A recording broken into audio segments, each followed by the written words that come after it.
Hi, everybody. I am Spencer, your Dungeon Master. Welcome, for the first time, to a very special Out of the Abyss finale one-shot, following up with our Heroes of Barovia characters at level 15. Joining me today are my lovely players. This has been a whirlwind, and I've done this in, maybe 5 hours of prep. So, joining me, first off, from somewhere in the world, he's my very good friend that I've known since college. Tell us who you are and who you're It's playing me, today. Riley. I just took a bite of candy. That's true. So who are you playing today, and who's joining your character today? Let me finish chewing. He, him, I'm playing Volk. They, them, a Changeling Druid. A Circle of the Moon. They are an Archfey in mortal form, and accompanied by their light partner and best friend Elvir, the Were-Raven, a rogue. A very handsome rogue that looks like Hook from Once Upon a Time. Yes, very handsome.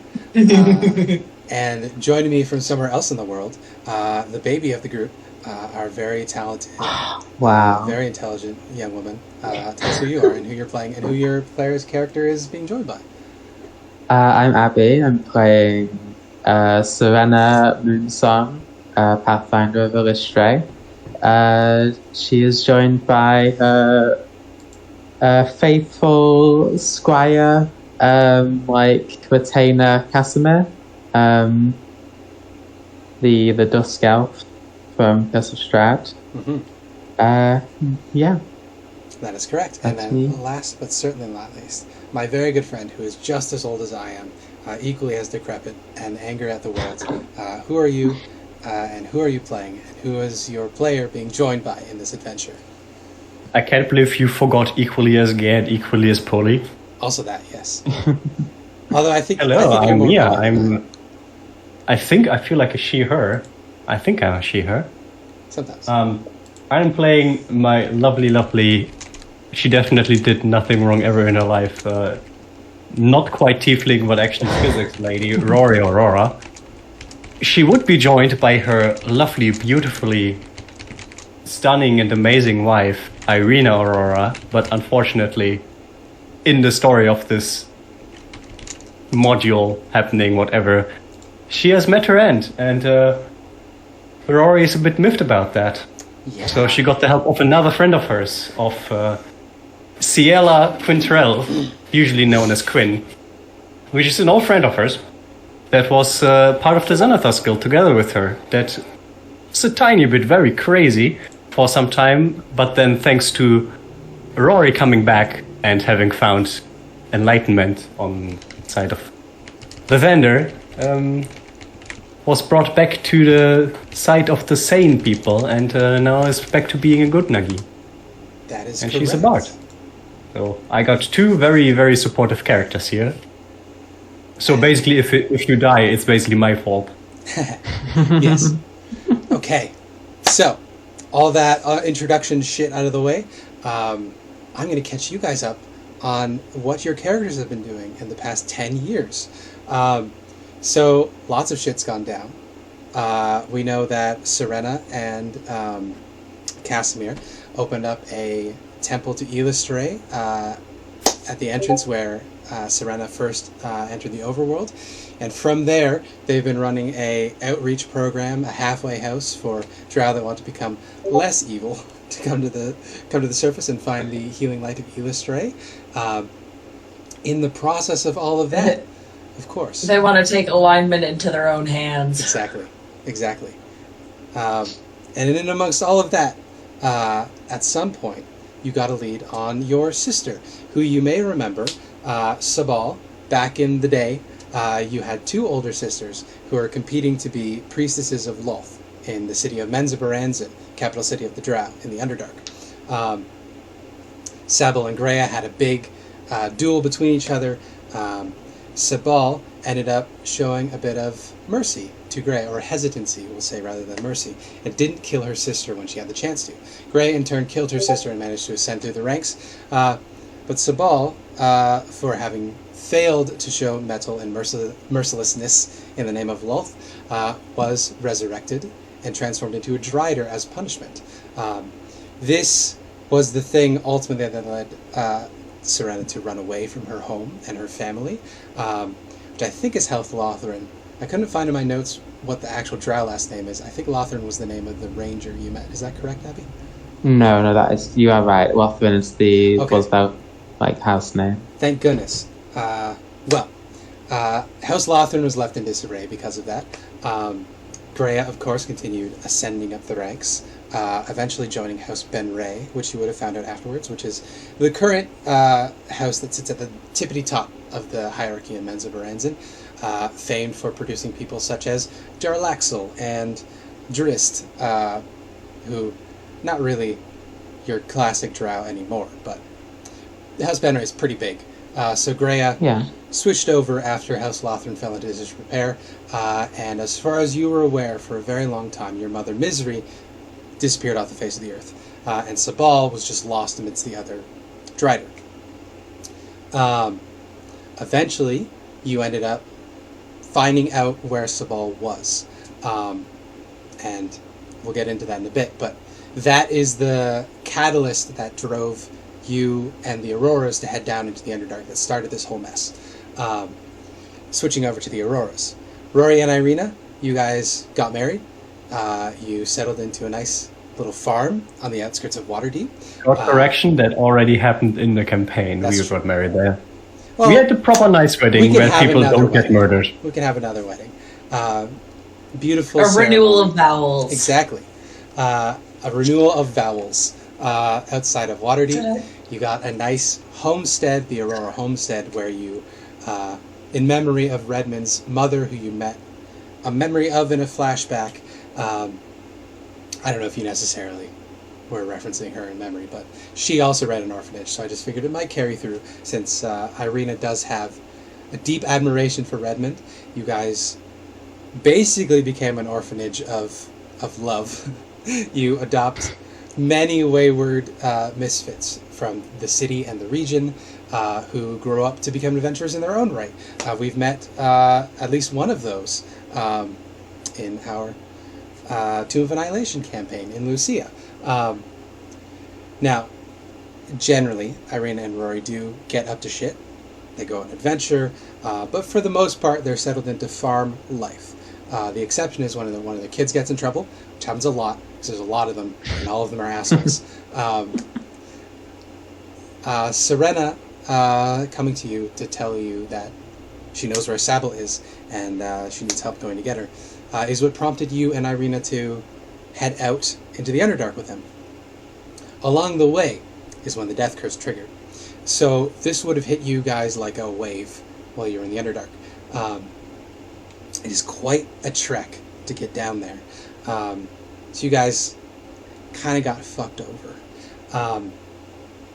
Tracking your sister, you would have found that she was actually in a wizard's tower, a Drow wizard's tower, which in the Underdark don't look like wizard's towers like they are in the surface. Wizard's towers in the Underdark are instead built into stalactites. So it is an inverted tower built into the hollowed out inside of a gigantic rock spire dripping out of the ceiling. So the first floor is actually the top floor. So it was a pain in the ass to get up there. You did manage to get up there. You fought your way through a bunch of animated servants. You faced toe-to-toe with a horrendous death slad, eventually coming upon your Drider sister imprisoned. We're actually looking at the Tower of Vengeance right here. Arash. These are the maps that I've brought onto our table today. Are we starting on level 1 or 6? We'll get to that in a minute. Okay. There's lots of options here. When you got to your Drider sister, you found something very strange. Serena's mother, Misery, was here as well. Misery had been driven mad by her absence, and she took Sabal with her when she left. in memory of Serena's stubbornness and in memory of her long dead husband that she killed to cut off that part of herself that still felt. She still carries all those things inside of her. So she's not all there anymore because of her life falling apart. But she did manage a little bit of humanity carried with her.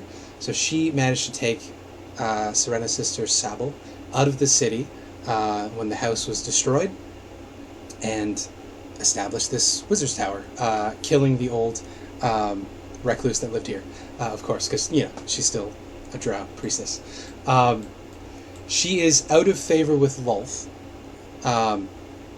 which gave her particular insight. So in your complicated interactions with her, trying to figure out how to cure and undo Sable's dryderness, you would have had to sneak into Menzo Baranzan. In the process, you would have picked up on the fact that there's a lot more demon activity than usual. And as you're traveling about the Underdark, a lot of demonic activity and demonic creatures attacking you. While crossing over a lake, an underground lake called, I think, is it Graven Hollow? It's not entirely important. Dark Lake. It's literally just called the Dark Lake. I love the Forgotten Realms. Names are on the nose. While crossing over the Dark Lake, you were headed for a place called the Labyrinth, because it had an item that you would need to reverse the Drider curse on Sabal. Labyrinth is a demonic structure underground run by a horrendous Neltheshni called Slaughter Tusk. While crossing over the Dark Lake, you would have been very surprised by the sudden arrival of the Demogorgon, which is one of the demon lords of the Abyss. Demogorgon is a gigantic ape creature with a pair of serpentine tails in the back, horrendous, monstrous tentacle claw hands, and two ever-laughing baboon heads that are completely at odds with one another. So he obviously attacked you on the lake. You barely survived. You managed to get your way to the labyrinth. Irina heroically sacrificed herself, fighting the Demogorgon to give you guys a chance to escape. Once you got to the labyrinth, you interrogated Slaughter Tusk, and you figured out that House Benray, in a bid to cement their power for all generations in the future, is working on a private, secret plot with Lolth to empty the Abyss, all the abyssal layers of their demon princes, so that Lolth will have complete dominion over every level of the Abyss, which is a bonkers, stupid level of power, especially, or even considering the fact that Lolth is an interplanar power. So this is a massive power grab. It's really bad. With that in mind, you took the thing you needed to reverse Sable's curse, made your way back to the tower. You turned Sable back into herself, and then Sable would have been able to give you further context, because while a Drider, she would have been privy to the whispers of the demon web pits. So yes, indeed, Lolth has been conspiring with House Benray to set up various portals throughout the Underdark that you would have encountered on your very long and sordid adventure that I'm sure is exciting, that we should have played.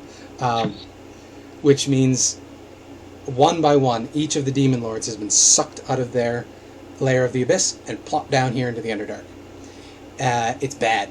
It's really bad, because not only are each of those demon lords level of CR that is beyond basically anything but ancient dragons.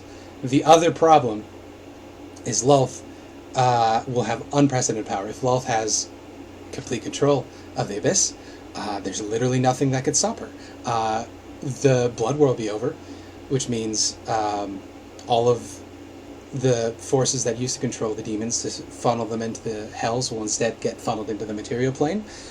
Having an overrun of demons in the material plane, you'll have despots like Baphomet and Orcus just destroying huge swaths of the continent. Yeah,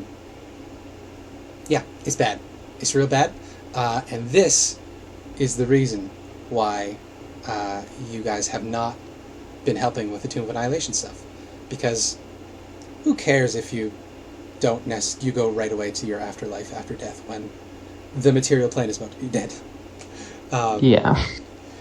See, with these stakes in mind, you probably would have reached it to Volk. So, over these 10 years, possibly more because of timey-wiminess, Volk has been living with... Likely centuries. Exactly. Volk and their partner, Elvir, have been living in the Summer Court, in the Feywild. You are... I don't know about servants, but you're definitely like... You're in the courts that Titania runs in, so you're up there. You're hanging around with like CR 12 to 15 Archfey. It's a good, grand old time. Fighting hags where you can, providing packs to warlocks back in the material plane, all of this sort of Volky stuff. One of which is one of Rory's adopted children. Exactly. At least one of which. Now, when news reaches you of this impending destruction of the prime material, you know that sending a projection isn't going to be enough. This is going to be a little bit of a problem.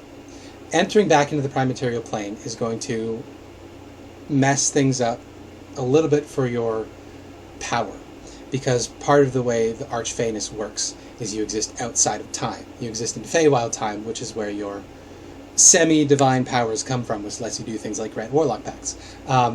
Entering back into the prime, you'll go back to mortal levels of power. Basically, you get PC levels back.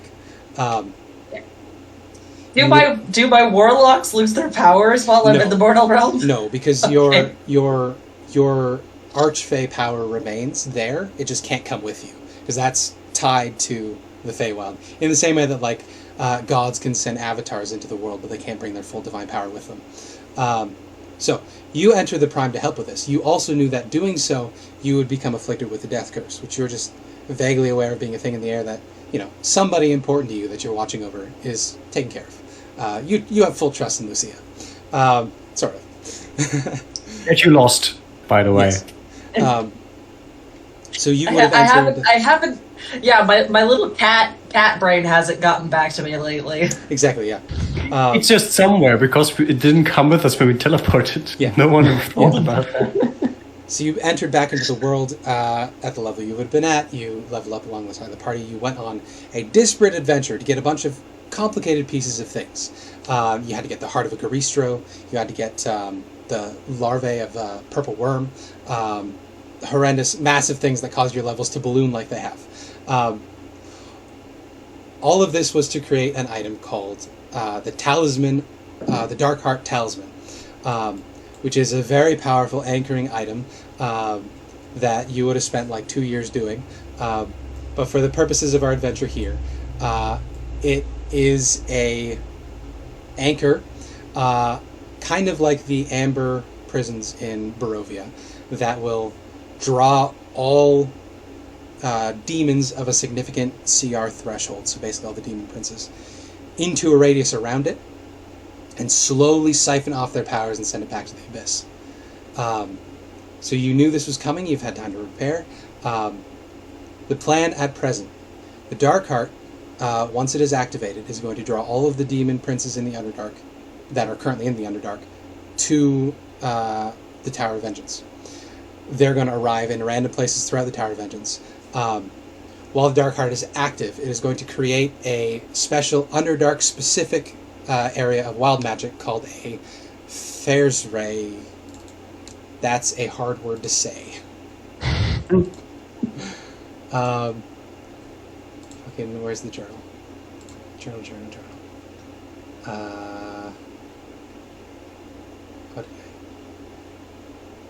Oh no, where did it go?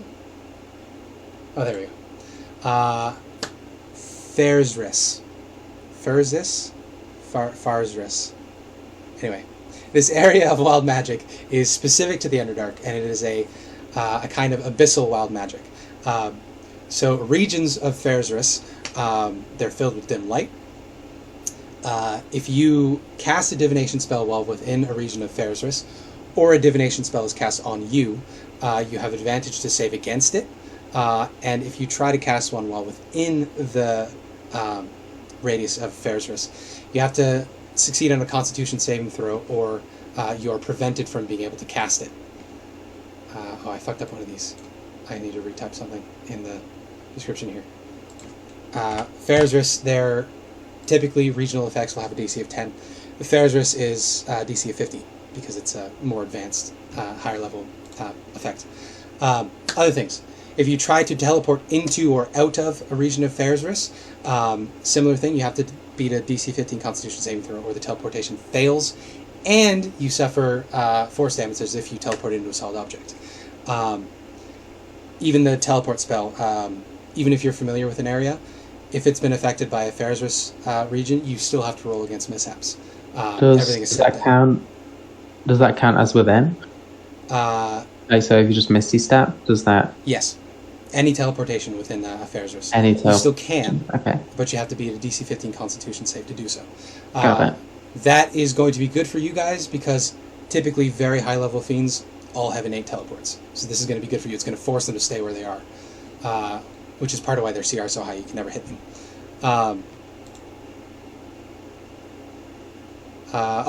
Demonic Madness is another thing. Faerzris is a regional effect that brings about madness in people that are inside of it. So whenever you suffer psychic damage or complete a long rest in an area of Faerzris, you're not going to complete a long rest in the area of Faerzris, so don't worry about that. But whenever you suffer psychic damage, you have to beat a DC 15 Constitution saving throw, or you gain a level of Demonic Madness. Demonic Madness stacks in a different way to typical Madness. You get 3 levels of Madness, then they reset to 0. Each level of Madness is a short-term Madness effect, a long-term Madness effect, and then an indefinite Madness effect that resets. So this is cumulative. It can get really bad if you're not careful. But as long as you're not sleeping inside of Faerzris or taking a lot of psychic damage, it shouldn't come up. Also, because this is Demonic Madness, it can be cured with lower level spells like Remove Curse or Dispel Evil and Good, rather than having to use Greater Restoration. So that is to your benefit as well. You also have a lot of clerics in the party, so that'll help.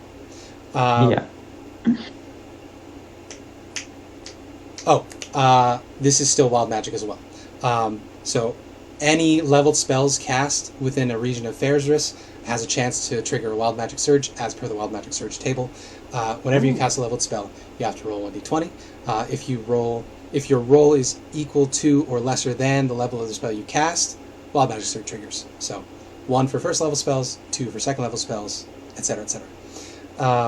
Cantrips don't trigger it, and innate magical abilities don't either. Just leveled spells.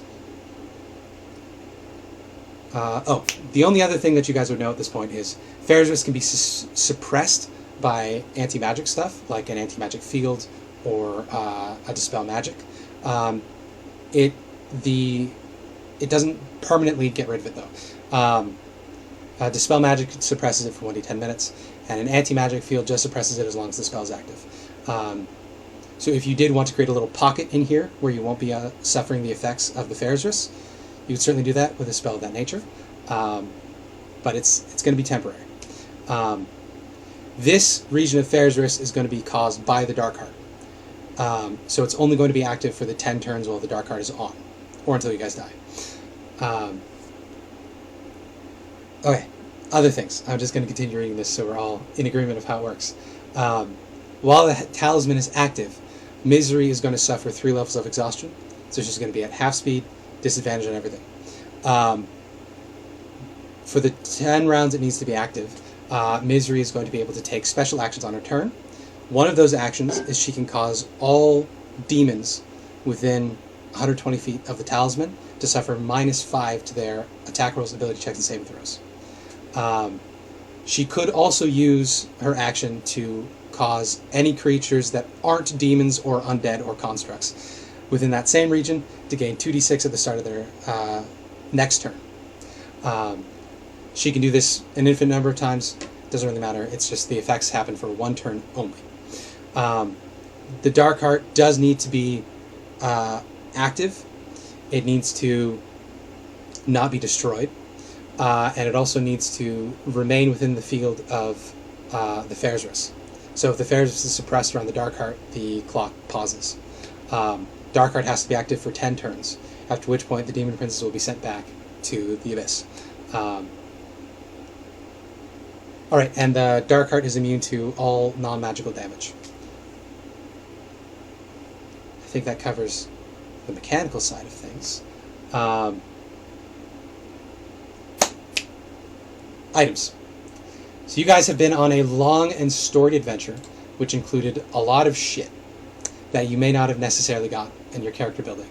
So is everybody confident with their character building so far? Yeah. Any questions with regards to that? About items or anything like that? If not, no. I will scroll down in the D&D Wiki Index to items. If it's here, I saw it earlier. Characters, creatures, items. There we go. Okay. So we have, for potential magical items that you guys could have picked up. Oh no, it is gone. Oh no, here there. There could have been a bag of holding, boots of speed, No. Dairn's instant fortress. We already have one of those, so we don't need to worry about that. Yeah, because Selena did a Shiki and got the one from Strath. Yeah, I should have typed this stuff out earlier. Here. I could have done Selena as well. Now, Selena would be hard struck to argue why she wouldn't be level 15 at least. I'm going to instead... Oh! Well, that... Ignore that. I'm gonna, real quick, list them here, and then you can declare which ones you want. I believe in you. You can do it. Thank you. Any questions so far? Any thoughts? So, you said Misery can give the Demon Lords like a negative? Yes. Does she... You should be able to open her character sheet, as well as read the... I also have the regional effects for the Dark Heart listed as well. Was she not on the side of Lolth? Did she not want to... No. Empty? So her process down here, for a long time she tried to get back in the good graces of Lolth. However, seeing how much they were just gonna... She realized her racism basically outpaced her patriotism. She realized that Lolth's plan was to turn all of them into mindless demon slaves. It doesn't matter how good of a drow she is. She would eventually become a drider as well. That her, the idea that she would not be a drow is more disgusting to her than betraying Lolth. So ultimately, she has rejected all of that. Also, got it. She does love her family, and that is an underlying thing that she hasn't really been able to get rid of, despite her trying to cut it out of herself for many years.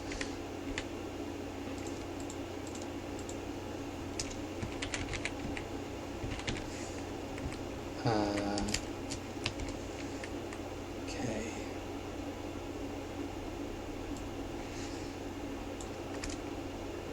I know that's rapid. Not very satisfying form of roleplay. Sorry about that. No, it's good.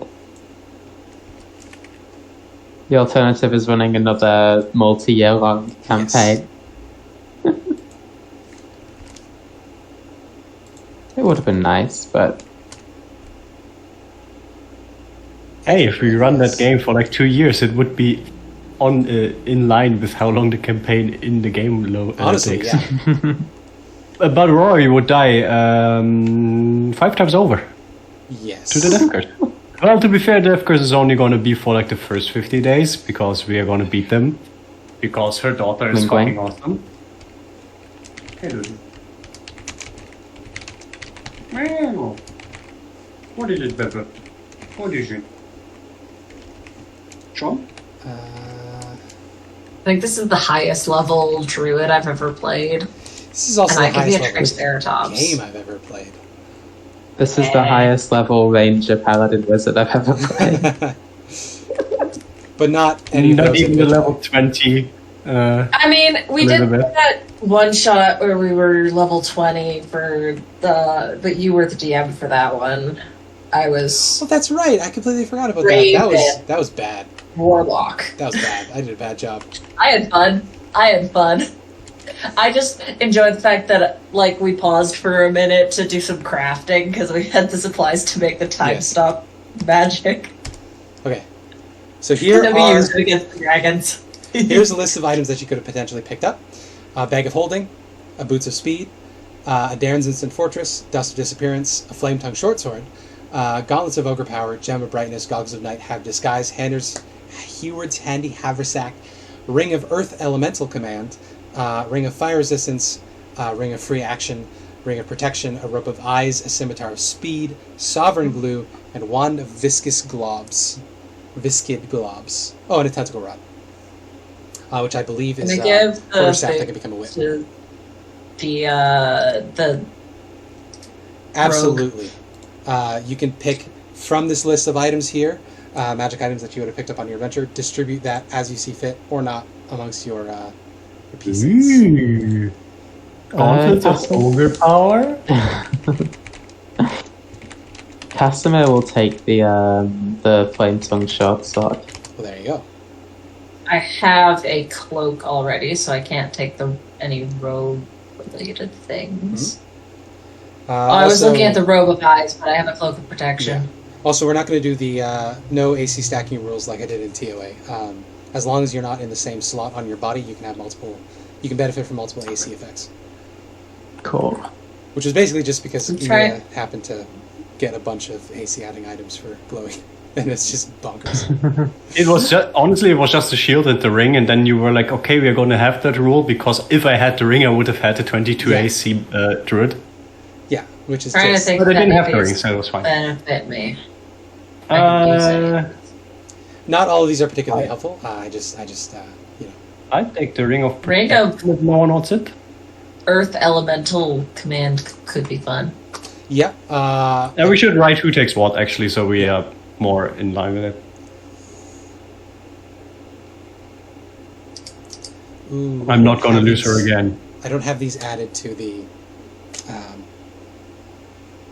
thing yet either. They should be in the compendium because these are all from the TMG. Sorry, this is what happens when I prepare a session in less than 5 hours.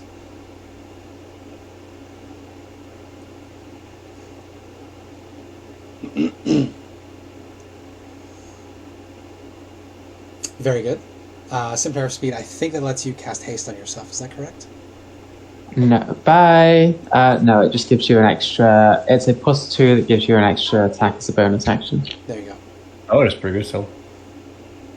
Oh, this is a legendary item, and you have to slay an earth elemental while attuned to it before you get access to the main charges. Yep. The main detail. You would have picked up the Ring of Earth Elemental Command doing something in the Underdark. You can imagine that, fill in the blanks. It'll be more fun than what I could have come up with. Noodle incident. Exactly, a noodle incident. Maybe Volk got in a fist fight. Volk got in a fist fight with Ogremok at some point, and so Volk fought him out and got a Ring of Protection or a Ring of Earth Elemental. It feels like such a shame. I was hoping it would allow me to summon an Earth Elemental, but no, you have to have one first, and then you can do stuff. Yeah. You also have time to swap out your spells because you know what items you have, you know what's coming. So if you want to prepare a spell that lets you summon them, you can certainly do that. Sure, let's add this very silly. I think that's. Do I have the ability? Should have. I think it's like summon elemental. Druids do get the summon ability. No. They should. Wizard definitely gets it as a level 4 spell, but we don't have a wizard that has level 4 spells. No. Summon Draconic Spirit? Yeah, we do. Customers are a level 7 wizard. Oh, Conjure Elemental. Wait, what's that one? I think. That's only up to 1 hour. And it does have Earth Elemental. And there you go. Okay.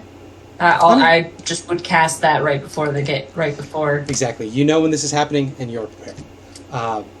Roleplay question. Would you want Sabal to be taking part in this, or would you want your sister to be safe? No, I would want her to be safe. Okay. In that case, we will plop her into GM layer, so she's treated to safety. Misery, of course, complicated feelings, but she is going to stick around. She is protected. You would have fought him earlier by a death slad that she has the control gem of. So she has a death slad at her side. I guess another roleplay question is, you guys would have built the talisman. I guess I should ask you, where in the tower would you want to have set it? So to go over them in descending order, the top layer is an antechamber. So that's, you've got your entrance hall, you've got dining tables, big Underdark version of a fireplace, you've got stone statues of dragons. Wait, no, that's not a fireplace. It's like a piano. Also, I bought these maps off of DM's Guild, so thank you to the person who I'm sure doesn't necessarily need credit, but because it's just for us. But I did pay for these, and they're very nice, so thank you. Yeah. I just wish they were around. But, can't do everything. I just realized something, funny thing. So I have this legendary item with Holy Symbol of Ravenkind. Yeah. I'm not going to be attuned to it because I don't have the slot, and it's not going to do much for us. Oh, okay, that's perfectly fine, yeah. It's just funny. So I use a legendary item just as a spellcasting focus. Yeah. It is kind of specific to vampires and undead. It is, hey, you need sunlight, hey, you need something against undead. We got you covered, but we are not fighting undead, we are not fighting vampires. You know what I can do? I can go to the Tower of Vengeance and actually read some of the stuff that's going to be in here. I know fire damage is not a thing with these guys. What's radiant damage? Are they? You would know the basics of demons at this point. Yeah. So demons do not have innate fire resistance. That's devils. Oh, okay. So fire is a good thing to use against demons. That's how the devils are able to hold them off so effectively, despite having smaller numbers. Demons are usually, poison isn't going to do anything to them, because that's a trade-off. Demons tend to be ridiculously poison resistant or immune. They have a shit ton of conditioned immunities. Again, these are wild, mad beasts, so it's going to be hard to charm them or exhaust them or frighten them, that sort of thing. Also, different princes, depending on what layer or what their nature is, they're going to have different resistances, but typically poison is going to be across the board, and probably lightning, and then depending on where they live. Maybe fire, maybe cold, but it's not a universal thing, whereas, all devils immune to fire.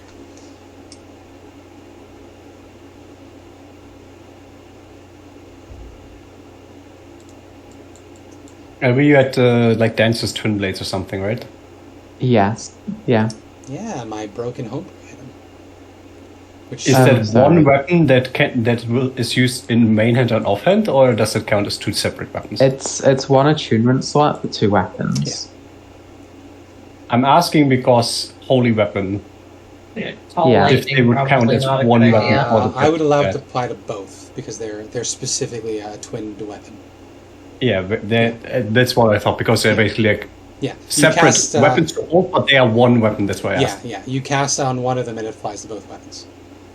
So, Abby, do you want to become a Holy Avenger and do shit? I will become a Holy Avenger.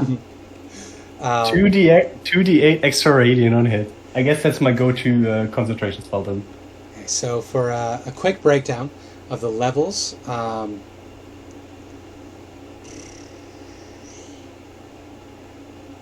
it doesn't actually have interesting information in here. Of course not.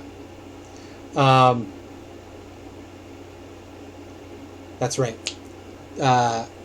One of the things that sucks about Out of the Abyss, there's almost no battle maps for anything.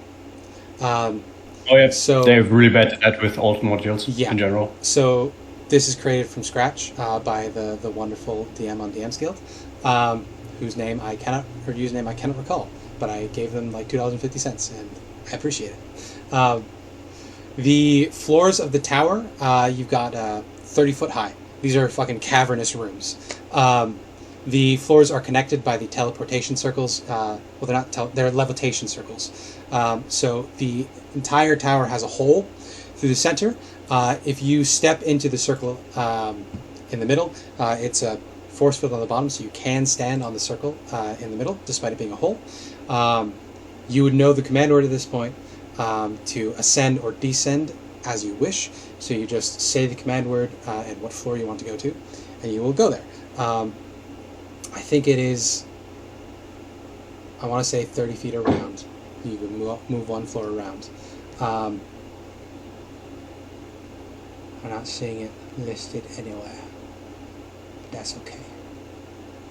The specifics doesn't matter. But you know the command word to activate the levitation circle, to move yourself up or down as you see fit, one floor around. You would also know the command word for the animated armors. Anywhere on the battle map that you see suits of armor, they are animate. All the ones you would have destroyed earlier have been repaired. If you say the command word while on a floor, all of the animated armors activate on that floor, and they will attack enemies of the tower, which, you know, is not you and not Misery. It's Demon Lords. For the first floor, you have your audience chamber and entrance hall. So all the stuff you see before you, feel free to improvise what you want there, because again, I don't have details about specific floors. The second floor is kitchens and servants. So you've got kitchens, you've got 2 servants' quarters that have been long abandoned because this tower has been changed hands several times. So it's mostly empty. Storage room, bunch of empty boxes and shit. Misery mostly uses spells to eat. She doesn't care too much for flavor because she lives a Spartan life because she's a strong, independent woman or something. Strong, independent woman, aka she cannot cook. Exactly. She relies on men to cook. The third floor is the guest chambers. This is probably where you guys would have slept. This gets a little more use than the other floors, mainly through the torture chamber, because Misery still is not a good person. But she hasn't really tortured people for long. Sable actually was kept in the torture chamber here while she was a Drider. Misery would catch random adventurers and throw them in there for Sable to eat. So lots of bad juju there. Fourth floor is your library and laboratory. This is a lot more flush. You've got basically any wizard tome that you could reasonably expect to find. You've got stuff for making spell scrolls. You've got alchemy supplies. That being said, for the wizards in the party, is there any scrolls you would have wanted to create? I think it's reasonable. For materials here, I'm going to say the equivalent of a 5th level spell of spell scrolls.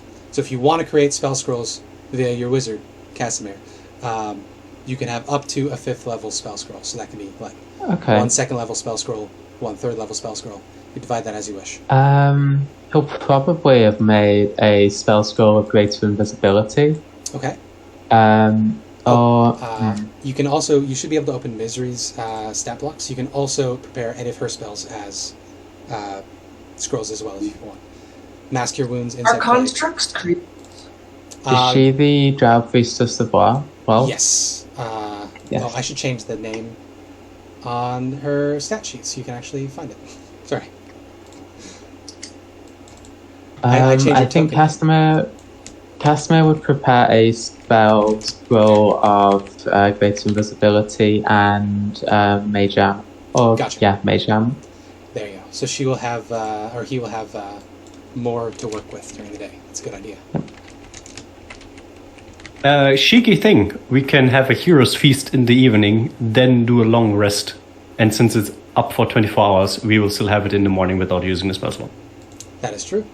It makes sense. We would likely want to be as rested for this as we can. Absolutely. So we don't have to waste the 6th level spell slot on one of our high level casters. Yay. Do we want to roll once for the bonus HP that people get, or everyone for themselves? That's a great question. What do you guys think? Just roll one. It's way Sure, easier. once. Okay. Who wants to roll? You do it, it's just about. Okay. Yeah. I'm gonna click this, and I'm gonna do it, and I'm gonna tell you one thing. My rolls have been atrocious the last 3 sessions I had. I told you. There you go. I also think it is reasonable, given the alchemy supplies that you would have in hand and the time to prepare. I'll say we can have 5 common potions, 3 uncommon potions, and 2 rare potions. So if you want to have worked those out, feel free to do so. Common potions, I think, are just potion of healing, potion of poison. You can also distill poisons of the same rarity. So 5, 3, 2 for common, uncommon, rare.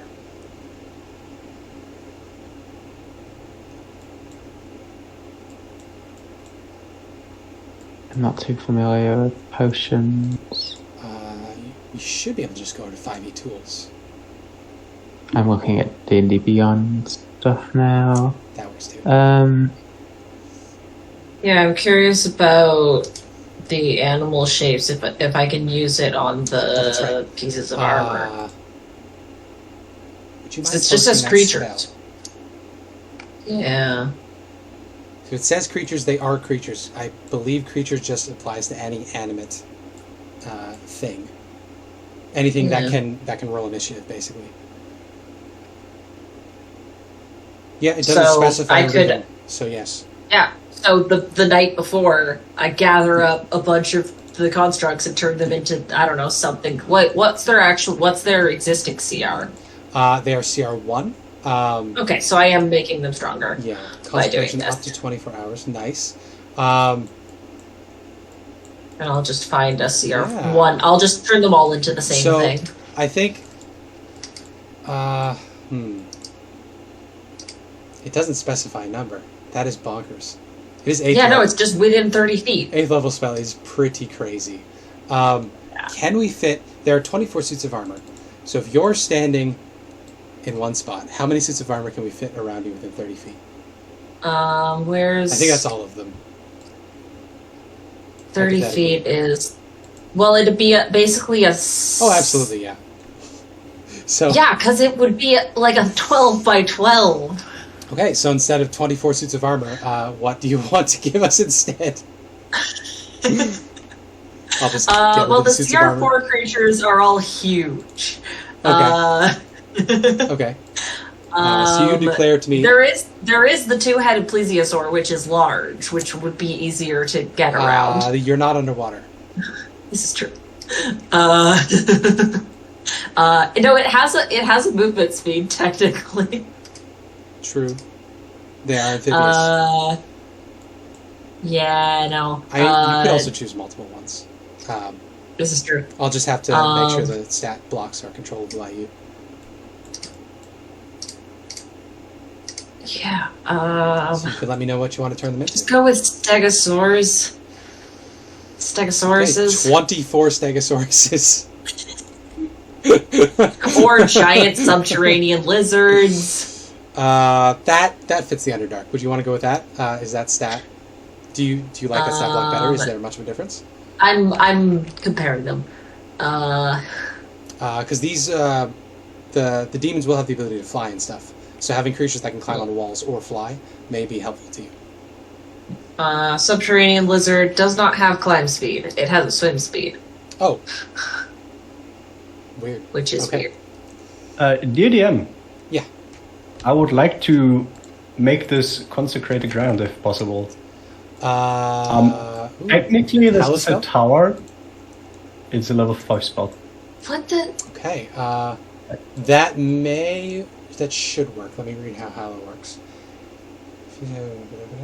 It would basically. So you could do it 2 doesn't- They can't enter the area. Yeah. I would basically take a day to make the ground sacred. It's once again one of those that doesn't really specify if it goes vertical or not. I think radius, I would go up and down. I think the thing here The dark art is specifically abyssal in nature. I think if you do this and the dark art overlaps with it, the dark art won't function. So you're going to have to choose a different floor than the dark art is on. Now you could do something shitty, like put the dark art on the bottom floor and put the fucking Hallow right above it. But this is within your power and abilities. I think the region of Faerzris, I think is what it's called. I think it would still... It would still be there. I'm specifically... there where they cancel each other out. Because that is it's like a temporary desecration. I don't know which one would win out. If the effect that stops them from teleporting around counts as a desecration, then I feel like this would just cancel it out, so I wouldn't do it. It doesn't specify, but I would think it would stop because it would stop the. Sorry, yes. It would stop the demons entering the area, right? Would that not would stop them going into the dark heart? Hypothetically, yes. I can make that effect not happen. My idea would be that I cancel that out, that I let the Fae, because we have Fae in the party, and the demons in, and then just have the bottom effect, which is basically I can choose basically what additional effect there is against specific creatures, so I could have a specific effect like they gain vulnerability to radiant damage for all demons, for example. I think you can absolutely have it overlap with the dark heart. I think one of them is the blocking, right? That's the one I don't think is going to function, because I think for the dark heart to function, the demons have to be able to reach the dark heart, because the energy has the blocking to, I would deactivate. Or the demons. This is basically opening up like a little bit of the abyss. So if you were to block it, the abyss can't go through. Effect won't work. But the rest of them, so the wild magic effects would still be in place. I think while the trade-off for that is while you're within the Hallow, the 2 floors that you want to Hallow, you don't have to worry about the demonic madness. You can't gain madness levels on those floors. So you can declare to me which floors you want to be protected. We also need to decide where the dark heart is. And I have not finished describing things, because I left you guys to choose potions and whatnot. Technically, I could cast it several times because duration until the spell. It fails if it overlaps. You can't overlap them. I'm going to say limited to 1 in the tower. No, they're not going to be overlapped. I mean, I can have 1 on every level. I'm going to say that the tower you get 1. Okay. So if I have 1 in the tower, it would have the effect on the whole tower. 2 floors. You can't actually the like stopping celestials, elementals, etc. isn't like an optional thing. It says. I think Stegosaurus. Okay. In that case, it would just be. I think the dark heart would override that for the purposes. You can exclude 1 or more of those creature types from this effect. Okay. So them don't. I hate these long spell descriptions. Yeah. It is a very long spell for what it is. For the purposes of the ritual, that one won't really function. That's right. I mean, I would just have excluded that one anyway. You can also do at least for the ones I'm fighting. Also there's dim light permeating everything in an area of Faerzris. So if you have powers that trigger with shadow, won't really function very well, because it's just going to be an ambient like light in the air. Basically, like all of the dust in the air glows with fairy fire. Ooh, fun. So difficult to hide, not impossible for Roe. Roes can still hide with the environment, but not a lot of shadows to duck into. Misery's I would like to... wouldn't have anything too helpful. She does have statues in there. If you want to animate some statues, that's something to think of. The summit is the interesting spot. This is where there's a couple helpful things. There's a teleportation circle in the corner. Of course, there's the shaft in the center.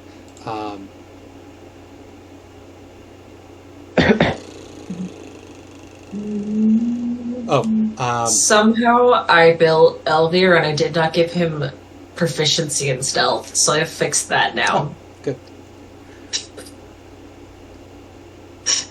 I'm gonna go with the Stegosaurus, just because it's simple and it has reach.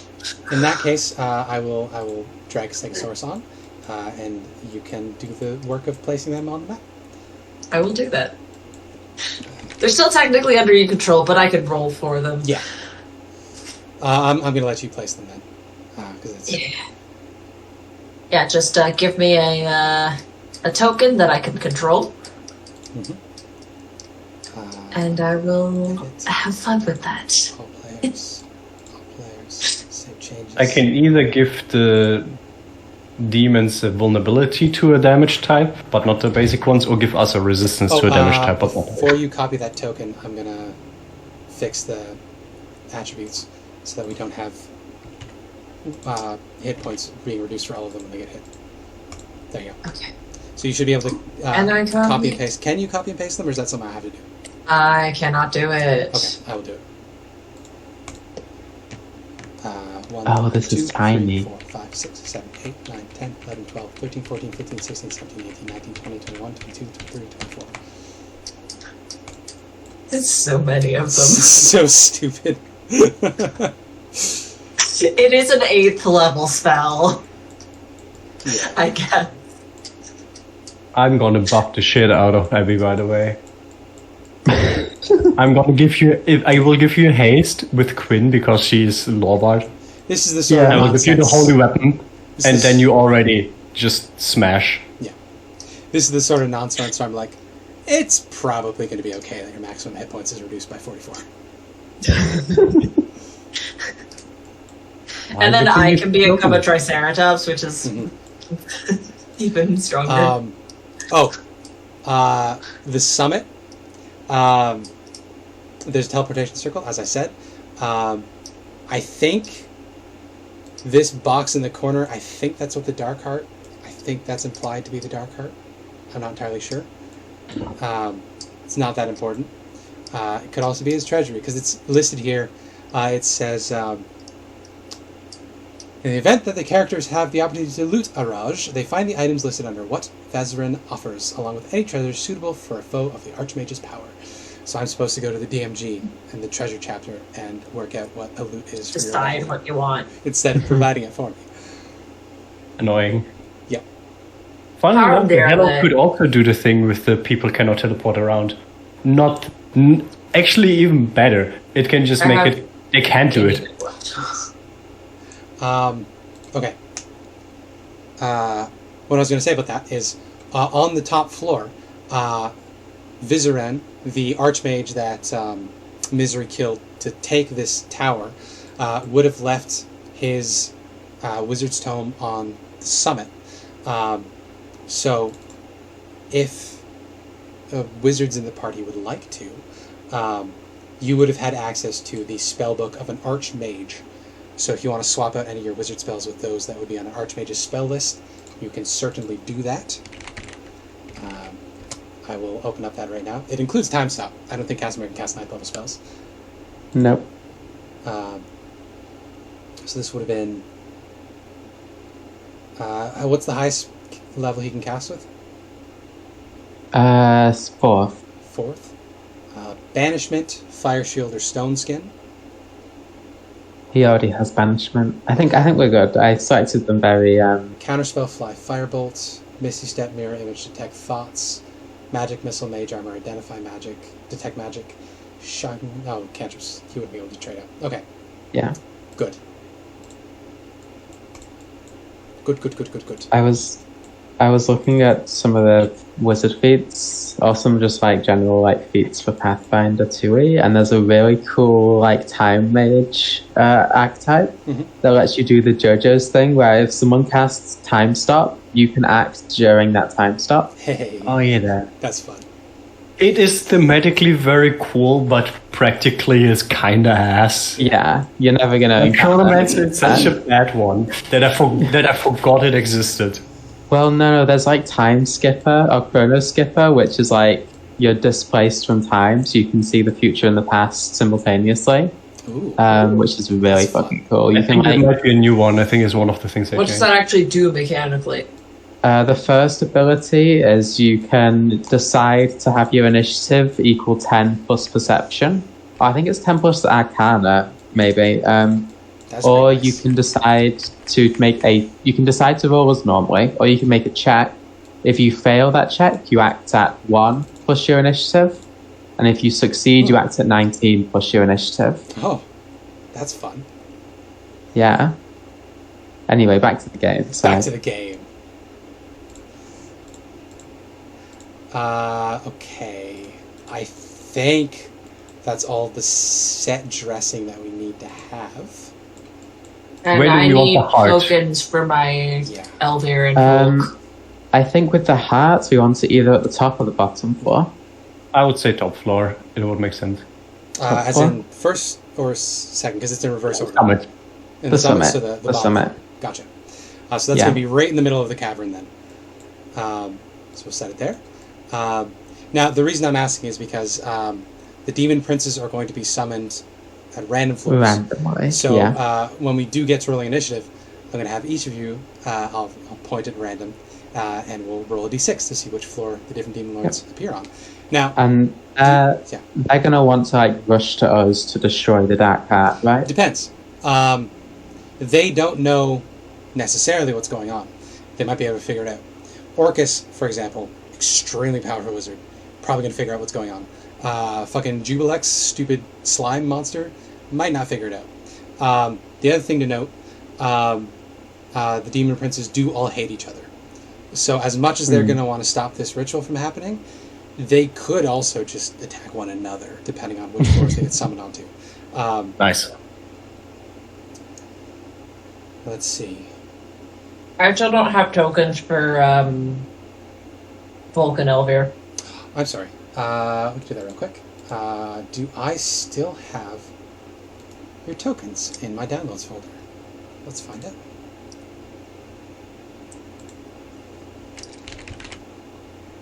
Nope. I'm gonna put the Hello on the level 5 and level 6, and I will choose that the Demon Lords will have vulnerability to radiant damage. So when they enter the 5th or 6th level, they will have to make a DC 20 Charisma save or be affected by the vulnerability. Ooh. That is great because I have several spells that. You have several spells. I mainly do Celestial Radiant damage, and I give Sirena a shitload of bonus Radiant damage on their weapons. Riley, have you made PC sheets for them yet? Because I have Elvir's token. ready to go. Beyond. Oh, you haven't made the character. You haven't imported the character sheets yet. Okay. I made them in Beyond, and I'm going to be playing them the same way that I play. Gotcha. So do you want me to make you blank character sheets? Yeah. Okay. Just so I can have tokens. Volk. And I'll leave it to edit sheet directly for you. And cancel. Delete item. Make one for Elvir as well. I have a token for Elvir in my Curse of Strahd folder, so that's fixable.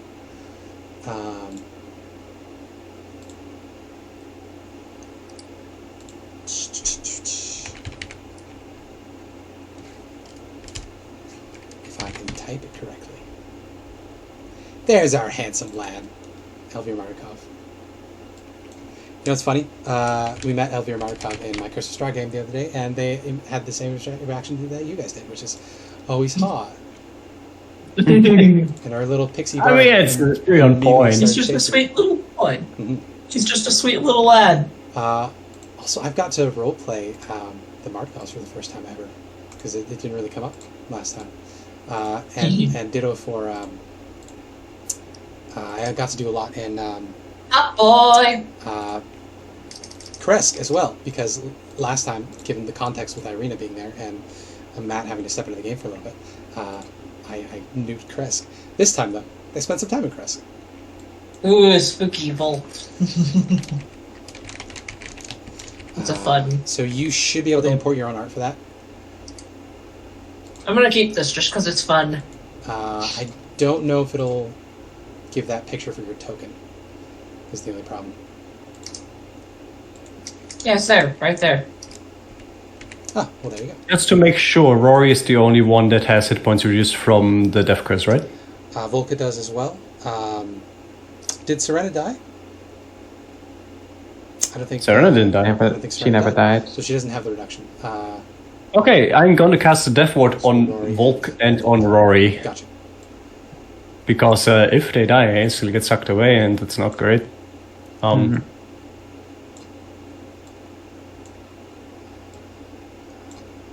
What did we have as bonus HP? I think it was 8, right? No, it was 6. Before the fight, I will Yeah. cast 8 at 3rd level. There we go. That was my Oh, next you were question. going to cast 8? I was going to cast 8 on really high level. If you have a higher level, you cast it. You can only go up to 3rd. I'm currently debating which level to cast it on. It might likely level 5. Yeah, you do it. For the free feat, I gave Elvir Fey Touched, and he has Bless. Nice. So right before the thing, he'll give Bless to 3 people. Nice. Short question just in case. I have Divine Word, which basically is a mass banish on fiends and such. Okay. I think this would be counterproductive for us, right? Yes. You want to keep them here for the 10 rounds. If they leave, they aren't going to get sucked back to the abyss. If they die, they are also go back to the abyss, though, just Yes. because of like the mechanics of demons. If they die within the radius they get sucked through the Dark Heart. Yeah. Okay, so we don't want to use Divine Word even if it's really cool. Killing them here Regenerate is will also send them, kinda but ass. Divine Word isn't what you want. Okay.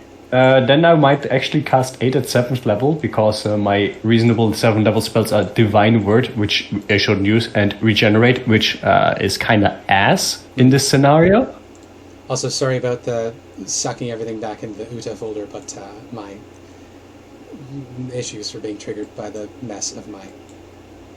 Oh, good. The mess of your own Oh, it is creation. only 3 creatures, oh lordy.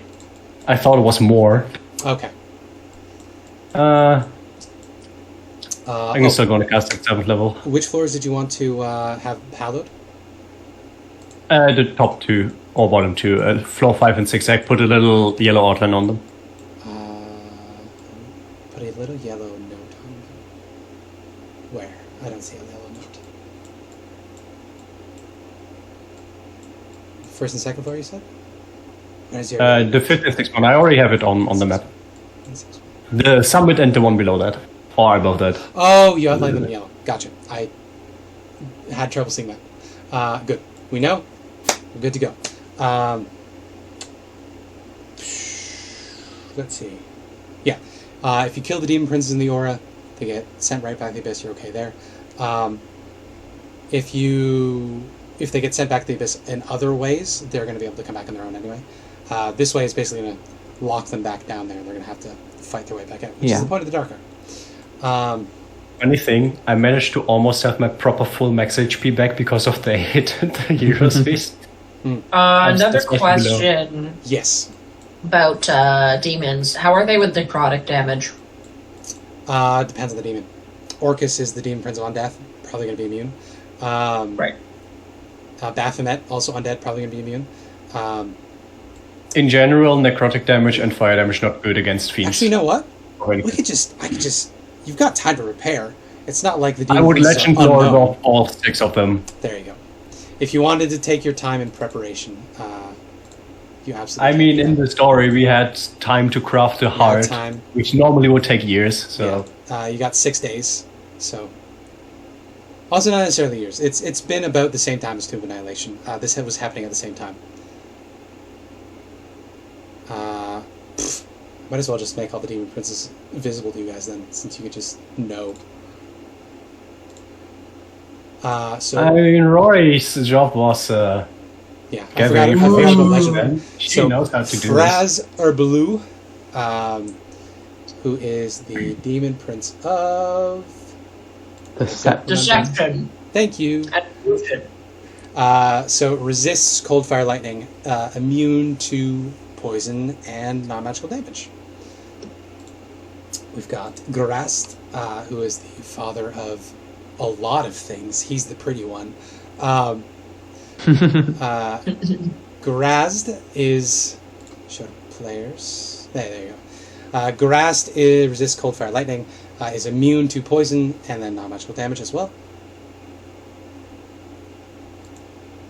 Juiblex. The Ooze Prince. Actually, looks like cold, fire, lightning might be unique, consistent across all of them. Juiblex. We've got, scrolling down, we've got Orcus.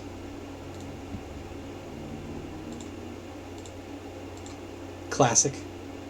Prince of Undeath. Orcus is the one that's immune to necrotic rather than poison, so that's swapped out for him. Oh, no, he's immune to poison as well. There you go. Baphomet. Baphomet is not immune to necrotic. Minotaur guy. Yeah, Demon Prince of Minotaurs. And the Demogorgon, who is considered the undisputed king of the Abyss. Cold, fire, lightning, and then immune to poison and non-magical damage. I think that's all of them. Baphomet, Demogorgon, Fraz Urblue, Grast, Juiblex. Oh, Zugtamoy is also going to be here.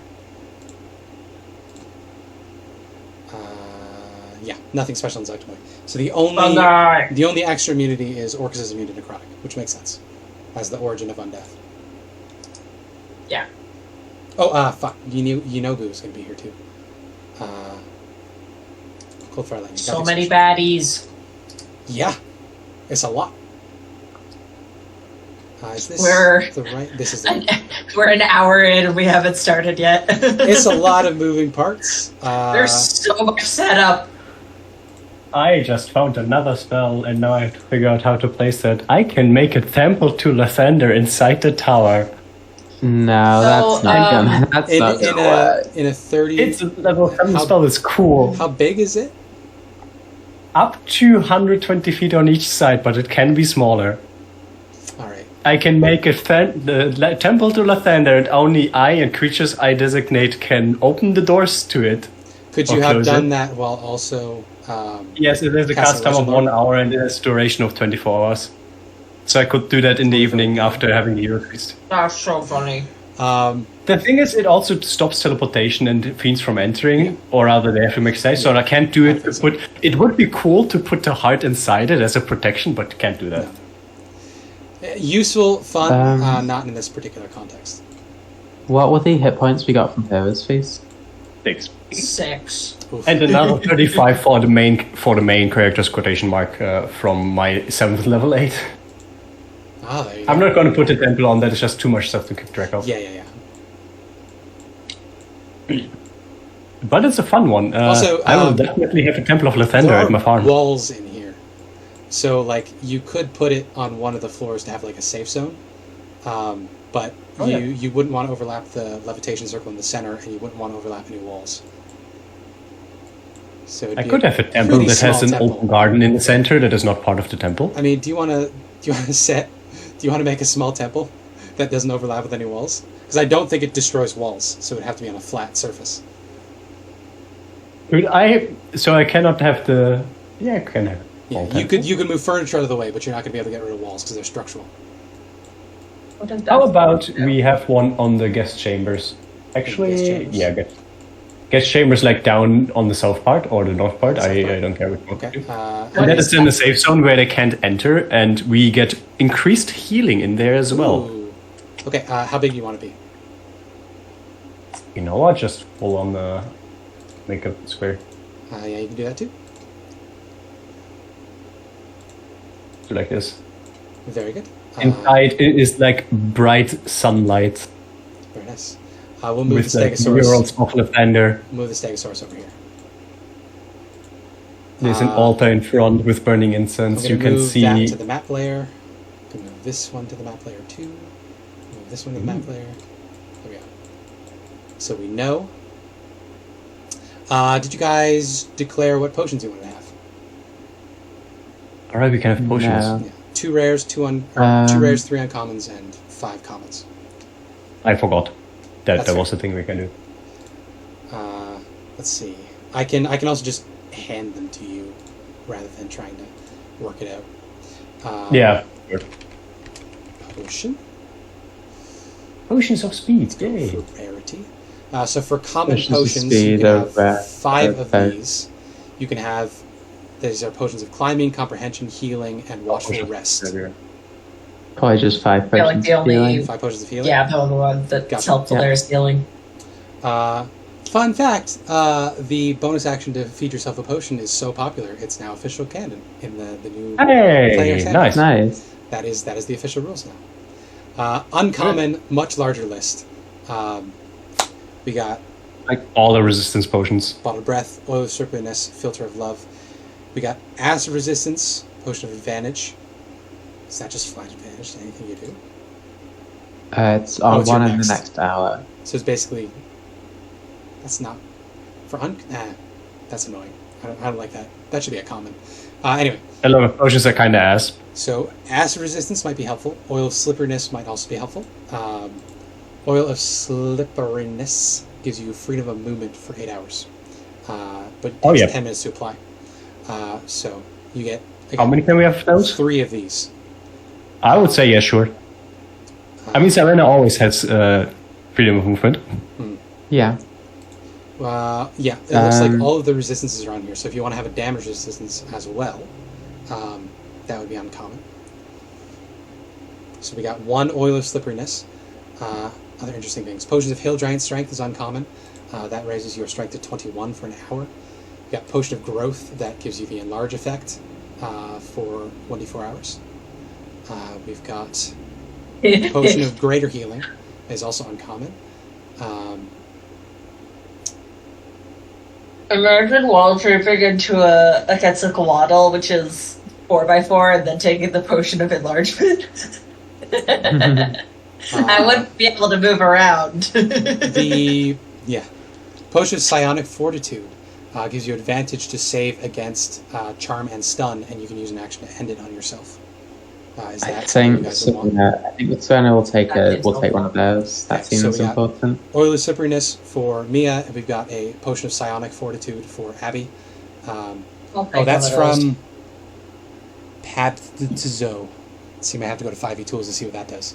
But when you drink it, for an hour, saving throws to avoid charming or stunning are with advantage, and you can use an action to end it on yourself. Yep. That's good. I'll take that for Volk as well. That last part isn't true, but I'm going to say it still does it anyway. I think if you use an action to end an effect on you, it ends. The rares are a bit less expansive. We have Elixir of Health, which removes blinded, deaf, and paralyzed poison conditions. We have Oil of Etherealness, which isn't really applicable because it takes 10 minutes to apply and just makes you on the ethereal plane. Ooh. Aqueous Form, which is also not really applicable. Clairvoyance, Diminution, Gaseous Form, not really. Heroism is pretty good. You get 10 hit points and you get the Blessed spell for an hour. Potion of maximum power. I've got one for you, for our rogue, Riley. There's a potion called the Potion of Polychromy, which makes you, basically, you're a chameleon. Your clothes, your equipment, and your skin changes color to match your surroundings, so you have an advantage on all stealth checks for an hour. That's for rogue, cool. means he might, you're going to be fighting creatures with incredible perception. That might be useful if you want to get sneak attacks off. Yeah, I like that. So that'll be our other uncommon then. So we got Oil of Slipperiness, we've got a Potion of Psionic Fortitude, and we got a Potion of Polychromy. So, can you post that so I can copy it into his...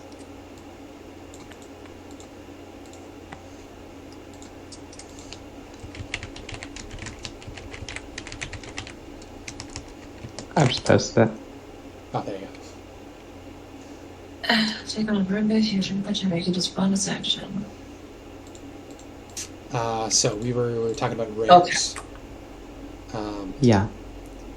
Probably the best one is Potion of Potion of Heroism.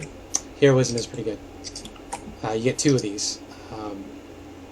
So this fight's not going to last an hour. So Potion of Heroism would give somebody 10 temp and bless for the whole time. That sounds like something for Sarana. Yeah, okay. Okay, so there's one of our The rares. best part is not that you save the spell slot, but that you don't need the concentration. Yeah. Yeah. We get 1 more rare. There's I love the fact that there are several different potion of blank giant strength, and they just get increasingly bigger. Yeah. I mean, we can give the rare version of that to Volk if you want to do some wild shaping. We also have Gauntlet Soul if you want to use Would that. that affect me if I'm in wild shape? Because it usually replaces my my Yeah, strength. but that's like if you gave a T-Rex a potion of giant strength, it would still increase its it still increases its strength. Yeah. If you have a slot open for the attunement, you can also use the Gauntlets of Ogre Strength, because they also work when transformed. This Because works Wild for, Shape specifically says that magic items still work. Yeah, this works for Wild Shape. It wouldn't work for Polymorph because your body is... Wild Shape is your body's changing. Polymorph is you get a new body. Yeah. Right. I had to work that out. I mean, I'll take. I think Fire Giant is 25. Sure. The other thing is Oil of Etherealness would basically give one of you the ghost ability to enter the ethereal plane for 8 hours. Does it let you go back and forth? No, it's just once. No, you basically just step into the ethereal. That is not useful. You can't affect anything on the ethereal plane. Do any of these... Giant Potion still only rare. What the fuck? That's busted. Was your question, Abby? Yeah. Do any of these demon lords have the Night Hag ability to step into the ethereal plane? If they do, they still can't leave the radius. I will have to look at their stat sheets. But we have I know we have a robe of eyes, and I know that lets you see into the ethereal plane. Yes. So I'm wondering whether that would be useful to have. I also it is got an 3 attunement things just slot. in case. Actually, you know, I think I'll give the robe of eyes. Casimir has a spare attunement slot. I'll give the robe of eyes to Casimir anyway. Okay. To give him that advantage on perception. Very good. I will let you know if it comes up. Nice. Okay, so we've declared all of our Nice. potions. We've got our spell scrolls ready to go. We've got our equipment all set. We've got our environmental things laid out. So, now we can begin. Yep. Before combat, Serena will activate her Circlet of Brilliance. She got the helm refitted, and along with the divine radiance of Lathander, there is now a silver glow of Eilistraee coating her blade. It's like gold and silver intertwined. That must look Yeah. fun. Yeah, you have this one. Your weapons glow very bright. And I have a gargantuan token, please. Yeah. I'm gonna be a brontosaurus. And obviously you Me, large, huge, gargantuan. you get haste from Quinn. Me? Oh no, you're good. Because you're only 20 feet tall. Ceiling's 30 feet. So you're good. Scraping the Who ceiling. gets hate? Yep. Who gets haste? Serena, I think. Nice. Mia? Serena gets haste and holy weapon, yes. Okay. Yeah. Haste from Quinn and holy weapon from Rory. I'm going to roll... We're going to roll 1 initiative for the Stegosauri. Are we gonna do 1 initiative for our characters plus NPCs, or are we gonna have them split? So, similar to the other game, your companion NPC will follow your turn in initiative. So you can roll initiative for both of them, and we'll take the better of the two. Does that sound good? Because you'll be prepared? Sure. Yeah. I don't think Casimir's beating a 22. Okay.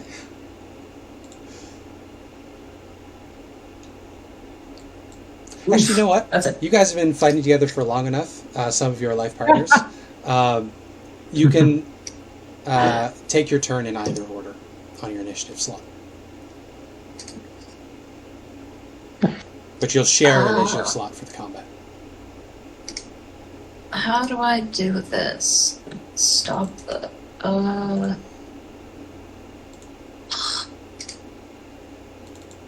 There's a way of suppressing the D&D Beyond dice, and I do that for the kid, but I have it for oh no, that worked. Oh, there we go. But initiative didn't for some reason. I got a 12 for Volk and an 8 for Elvir. Okay, well, 12's the higher, so you guys will go on initiative count 12. Yeah. And again, you guys have been working together for so long. Either order on your initiative slot turn. You don't have to declare. Yeah, just as long as we don't go back and forth. No. Okay, you guys have been fighting long enough. You can. On initiative. I'm treating your companion NPC as like, you guys are so familiar with each other. You're bound at the hip. So okay. You can go in either order on your turn.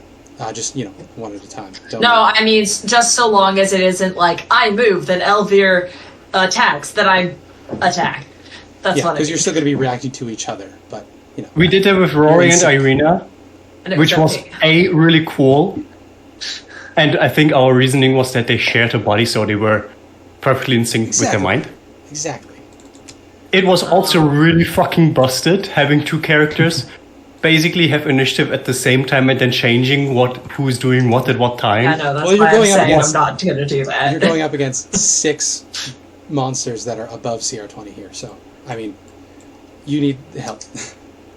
The win condition is killing all of them or surviving 10 rounds, or surviving 10 rounds with the heart of the dark heart intact. Do you want to add the thing that counts turns? Because that is an option that you can do. Is that a new... I wasn't aware that this was... That is not a new thing. That has been there for a long time, but rarely anyone ever used it. How do I do this? I would have to check on the DM one on my campaign as well, because there was a thing where you can have a turn count, and it basically is the last slot in initiative, and every single time it gets passed, it increases by 1. That's fun. I'm going to look this up. The new wild shape rules are nice. You get extra wild shapes as you level. Oh, that's fun. Which is did they so renege on the nature spirit version of the wild shape?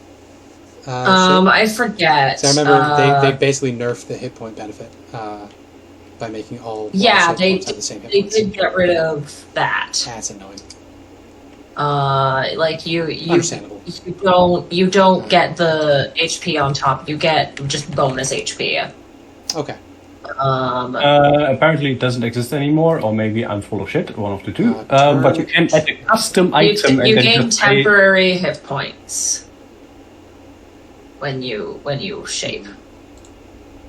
I remember when the D&D movie came out, it seemed to imply that was how wild shapes were going to work, where for the hour you could switch freely between forms. Oh yeah, staying in wild shape. One of my biggest personal frustrations with 2014 Druid is that sometimes you spend your turn to shift into a beast form, then go out of it. You're stuck in it. So now you stay in it. So now you can swap between beast forms while wild shaped, right? Is that correct?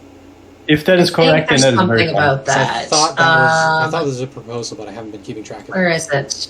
It is not necessarily useful that often, but when it is useful, it feels really good. Because I had that with Glowy, where it was like, okay, I want to be a fish now, and now I want to be on land, but I can't. Mm-hmm. So I have to change it back out and use my other wild shape, and then I'm out of wild shapes. It sucks. Lunar form... No, that's something else.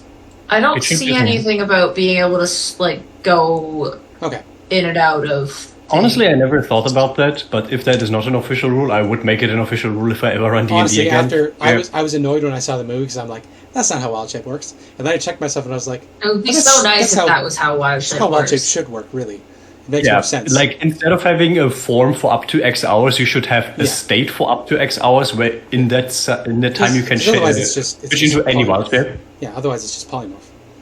Which, I mean... And then you can just have to, bonus HP, temp HP, whatever, instead of having your form with HP. So you can just look what is above the usual HP around that level. Or just be 5 times level. With the demon killing? We can. Yes. We should get started because we already spent an hour and a half to set up. Yeah. So, round 1. So, who wants to roll a d6 to see where the Demogorgon shows up? I will. I think everyone gets 2. Third 3. floor. So the Demogorgon will emerge on the 3rd floor, outside of the temple, obviously. I am calling dibs on that ass. Dweeblex. Yeah, you got a vendetta.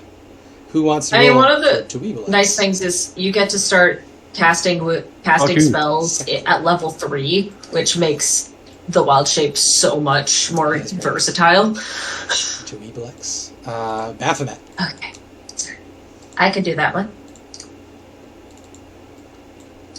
What? 3rd floor. 3 as Ooh. well. If they all end up on the 3rd floor, that's tiny already. It's going to be so funny. Okay. Zugtamoy. Zugtami. Let me Zugtami. start again. Mark I'll roll that Zuckerberg again. is one of the demon Is it lords me of the again? 9 hells. Oh, no, 4. it's Elsa. Oh, floor. 4. Floor 4. 4. She's over here. Zukmoy. We've got Fraz Blue. Who wants to roll for Frazer Blue? Rory Just let me got up it. again. Oh, is that floor 2? There we go. 4. Yep. Grand. And the next one is meat. Yeah, Grast. 5. 5. And that one can do a charisma save DC 20 to see if they get Absolutely. vulnerability. Start of his turn? I think for the flavor, both floor 5 and floor 6 have like this radiant glow. It looks almost like flower petals or something that are just Where? glowing golden radiant light. Oh, sure. Just in the air. Where Where precisely is the heart? It's Floor that 6. ugly thing on the 6th floor. That Yeah. dragon skull thing. Ah, the thing that I'm in front of. Okay, Yeah. I'm gonna protect it. So where's Orcus going? Cool. 2nd floor. Also, so Such a... Didn't you already roll the 5 before? No? no, that was I've rolled 3 now, so somebody else Ah. gets the next one. Okay. So Yinagu is the last one. Where's Yinagu going? 1. The 1st floor. Nice. We did not roll a single 6, which I is think very is helpful good. for us, Yes. actually. Very good. We don't want him to be here. He's gonna be over in a corner somewhere, hiding. His Where's character the sheet isn't opening. Oh, I can have my caveat with That's fine. That's busted. the level 10 cleric ability, Divine Intervention. Because You could, there's yes. a chance, there's nothing. I mean, Because I only have a It's here. 15% chance for it to succeed, which is stupid considering that in the story I basically became like the adopted daughter of Lathander, who is my deity. yeah. Well, you he's still... a deadbeat. He's a deadbeat dad. Yeah. But also, you still have to... You have to play by the channel rules. that power. There could be a thing where like he's busy right now, or there's interference from Exactly. elsewhere, and that's why you can't get him. Okay, I need to roll for... what's her face? Misery? Where would you like Misery to be? Oh, I the think she'd misery. probably be up here with us. Whereabouts? Probably sitting by the teleportation circle, just in case. Okay, by the teleportation circle. You got it. And Clave will be invisible, and he will go on her turn as well as her companion. Let's roll some initiative for Misery. The So, Misery can who the- wants to be her enemy. Can the demons change floors? They would also use the teleporters, right? They would. Or they will have to fly or attempt to teleport. Do we want to... I assume we don't want to leave the Harrow, but that guy on the 5th floor, do we want to fight him? Up to Yep. you guys. Because it would be beneficial because I have all my first turn features with Dread Ambush. I feel like we would also be ready, because we know that they come in You do? random, right? So we would likely be closer to the teleporter to act depending on what happens. Yeah.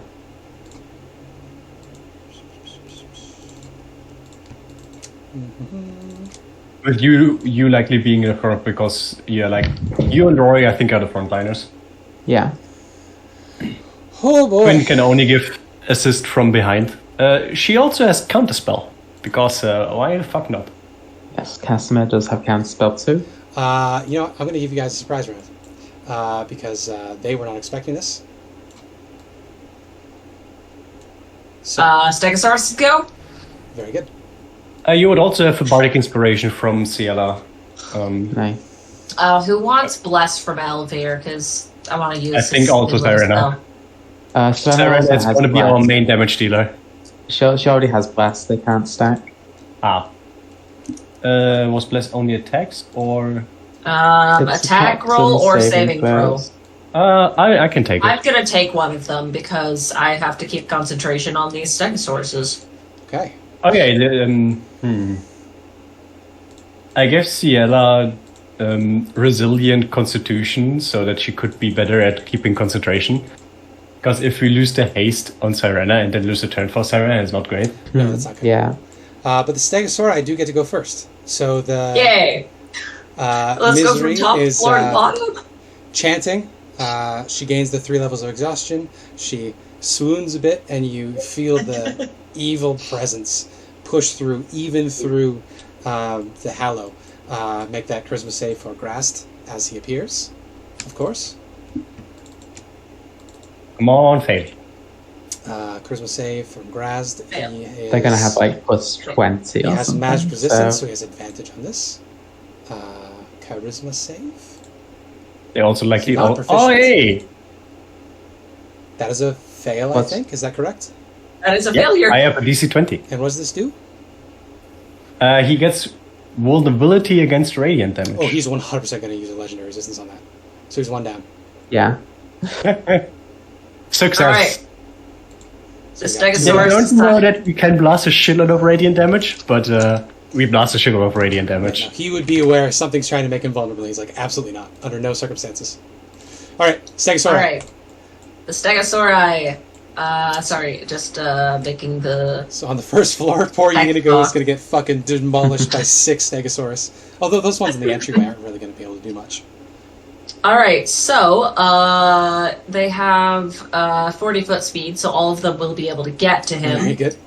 They're just gonna fucking surround him. All right, The very good. best part is, it's like wild shape. So when the Stegosauri die, there's just animated armor in their Yeah, there you place. go. With this, and then they're each gonna make a tail attack. Very good. They all have advantage because of fucking flanking. 'Cause Heck why yeah. wouldn't they? Oh, let me give them advantage. I'm just gonna do another normal roll for that one. So Okay, so the Unigo first one got a has an 19, AC of 20. so he misses. A 27 That's a natural hits, though. 20. Hell How do yeah. I roll? Holy. That amount of piercing damage. They do a lot of damage. Yeah. They do a lot of damage. Then the third one. I'm going to say, for the purposes of it's an 8th level spell, it's definitely magical damage. So that's Yay! 44 damage off of the first one. Very nice. Another 27. 27. If a 23 Very nice. hits. It does. His AC is only 20. And the last one got a 25. 24. Very nice. Okay. And then the next floor. There you go. Go for it. I think the first one doesn't get advantage because he's there before anybody else. It's surprise round. It is a surprise round. Oh, it's surprise round, so they get advantage anyways. Okay. So the first one gets a 25. 25 hits, yes. Second one Fucking 4 Stegosauri kill Unigo. in the first misses. one. Misses. Misses. Miss. Hit. Hit. 18. nice. Knowing Next Wizards of floor. the Coast, they are all super high level, but they have ridiculously low HP for how much damage output you can have. So I feel like there's a good chance that we will absolutely clobber them at the beginning. This 20 guy. Yeah, this is mostly This- because I'm allowing the creatures to have This magic. Because otherwise this- yeah. you'd be completely immune.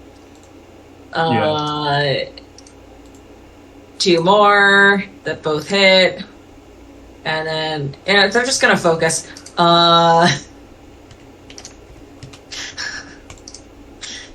Okay, that's all the damage on those guys. They're very good. These 2 are gonna go after this one. Surprisingly, That's a miss. still up. But That's Unigo's another fucked miss. up. These 2 are both gonna go after the Yeah, Ublex. Jublex has an 18. So 26 will hit. That'll miss. And finally, 1, 2, 3, 4. These guys, can they get through the door? I don't think they can make it to the guy, but they will run out. Okay.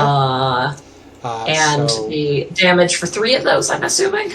just tell me who's taking the damage, because I've lost track. I'm on the final floor now. Gotcha. Did you get the ooblex? Yes, that was just 26 damage, right? Yeah, that was just one. Okay. 26. And then now it's the final guy on the bottom floor. Gotcha. And he just took... no, I started at the top and went down, so now I'm at the antechamber. Oh. Okay, I'm gonna go back all the way to the backwards. top. Jesus Christ. Well, I was moving them as I... Oh. See, I was going left to right. I guess you were going the other way. I went from misery up to... Sorry, Yuna goes on the first floor. I fucked that up. Uh-oh. So. This is complicated. Yeah, I'm sorry. This is my fault, really. Let's do this. Let's do this again. Yeah, reset everybody's HP. And we'll go from the top. From the top. From the top. Okay, so the first attack was a 19. Garast's AC is 20. So it would have been the same thing as against Unigo. Then I got a natural 20, so it was 23 plus 21. And this is the guy on 5th floor. Mm-hmm. Then I got a 23, which was 27 piercing damage. And a 25, which was 24 piercing damage. Gotcha. Then floor 4 with Zuktamoy, I think. So I think that was 200. Well, how much damage was that? On the first that was about 100. About 100? Okay. 24. It's 80 plus another 10. It was 95 exactly. Gotcha. There we go. On the first guy. Caught up. Then Zuktmoy, I got a 25, a 15, a 17, and a 23. I think only the ones over 20 hit on that one, right? Her AC is 18 actually. 18. Okay, so the 17 misses. So that was 20 piercing and 18 piercing for Zuktmoy. Okay. Gotcha. Then 3rd floor. Gotcha. These are all on the Demogorgon, which is yes, 22 AC. They ganged up on that guy. Yes. Anything beat a 22?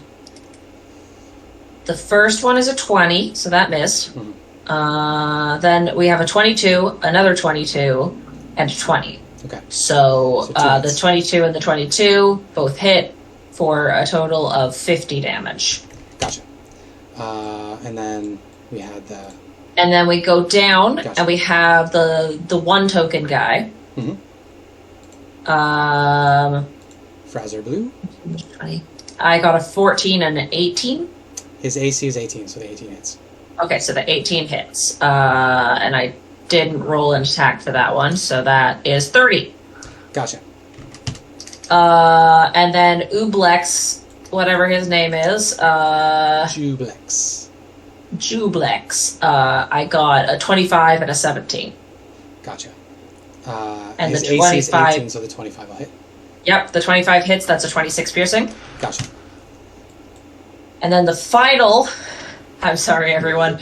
The final attack was a natural 20, a 24, a 25, and a 16. Gotcha. Yunugu's AC is 20, so... okay. That's... So, everyone except for the 16 hits. That's 28 plus 22 plus 21 plus 25. 28 plus 22 is 50, plus 21 is 71, plus 25 is 96. Okay. Well, Erica, 96 damage to that guy. Good job with your fucking geese. Yeah, it's geese. There we go. Sorry about that. I'm sorry for casting a spell that gave me a bunch of extra guys. Still your turn, Riley. So It's just the Stegosaurus's turn. yeah, no, it's surprise round. Oh, and then I'm right after them. I got it. So you know they're here. You don't know exactly what's going on. So you go to the teleporter. You just move. Stegosaurus is going to stay where it is because the Stegosaurus can't fit through the door. Okay. Sorry, not Stegosaurus. Brontosaurus. Brontosaurus can't fit through the door. That's right. Brontosaurus also can't fit down the teleporting shaft or the levitating shaft. Yeah. What about Heavy? Brontosaurus. The Brontosaurus. But I have a bestie who is a little rogue. Yeah. And he's going to go down. He's going to use his boots of speed, which make his walking speed 60 feet, and his flying speed also doubles. Maybe. Oh, haste, yes. I think the boots of speed is specifically the walking and I was speed. just walking speed. Never mind. So he's got a movement speed of 60, which is. Yeah, and you just use your movement to go up and down the levitating I mean, shaft. he can't make it to it. So because he started on my back. He's not fast enough. If you can get to the shaft will carry him down to the lower floor. Yeah, that's 10, If he 20, wants to go 30, 40, 50, 60. He can't make it. Oh, So he's going to stay on my... I think he's going to come over here and just, like, prepare an action Attack. to longbow Gotcha. whatever comes through. Okay. He's got a longbow. That's token without a name. Rory. Hello. Ah, Oh yeah, I did. longbow. No tokens. I will move both these here. Plop. Go into the thing. Which should plop them here. It might be hard to get into a proper range to see the guy. Actually, no, this should work. Yeah. Very nice. Well, Rory's going to start with... Longbow. So Rory and Hey, Quinn head down the levitating shaft. Let me check real quick if I want to do something with Quinn first. I don't think so. Actually, I think Quinn might actually stay back here in case, because if she gets hit, it's bad. Okay. But Rory is gonna cast Sacred Flame on the lady. This these one Quinn is a gets handsome 30, dude. right? He will give you a Okay. dexterity save, yeah. Dex save with advantage. If it will... Oh, he's a proficient in these. 21. Damn. So success. I think Sacred Flame was no damage. They tried. Yeah, it's a cantrip. Yeah. Yeah, that's gonna be it for Rory, I think. Alrighty. What is Quinn gonna do? Quinn should do something. But what?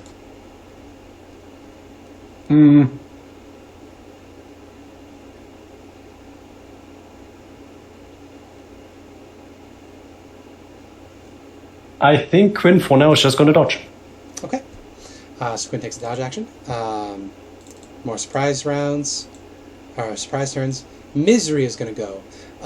Would you like her to cast a spell or use one of the Dark Heart's powers? Shouldn't Sirena have gone first, I just noticed? Did I skip her? Yes. I think you started from Misery's turn, which is why... Oh, it's because you also didn't put a name on your token, so I missed it on the tracker. Sorry. Oh, okay. I'll fix that. I guess you can go twice then. For your former turn and now for your next turn then. Well, I was going to control her in combat. I just want to ask you guys. We'll back up. Abby, what would you have done on your surprise round? I would have moved down Very good. to here. Very good. I currently have 100 base movement speed, and I can dash as a bonus action, Yeah. so I think I have enough to get there. You also have a shitload of attacks. Yeah, I will use a bonus action to activate Bladesong. So she will, as she's like floating down, she'll do a flourish with her two swords, and they'll begin vibrating. Very nice. And humming with a divine melody, and I will move in and attack this guy once with Dread Ambush, twice from an attack, once with haste.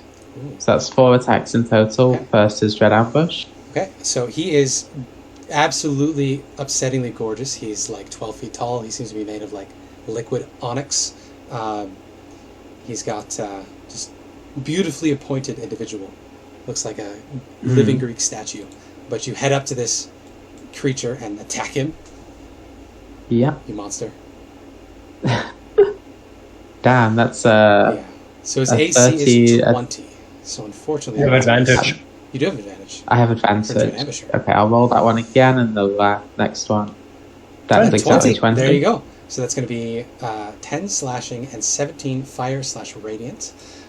He So yeah. does not resist radiant, but he does resist fire. Is that dual typed or is that half and half? 6 of it is fire. So Gotcha. it would be so Yeah, it's 10 of four it is fire. what? Oh wait, what? Oh wait, never mind. Helm's Radiance. I was a bit. Yeah, So- Helm's Radiance fire. Holy Weapon is radiant. Red Ambush is slashing. Okay, so that's 24. There's a lot of Yes. damage tabs. With a slash. Turn off Dread Ambush. Go for the next 3. They have advantage. That is a crit. Woo! Here we go. Plus 11.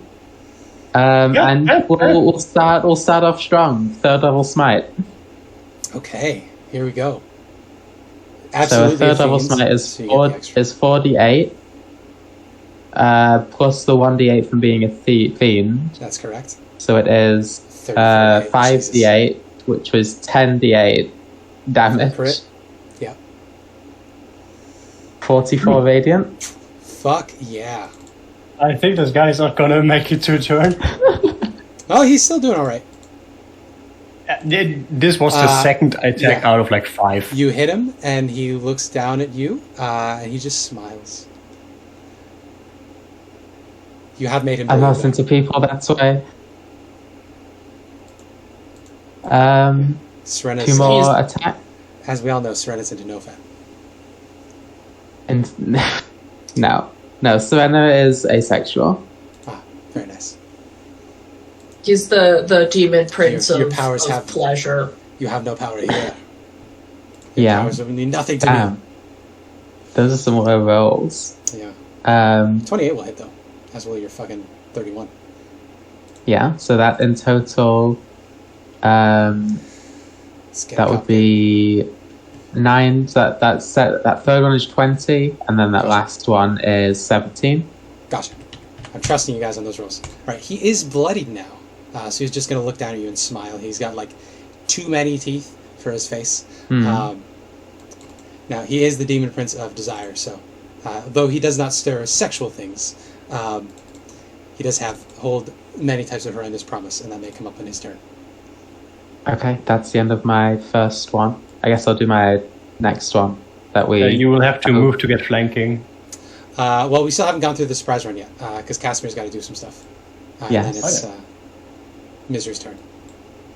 Casimir, can he just like stay up top here and shoot downwards? I think so. No, Actually, I did say it's a he'll force move. field. There's a force He'll field. move down. Gotcha. He'll cast haste on himself. Okay, we'll treat it like a wall of force between the floors. Yeah. He'll cast haste on himself and move opposite Serena. Very good. And then he'll make his one hasted attack with the scimitar of speed. Very good. AC 12 or 20 will hit with a 9. That's 9 magical slashing. Very good. And that's it for his first turn. Very nice. Yeah. We come now to Misery's turn, so I will ask again. Would you like her to cast a spell of her own, or would you like her to use an effect of the Dark Art as her action? She can Remind us what the dark card does again. Siphon Chaos. There we go. So until the start of her next turn, -5 to attack rolls, ability checks, and saving throws from the Demon Princess. Oh, that would be good. That would be good. Let's see. Does she have any bonus action spells? She does not. So we're good. So yeah, so she's gonna do that, and then we move on. The Clev continues hanging out, invisible. Now we're back. Surprise round's over. You want to kill this prince? Yep. I'm gonna try. You're gonna try. Yeah. So just 3 attacks this turn. No, 4 attacks. I have my bonus action and haste. So 1, 2, 3, 4. Woo! All right. All of those will hit. That's 15 plus 12, so 27 for the first one. Okay. That is 9, so 19 for the second one. 19 for the second one. 13 for the third, Gotcha. and then 12 for the fourth one. Okay. He is still up, but looking not so hot anymore. Nice. Casimir will attack him twice with the Scimitar of Speed. Okay. So a 22 for 7. Ooh. Yes. That will hit. There's a thing that I need to do in a second. Okay. Because And then looking a at him 29. does cause madness. Ooh, fucking Oh, crit. okay. Jesus. Okay. So you have looked at him. He is still up. So the first time you lay eyes on Grast, you have to make a charisma saving throw as you look at him. See how your personality is affected. This would be Hey. Quinn and Rory as well. This is not a stat sheet. This is in the description on the back. This is this a stun or a charm effect? it is a charm, so you would have advantage on this. Ooh. And if you cannot be charmed, you don't have to worry about it. Elves cannot be charmed. Ah, there you go. I completely forgot about that until I looked at Casimir's stat sheet. DC for this effect is 23. 23, Jesus. If it's 23, then I failed both of my charisma-heavy characters. No, this is an innate thing. I won't use a spell save then. Normally, it should say what it uses, which Well, DC is. this is in the bio and info. It's not even on his character sheet. That's why I missed it.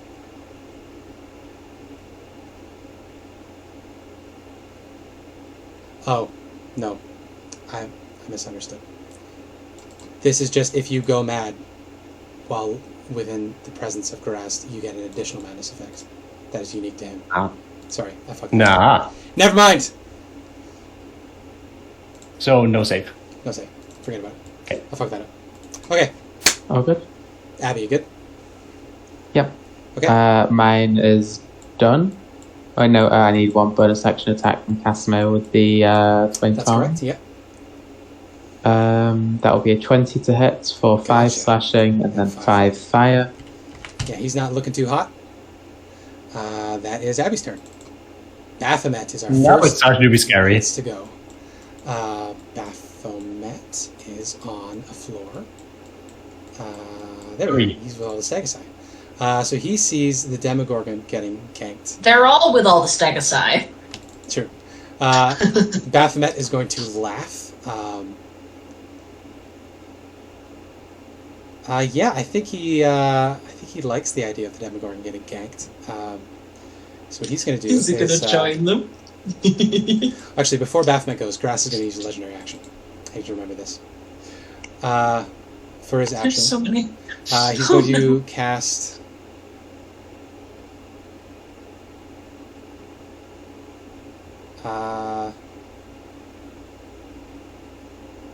Crown of Madness using his legendary action of Sow Discord. I think he's going to cast it on. Rory is He going to can't be his see best Quinn. bet. Yeah, she's behind a wall.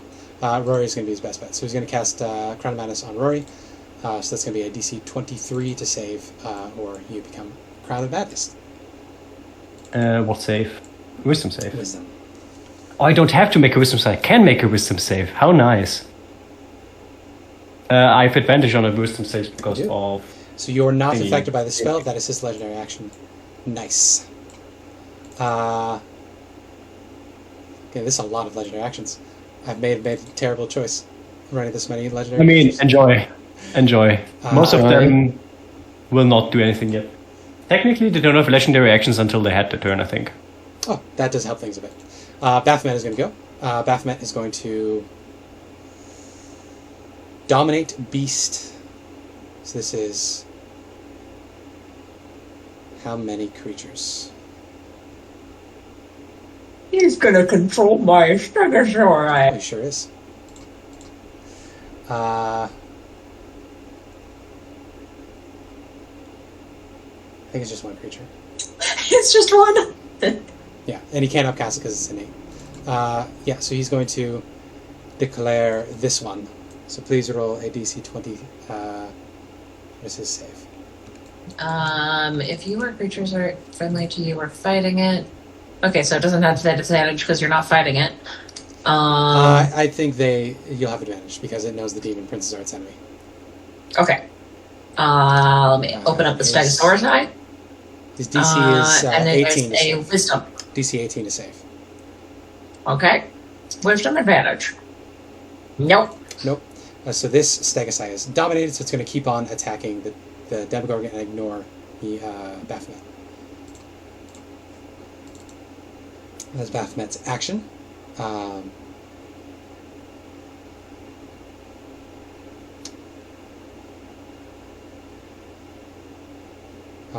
Yeah, I think he's just going to hang back. He sees this weird... I love that he's just been like, okay, just keep doing what you're doing and does nothing else. 20, 25, 30. Yeah, so he's just going to move over here. I'm going to give him a chance to...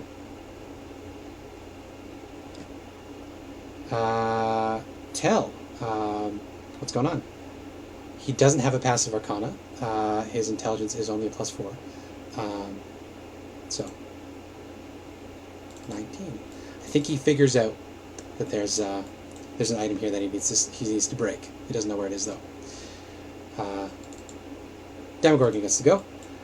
Demogorgon, surrounded by enemies. Doesn't like this. We get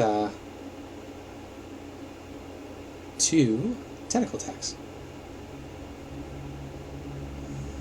Boo-boo. These are on this one. Yeah, those were it. So a total of 66 damage, and I need it to make 2 Constitution saving throws. Okay, so its HP is now 10. Constitution saving throws. I don't think this guy is gonna get any healing anyways, but, Oh, these are -5. they still hit. Close to that, yeah. Do they do 5 less damage, or? No. Okay. Constitution saving throw. Or the max is reduced by the same. Alright, so Yeah. max is reduced by 66 as well. That's okay. No bonus actions for the Demogorgon. So what he's going to do instead... I accidentally deleted the token. Oh, that's okay. Can you bring him back, please? Or bring a new one. Copy one of the other ones. Sorry. It's okay. So, Demogorgon also not proficient in Arcana, so it'll just be an intelligence check. Oh, yeah. He knows where the Dark Heart is. He knows what's going on. He's going to move. So you can roll your opportunity attacks as he steps into the Opportunity attacks. Did they get advantage for flanking? Yeah, for their opportunity attacks. They would. So go for Awesome. it. I think with a crit, I think he's just going to dominate the Levitator. Get through it. Alright, so, attack. 1. Miss. 2. Hit.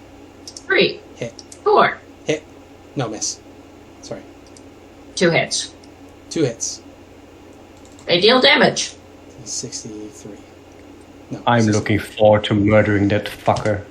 Alright, so the Demogorgon gets the Levitator, looks up and down.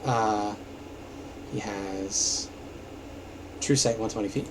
And with his crit, I think that's going to be enough for him to figure out the command word. He says the command word, and he ascends a floor. Or descends, depending on how you want to see it. Oh, he got a crit. He knows exactly where it is. So he ascends a floor. Descends to a higher floor. Yes. Descends. 1-6. And I think... Yeah, he's just going to hang out here, and he's going to ascend again on his next turn. So for another legendary action, Grast is going to do something. So Grast, seeing as he is surrounded by enemies, doesn't like that. He is going to use his Dance My Puppet ability. So everybody that can see Grast needs to move its movement speed away from him without provoking opportunity attacks. One creature charmed by grass, but no one's charmed by grass at the moment. Fuck, never mind. Yeah, I guess instead he'll just hit Serena. No. His gigantic greatsword comes slamming down on your head with 18 minus 5. That misses. That's a miss. Unfortunate.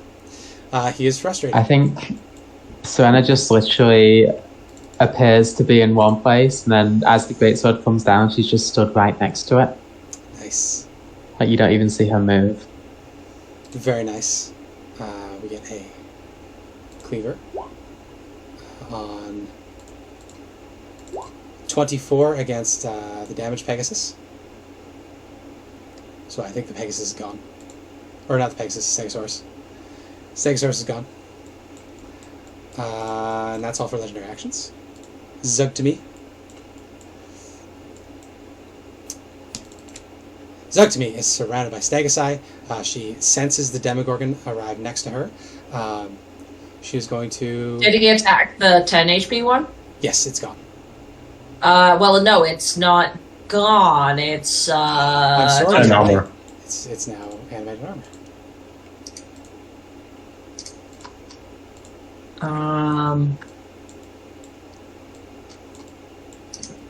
He is supremely annoyed by this. Yeah, any excess damage carries over to its normal form, so he dealt 13. 24. Or 14. So it takes 14 extra. Yeah. Okay. Zugtamoy's turn, though. Zugtamoy is going to look around. I think he's going to take this opportunity to...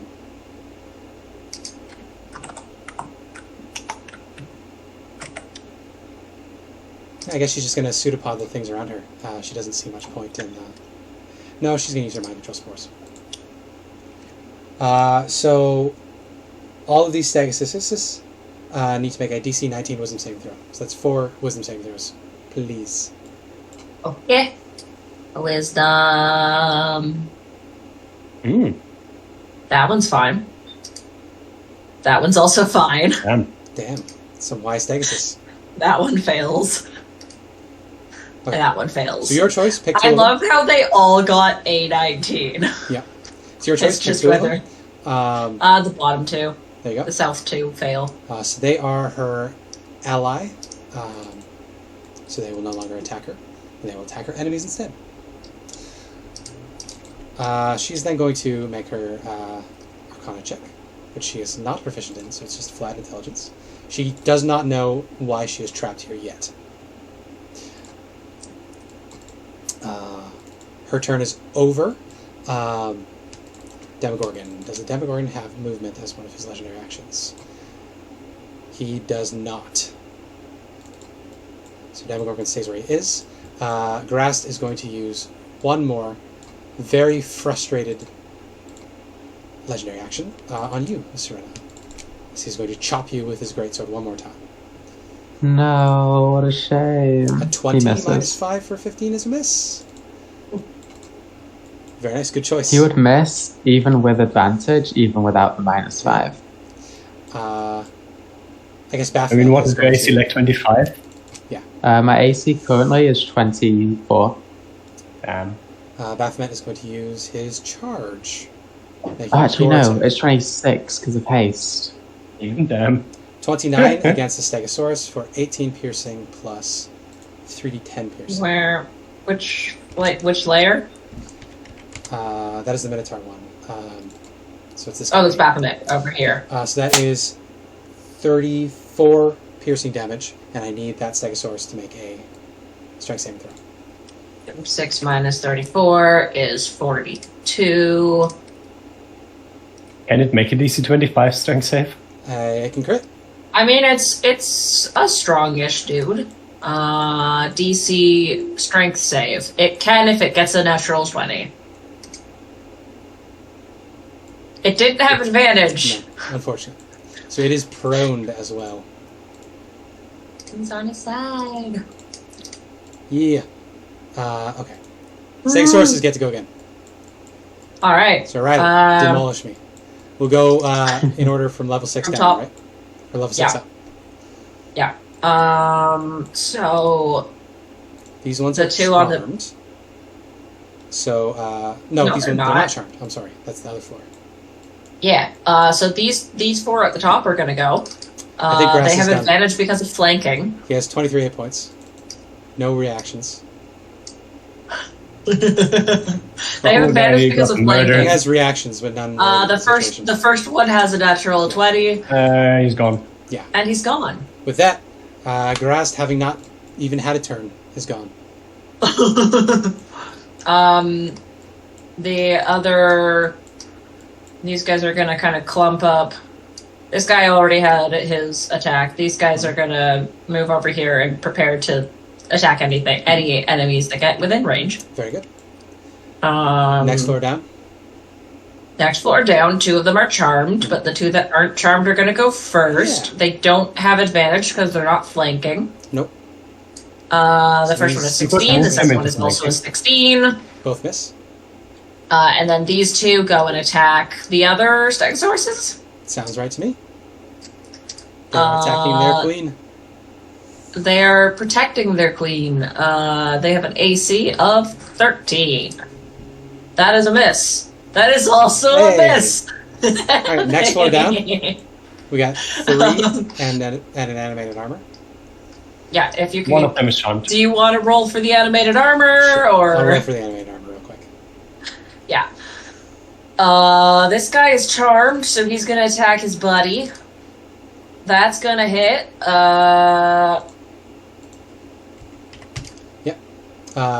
Baphomet's AC is 22, by the way. Yeah, I'm attacking myself right now. Oh, I gotcha. For the charm. This- Gotcha. Yeah, 18 minus 70. 76 minus 18 is 58. You know, to speed this up, for the Stegosaurus and the animated armor, so we might just use average going forward. It'll be faster. Average damage. Okay. If you hit, do average damage. Or Okay, double the average damage. That's correct. I think I've been mostly rolling below average, so that will actually increase my damage. Okay, so this guy is going to stand up and attack Baphomet. That's a miss. It's a miss. This guy is going to come over here and attack Baphomet, which is a 20, Opportunity attack from the other Stegosaurus, of course. of course. What's the average damage of Stegosaurus? Tail? Oh, sorry, it's 26. I forgot I was rolling. Gotcha. I was doing average. Just make it This faster. is the one. Oh, he attacks. Well, so he 26 hits. twice is 52. Very good. Yeah. Was that the opportunity attack or the one against Baphomet? The first one was the opportunity attack. The second one was Gotcha. the guy. Gotcha. So this guy needs to take another 26, which is 32. Brings him down to 32. Very good. I'm sorry. Then the top guy. Yep. Fraser Blue. Yeah, the first Stegosaurus is going to move around so that they're flanking. And then they're both going to attack with advantage. 21 to hit. AC's 18, so yes. 26 damage. 21 to hit. Yep. 26 damage. Yep. These two are going to pull the same maneuver on Gotcha. Ublex. 18 to hit. Or 18 AC. 19 to 26. hit. 16 to hit. Misses. Okay. And then, the first And floor, then we're on the bottom floor. Unigo with That 6 guy's gonna get Stegosaurus. clobbered by 6. Jesus fuck. His They're AC all is gonna- 20. They're all going to be able to get into... There. Now they're all in flanking. And they're all going to attack. 1, 2, 3, 4, 5, 6. Okay, so he only what is takes it, 18? 26 twice, so 52. What's his AC? 20. Okay, yeah, so he only takes 2. Very good. And now I'm finally done. Finally done. Okay. So Oh no, I'm not done, because it's Volk's turn. no, you're later. Demon Prince goes first. Oh, dear. We just did that earlier because it's a surprise round. I'm so sorry. It's okay. It's my fault. I guess you did put the animated armor there. There would be animated armor there anyways. I've just made them more dangerous. So for these, What we could do is we could give each player control of 2 floors of Stegosaurus, and then it's not just You're not me dominating. No, that's for... gonna be. It's fine. It'd just Oh, be that's perfect. more. It would even take longer. Okay, I just need to. I feel move fast. bad. It's Just okay. murder them. Easy. Exactly. Only gets 1 attack. It's mainly a caster. He's going to use Mislead. So an illusory double of him is left behind. And then he pastes. So this is the fake one. And then I'm going to have him make his Arcana check to tell what's going on. So he knows he's being kept here, he doesn't know how. He's gonna, over here, just hang out, invisible.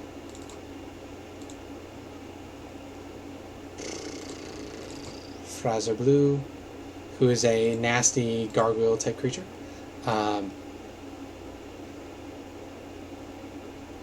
Just gonna hang out. Don't have anything extra to do. Legendary actions. Unigo, over here, with the Stegosaurus. Could do some stuff.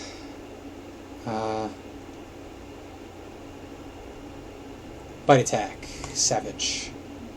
So this is going to be the far left one on the top. Make a bite attack. Which level? 1? Ooh. Ooh. Oh, yeah. That's over here. No, Unigo. Oh, this on the guy. first Okay. one. So the bite attack. That's an illusory double. No, the Unigo's on the over here. He's the gnoll, the hyena. Wait. Oh, this guy. Okay. Top left. Oh, I didn't realize it rolled for savage. I'll go with that instead. Level 1. 19 piercing on this one. Okay. It didn't roll a crit. No, I didn't realize it was going to roll for savage as well. Okay. I'm just gonna pull out my calculator. That's a good idea. 76 minus 19. I have to do so much math. It's like I'm DMing. Jublex is going to use a legendary action to bad touch one of the Stegosaurus.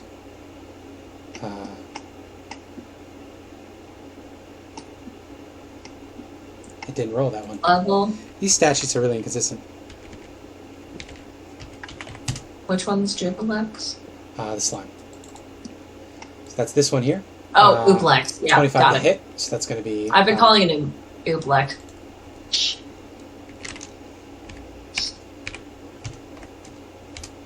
That'll hit. So that Stegosaurus takes 18 poison. Okay, so he has 58 hit points.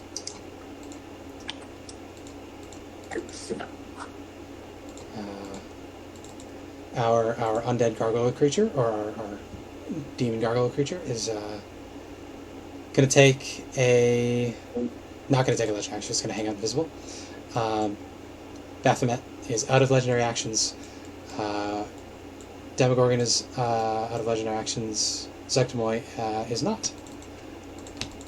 So So she's going to attack one of the other Stegosaurus with the pseudopod. 28 will hit the top left. That hits.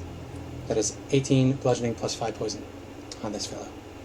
78 minus 18 minus 5 equals Grass is 53. dead, so that's all the legendary actions. Now it's your turn, Riley. Yay! So can I say that we summoned an Earth Elemental and then I killed it so that I have all of the Ring of Earth Elemental command abilities? Cool. So you can move through solid earth or rock as if those areas were difficult terrain. Ah, okay. You're still going to do 30 feet of fall damage. I need to go up. Oh. How are you going to do that when the ceiling's 10 feet above Wall? you? It's a very thin wall. Okay. I mean, I can not do that if you don't want me to. No, it's fine. fine. I keep forgetting that. Oh, I could do this. I could go through this. I could go through the wall. Yeah, and then use the... you can't speak as and use the levitator. You can't speak. I can't speak, so I can't... No, but you could earth glide over the wall. Things. So go ahead.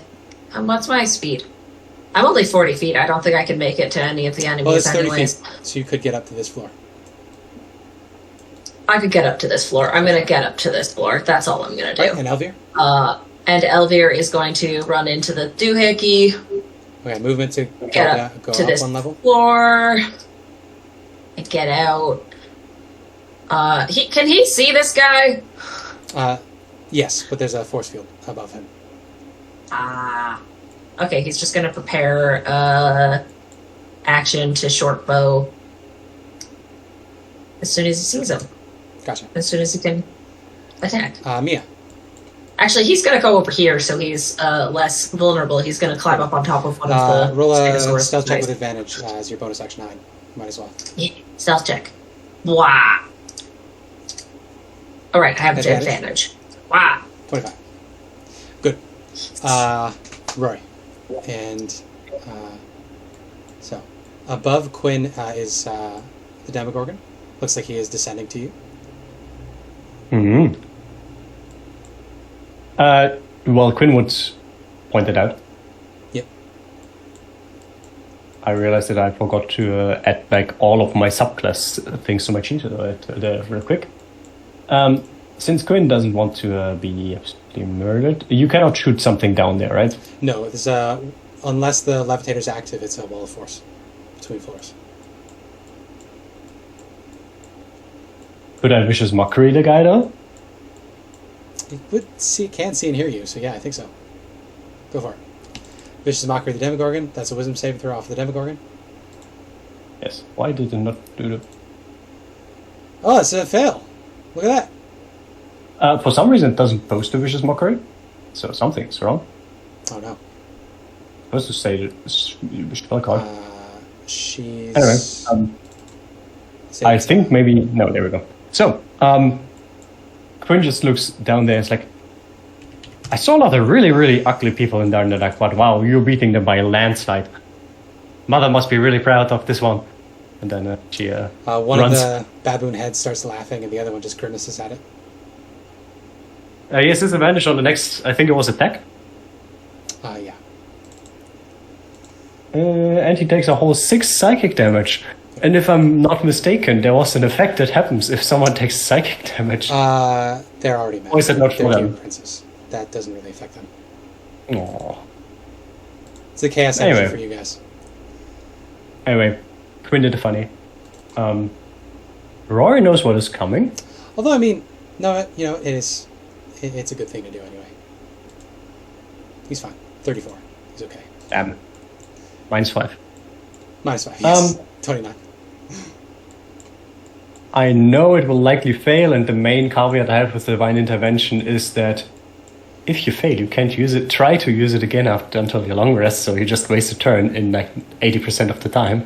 I mean, they're working their way over to you. Okay. I would like to have Rory use her action to pray to her dear godfather, Lathander, in preparation of using Divine Intervention on the next turn.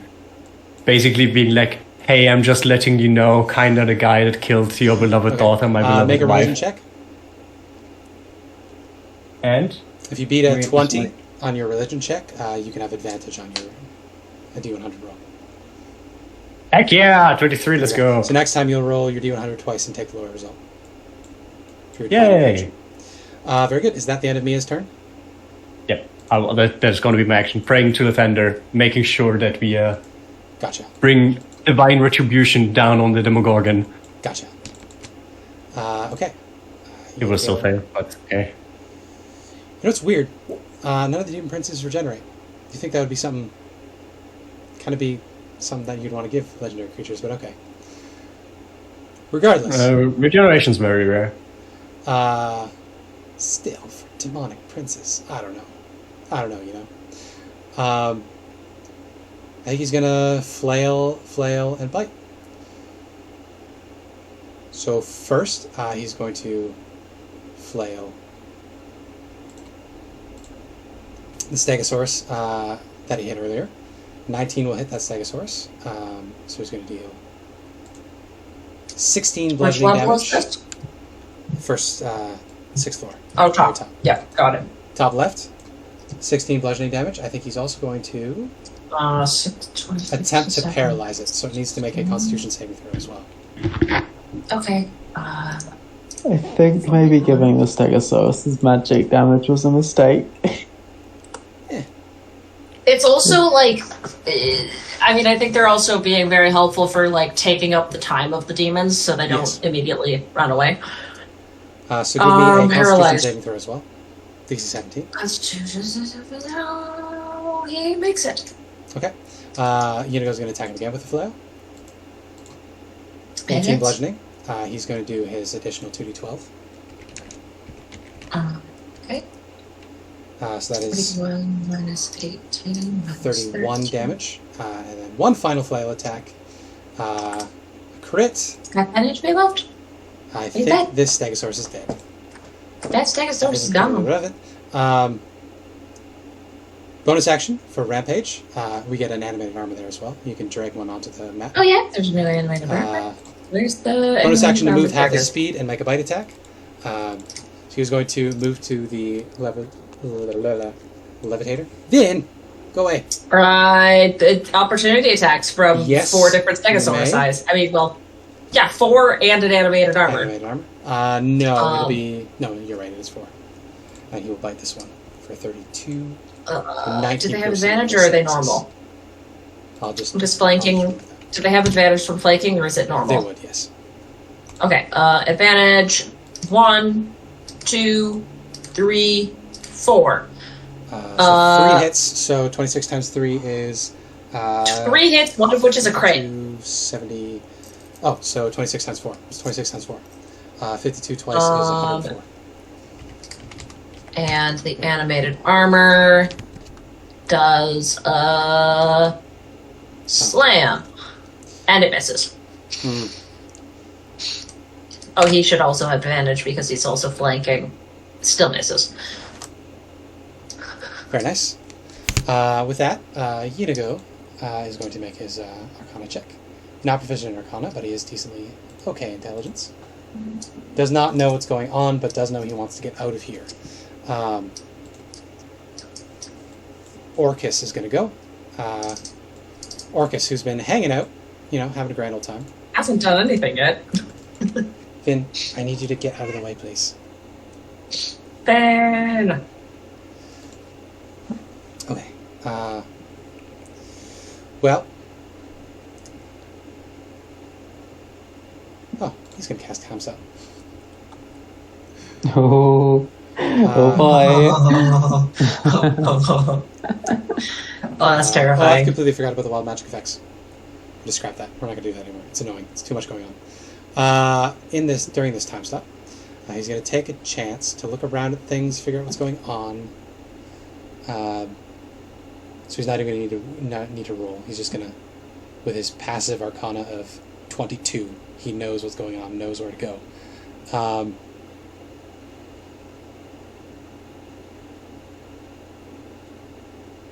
I think with that, during his time stop,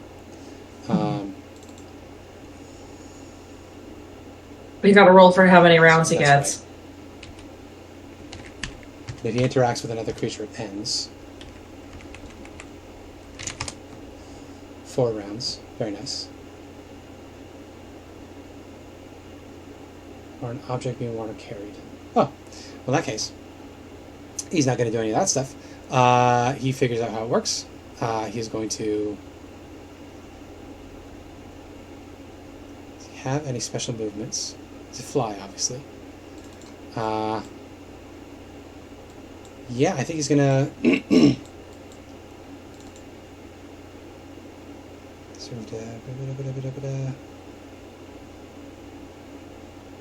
Spellcasting. He's going to use one of his turns to cast Dispel Magic on the levitation shaft. So the levitation shaft no longer functions, which means the force fields are gone.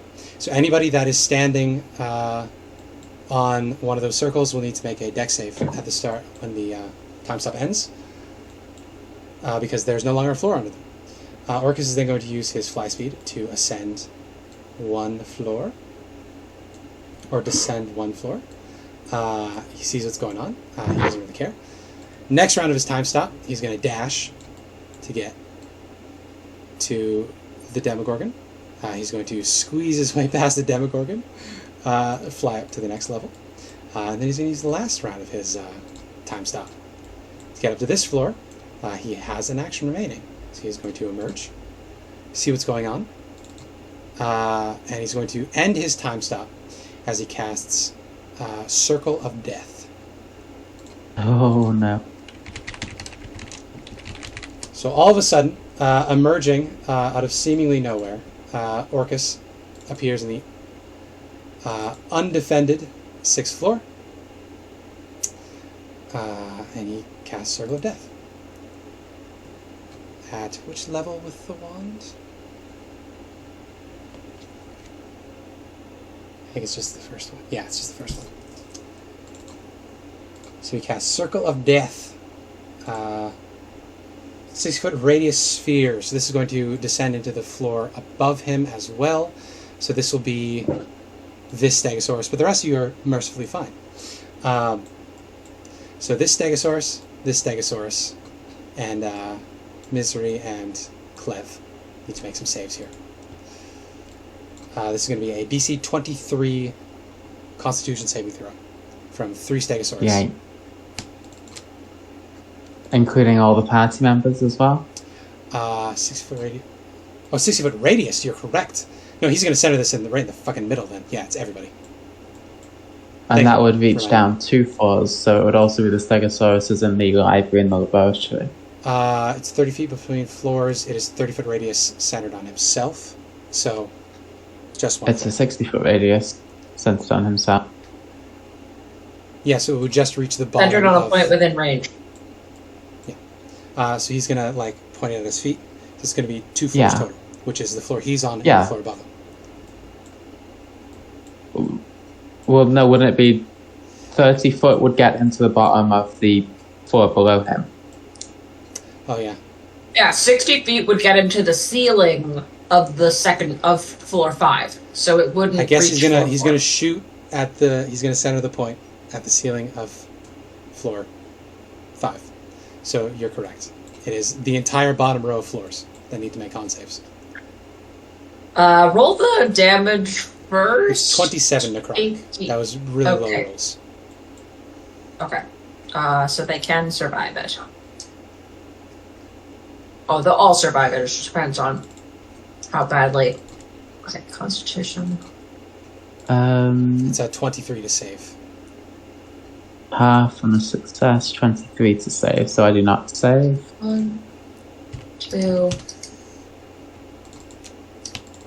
Those are the top floor 6. Floor 5. 1, 2, 3, 4. Okay, so 1 Stegosaurus makes it on floor 5. And 1, 2, 3, 4. No Stegosauri make it on the other one. So half of 27 is 13. Okay. I'm just gonna do some math Casimir in the makes a background for a con while. save for haste on himself. DC Half of 26 is DC 13. 13? DC 13 con save.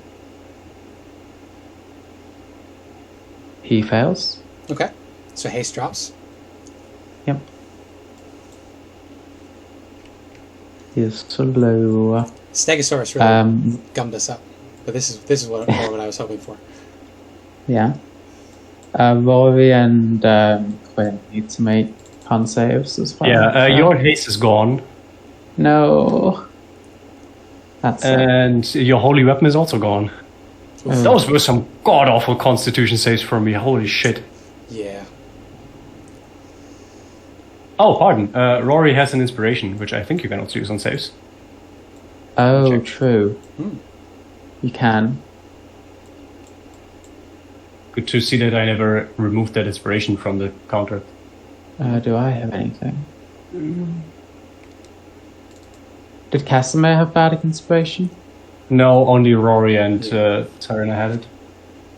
Okay. Yeah, it can be useful, and it's a D8. Yeah. Yay, you get your holy weapon still, Alright, but I But, can't act on my turn. but you can't act on your turn. Okay. Would you look at that as a high-level combat where haste is not busted because you will lose the turn after a round like that? Yeah. I got 2 extra attacks out of it. Yep. It was still decent.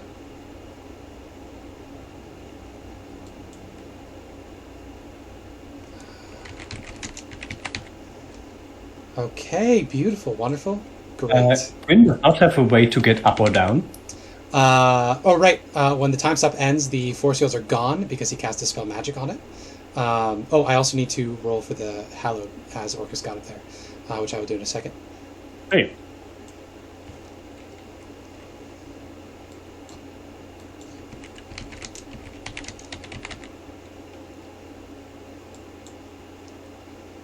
I think Rory has to fly up to stop Orcus, because the amount of people that can actually get up floors now is very limited. Wisdom saving throw or charisma? What was the Hallowed? Charisma, Charisma. DC 20. He is not proficient in these. Are we tracking what He is turn gonna- we're on, by the way? Use a legendary resistance to avoid that. What was that? Abby? Are we tracking what turn we're on? Shit. Yeah, I'm checking it. We are on turn 2. Or 2. Oh, right, because The second turn is ending currently. lots So- more. Yeah, so I did all the Stegosauruses. I did Elvir. Elvir failed, so he took Okay. 27. Volk also failed, but I needed to do a Constitution saving throw for the Stegosauruses, and I got 11 plus so you're 3 fine. plus Bless, so I'm good. So the Stegosauruses are still here. Okay. Okay, I think that's the end of Orcus's business. Orcus used a legendary resistance to resist the Hallow vulnerability effect. And that is that. Oh, Volk is still at... Right. It's the Stegosaurus that lost my HP. Jublex needs to go. Jublex is going to... Does Jublex have blind sight? Jublex has true sight. So Jublex is going to completely ignore the Stegosaurus, and he's going to eject slime all over... what's his face? Fraz Urblue. So he's going to puke. 21 dex save off of him. Dex save 18 is a success? No, fail. So it takes 10d10 acid.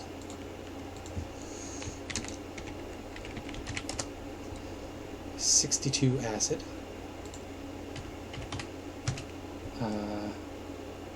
Not wearing any armor or anything like that. That is Jublex's action. Jublex is then going to... Oh, I haven't been doing this either. So can I get the Stegosauruses that are next to Jublex make Constitution saving throws? Yes. Constitution saving throw. He made it. He did not. This gun, Alright, this so they gun's are poison. poisoned. But Uh, okay, so that just means he has disadvantage on yeah. stuff. I'm going to do his intelligence check. 15. He knows he's being trapped here, doesn't know why or how. Does want to get away from everybody else. So he's going to slurp over here, and he's going to spider climb his way to the connecting floor below. Slurp. That's an opportunity attack from this Stegosaurus, if you would like to. Okay. Yeah, he'll take it. 10. That misses. That is it for Jubilex, and Jubilex has a speed of a lot. No, just 30. He's just going to slurp into the room there. Just hanging out. Right. Back to Misery. I haven't been doing the -5s either. This is too much. Misery's going to make it so everybody heals 2d6. Everybody that's not a demon, roll 2d6. I know I said at the start of your turns, but it's going to be hard to keep track of. Everybody roll 2d6 and heal 2d6. I'm just gonna roll 1 for all the Stegosaurs and heal them all the same number. Rory If that's took okay 10 with and you. Quinn for 6. 49, that's 55.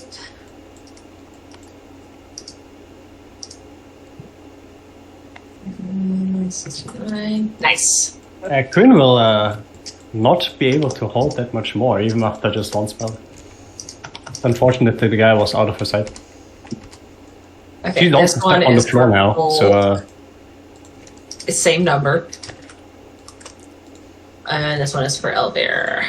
Oh, Quinn had a chance to fall to the lower level. Did you make a dex save for Quinn? She was right in the edge. oh yeah, right. The sun is on the bottom. Dex save from her. Just a 12. To have caught herself. Why a dex save? She's on the floor. Oh, I thought she was next to the left No. side. She moved that front. Never mind. It's Demogorgon that has to do it. That one's still a full This is HP. a lot. He's fine. 13 is fine. Okay, everybody healed? I'm working on it. She's Got a then- lot of Stegosaurus eye. You're good to keep moving, Okay. though. that was her action. She's then going to fucking move. 5, 10, 15, 20, 25, 30 to get away. Clev is going to go. 5, 10, 15, 20, 25, 30. Fucking open the sheet, please. Roll 20. Trying to keep an interesting and exciting game here. Don't need you glitching out and being slow. We're doing great. Why? There we go. For some reason it wouldn't open. Okay, so from invisibility, he's going to make his attack.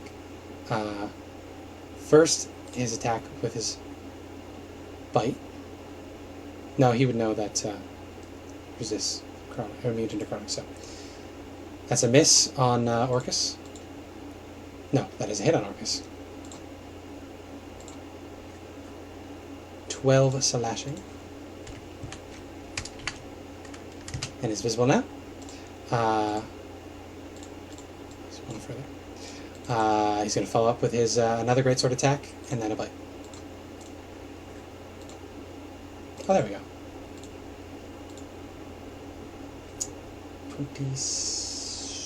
26, 30. So Clev is going to town up there on Orcus. End of that turn, Orcus is going to use legendary action. He's going to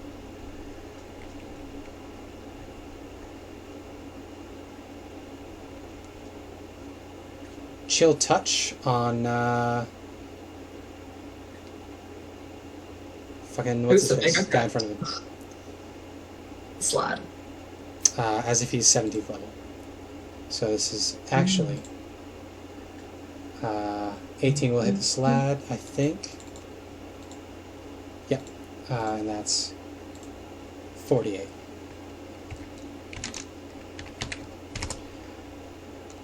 Fucking low rolls off of Orcus. Jeez. 19 necrotic damage. No. Is it necrotic? Yeah. Moving on. More legendary actions. Nobody on that floor. Nobody on that floor. That's done. Jublex has a legendary action left. Jublex can, I believe, move as one of his legendary actions. He cannot. But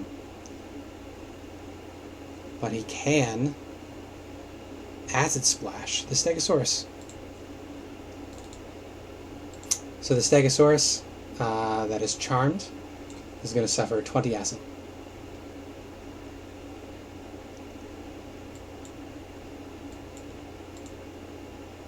Blurb. Frazer. Oh yeah, this guy takes 20 damage. So he's at 56. Frazer, looking down, is going to cast Phantasmal Killer, breaking his invisibility on...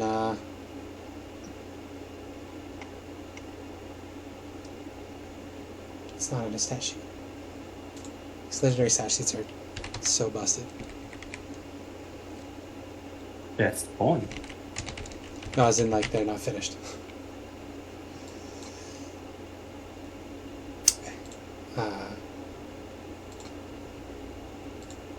This is cast on Jublex.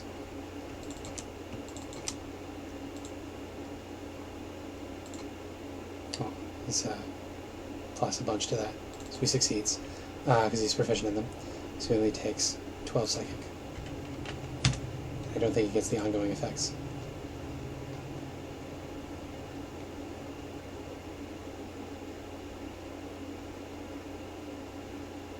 Oh, it takes the full damage, but the successful save means it ends immediately. So it isn't ongoing. But Julek's got an 18. That's a failure. No, he's proficient in it, so it's plus 5. That's already plus 5. No, like he's proficient in the saving throw. His wisdom is plus 5. This is... It's plus 5, plus 5. Oh, okay, got it. Sorry, I was confused. And that's it for legendary actions. Okay. Dinah. Sorry. So much. Abby. This encounter seems ill-advised. This is such a chaotic encounter. Both of my characters are lethargic. I can't do anything. True. Okay, we can just keep moving then. Baphomet. Baphomet. Doesn't like what he sees.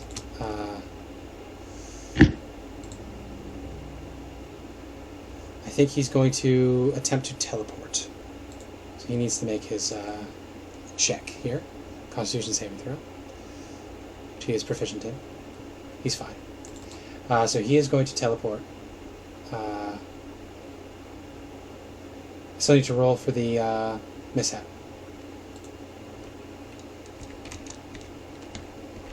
It's an area of wild magic.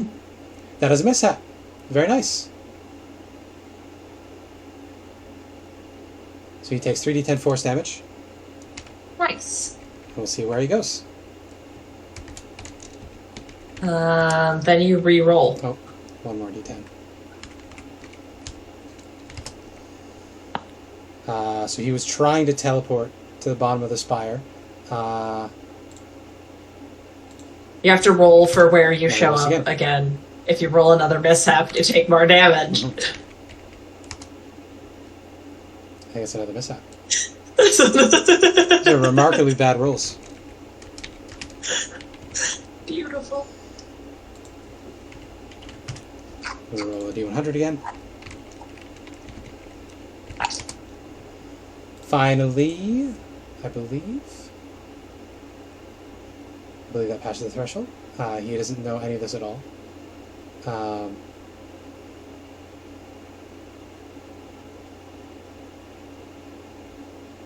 That's still a fucking mishap, I guess. It's gonna be stuck in a mishap loop for a while, I guess. Until I finally roll above roll above half. He just kills himself on mishaps. Finally. Okay. So there's a nasty tearing and wrenching sound. And then finally, He appears. This is this going to be, like, what is He his was familiarity? headed for the bottom of the spire. He is not familiar. So this 66, I need to actually open the spell to read the description because the chart's broken. Description? Would you call this viewed once or description? Description. Off target, lowest. 54 to 73. You got a 66 though, didn't you? They rolled Yeah. 66. 54 to 73 is off target. Okay. Sorry, I'm trying to help. Very good. Thank you. Random distance away in a random direction. This is a really stupid spell. Why would they make it this way? Yeah. Off target. You and your group appear a random distance away. It's 1d10 times 1d10% of the distance that was to be traveled. So that's 2% of the 60 feet. So 6 feet. So he's where he wanted to be, but 6 feet off. Is he underneath and falls? He wanted to go... Oh, wait, no, he'd be above. Yeah, he wanted to go 60 feet down. So that would be So, here, and he's just not where he wanted to be, so he's over here. yeah. There we go. So yeah, there's the wrenching, tearing sound, and then all of a sudden, Baphomet appears. I see an enemy. Can I attack? Because I've been Sure. preparing my actions this entire time, waiting for a baddie. Go for it. Yay. Thank you. I... What's your range attacks on Brontosaurus? Oh, I can't. Reach 20 feet. He's too far Is he away. within 20 feet of me? No. No, he's too far. Okay. Okay, that's fine. I'll just attack on my turn. Very good. Demogorgon. Demogorgon was able to catch himself, but seeing as the force field's gone now, he's just going to leap all the way down. He's going to take the fall damage. Not even worry about it. So that's 60 feet, which is 5d6 fall damage? 46? Is that after the first 10?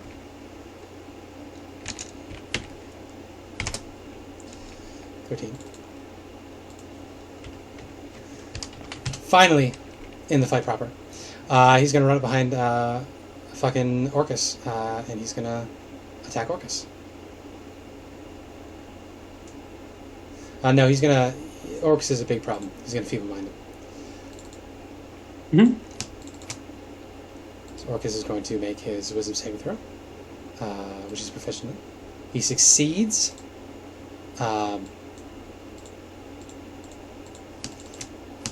Demogorgon, no bonus actions off the Demogorgon. But he's going to step as close to Orcus as he can, get right up in his face. Orcus is going to use a legendary action to hit him with his tail. Nasty undead tail. Fight, fight, fight.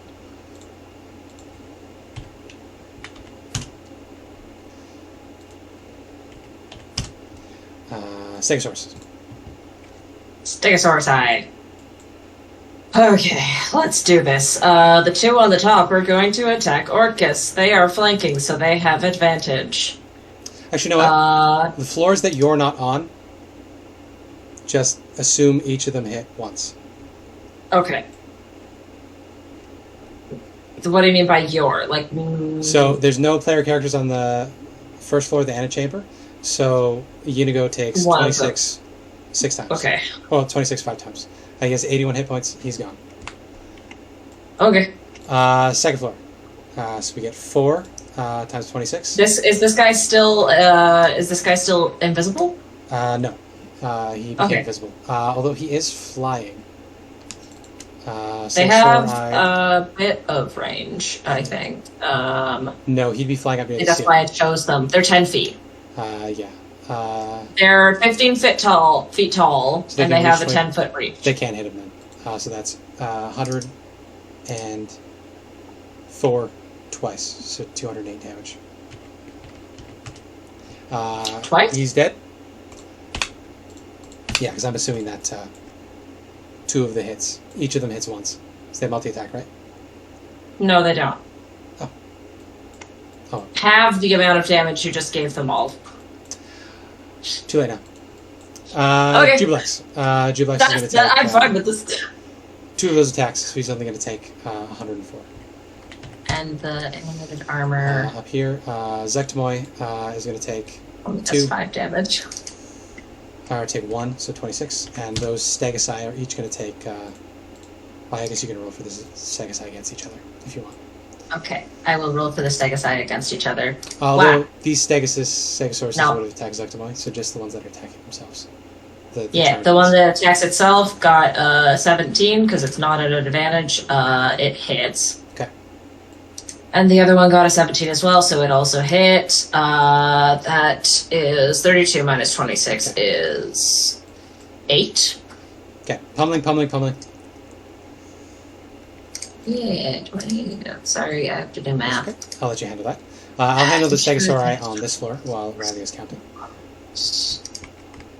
29. You can do the top floor. Wait, no, I want to do the ones on that floor. You can do the top floor. Okay. Can they even reach? I don't think they can reach. I don't think they'll reach it, no. 10, 20, 30, 40. No, but they can dash. Just so they're... 10, 20, 30, 40, and a little bit further. Oh, he was carrying this guy on his back. So Elvir gets a shot because he was riding on the back of a Stegosaurus. Gotcha. Crossbow attack. That's 25 to hit. That'll hit, yes. Oh wait, no, that's 25. No, that's 1d8 plus. Yeah, okay. Yep. And he's I don't still know hidden. why it. Still hidden from Rolled earlier. it twice. Chameleon. So. Hey, you get a advantage. sneak attack. Okay, Oh, also so that's advantage. 12 Yeah. plus You want to 17. roll that with advantage? Roll again for crit. It rolled twice for some reason already, so. Alright, whatever. 29. It's a 25, which gets piercing and sneak attack, Yes. which is already in there. Very good. And then this guy goes 10, 20. It's your turn 30, following this, 40. right? For Volk. Okay. And this guy can't make it, so he's just going to stay over here. Okay. And then the Brontosaurus is going to charge and attack. I have a 20-foot range, so I'm going to actually stay 20 feet away from him. Okay. The Brontosaurus is going to stomp. So this is not taking into account the my strength potion. Okay. Which gives me a +7. So every number here that I'm going to roll on a d20 needs to add another 2 to it. Gotcha. So stomp 15, that's a 17, and then I also have bless, so that's 19. No, 22 AC. Okay, that's okay. I have multi-attack, I think. I do not have multi-attack. Okay. So you're gonna hang out at a distance? I'm going to hang out at a distance. Oh, wait, do I have advantage because of flanking, or does that not account when I'm in range? Okay. No, not in range, only melee. Sorry. Okay, so I'm melee. I'm just reach. I don't know what that means. Melee with reach would still be melee, yes. Okay, so I do get to roll a different d20. And you just have to maneuver a little bit down here, say. I'm so sorry. It's okay. I'm very confused. I'm gonna tail whip him for this one. Okay. Tail is a 13 No. plus 2. If I can't get it even with a 4 on the d4. Unfortunate. I do not hit. I should have had us. But it is Elvir's turn. Yes. Which means that Elvir gets to roll another crossbow attack. There's an ally within 5 feet, so he gets sneak attack. Yes. I'm doing so many things. I'm so confused. It's okay. We missed. We're fine. We're good. Okay. It's okay. Mia. I did not realize how much I would be taking on with all these Stegosauri. It is always the same. What I should have done is I should have had the floors that you guys weren't on. We should have just been doing average shit from the beginning. That's okay. Alright. I think Baphomet is gonna Heart Cleaver, what's his face? Elvir. It's a legendary action. 25 slashing on Elvir. Ow. Orcus is going to, I think...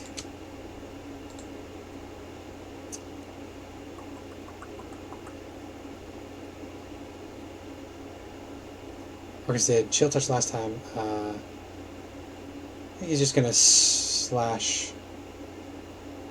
Yeah, he's just gonna slash the Death Slap. His tail. 14 piercing, 13 poison.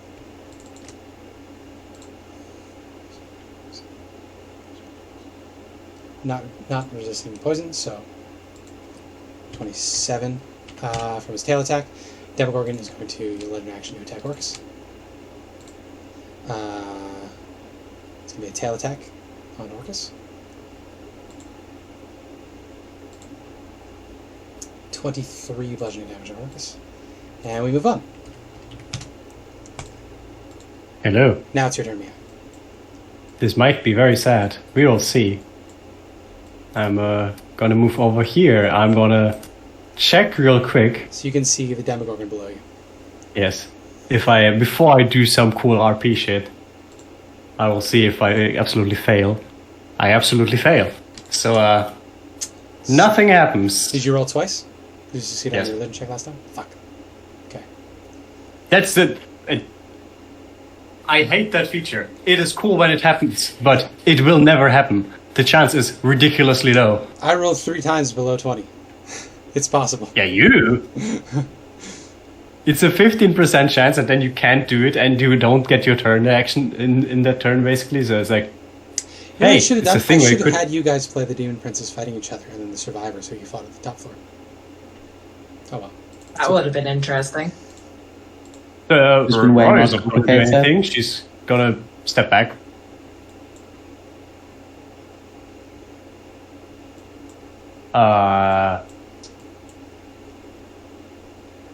You know what? Quinn is gonna cast Greater Invisibility on Serena. Ooh, there you go. The Serena Nice. becomes invisible. Thank you. And then she's gonna go next to Rory and try to calm her down, because I think Rory's just too angry to do stuff. Fair. And that's why it failed, obviously. Not because it's a bad feature. No. That should be designed differently. Orcus. Let's see.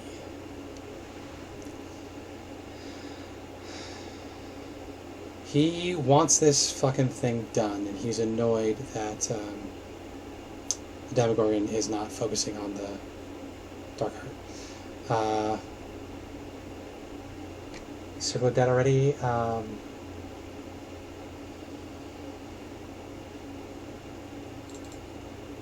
He's going to tank the opportunity attacks, and he's going to fly over here.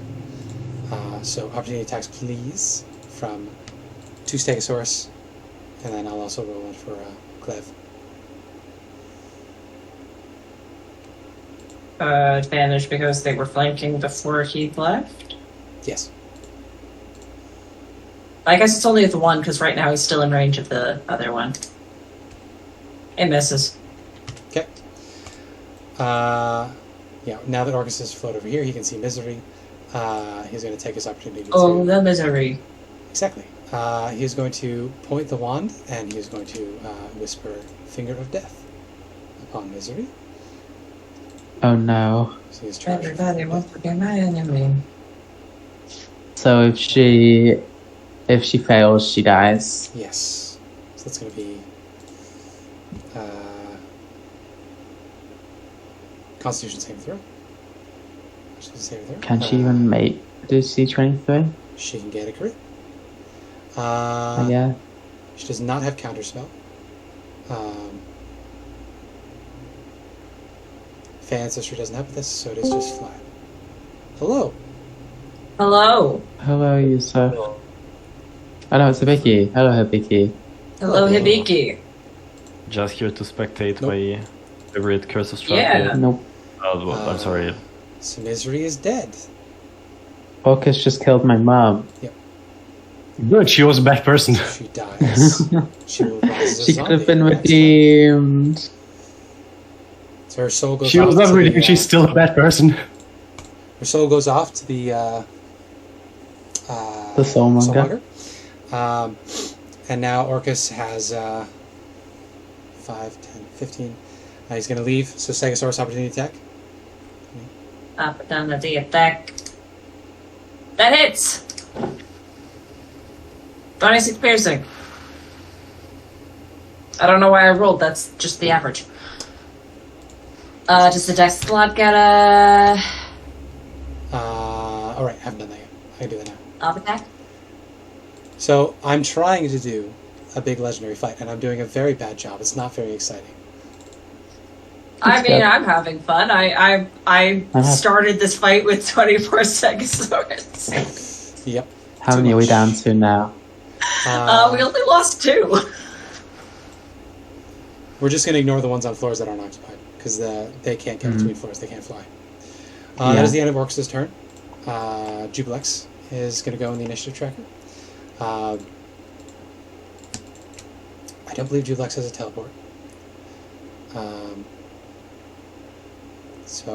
But he could just drop down. So yeah, I think he's just gonna... So 2 opportunity attacks from the Stegosaurus as he drops down 3 floors Back. to a splat on top of the Yes. building. Okay. So 3 floors is 90 feet, minus 10 feet is 80, which is 86. 24. Fall damage. Immediately going to use his action to attack the Demogorgon from behind. The 3 acid lashes. 1, 2, 3. Final one hits the Demogorgon for 16 acid. Damage. Boom. Misery has sadly passed, so she rises as a zombie.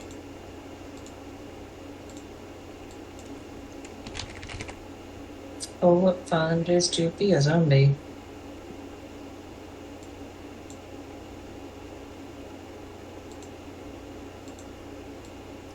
I'll move her up here so we don't lose her spot in the initiative tracker. She's there. I think with her not holding the control gem anymore, Clev is just going to go 5, 10, 15, 20, 25, 30. Pick up his control gem, and he's fucking done. He doesn't need to be here, doesn't care. You can't leave. He's going to attempt to plane shift, so he needs to make his Constitution saving throw. I He guess he succeeds.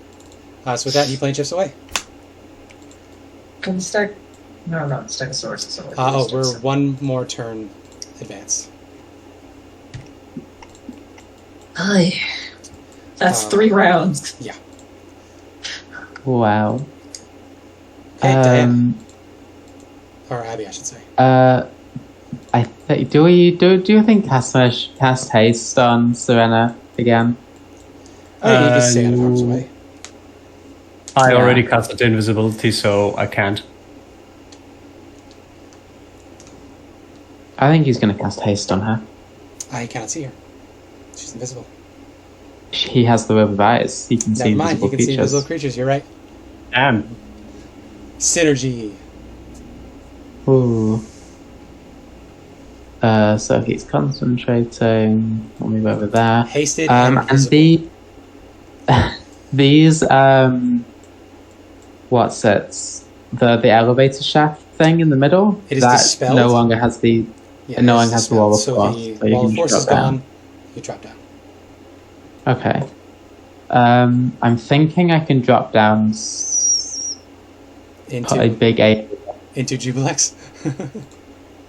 Well, I guess I could maybe dodge to the side. Reasonable. I'm acrobatic. Give me an acrobatics check as you descend. Because they're 2 very large creatures grappling with each other.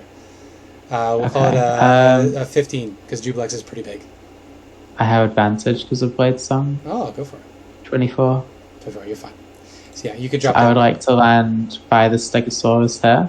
There's a wall there, so you do still need to be inside the wall chamber. That's a wall. Oh shit, that's a wall. Yeah, you do still take 20, that 20 changes. feet. That changes things then. Sorry. Okay. You would still take 2d6 of fall damage as well. I might not drop down if that's the case. Okay. I didn't realize that. Sorry. Yeah. I will instead. How bad is Baphomet looking? He's looking a little over bloodied. He's doing all right. Okay. I'm gonna move over to Baphomet then. Okay. He has true sight, so he knows you're there. Yep. I think most of them will have true sight. Yeah. But you can definitely get it behind him.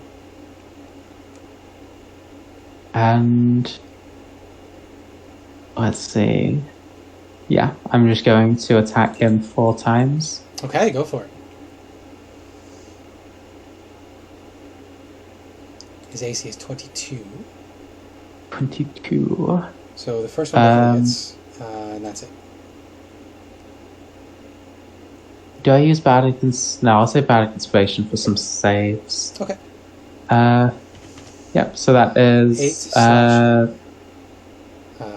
8 slashing, fire, 10 radiant, 10 radiant. and 1 fire, yeah. Very good. And then the 4th attack is a 31 to hit Hell yeah. That certainly hits. for 18 total. Slashing away at him. Not very nice. Casimir did his thing. He's concentrating. Yep. Baphomet. He will also move back Yep, go ahead. back up here, I think. He didn't like that. I think of the people that he can You see, can try me. the most damaging person to him currently, the most dangerous to him currently is you. I think he's going to use his 8th level spell Maze. So I need you to make me a... I did not know that this guy could cast spells. he's the god of Minotaurs, or the origin of Minotaurs.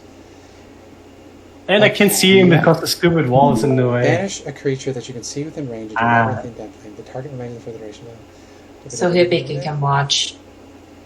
Yeah, there you go. I don't... there you go. I don't see a save specified. Oh no, for maze you're just in the maze and then you do a save on your turn to see if you... Yeah. Okay. So you are popped into a demi-plane for the time being. Not a problem for him. But you can make your check twice because you're hasting. Yep. So you're popped into the demi-plane. That was his action to cast that. He has no bonus actions. He doesn't want to try teleporting again because he doesn't want to go through that again. So he's going to go move out of the range of the 3 Stegosauruses. So roll your attacks with the Stegosauruses. Elvir is out of range, so that's not a problem. Okay. The Stegosaur die. He does need to make concentration checks on these if they hit. Gotcha. They all miss. They all miss, okay. I'm very warm right now. Oh, I'm sorry. So he is making his way to the... I think that's why I've slowed down, because I've warmed up over the course of this.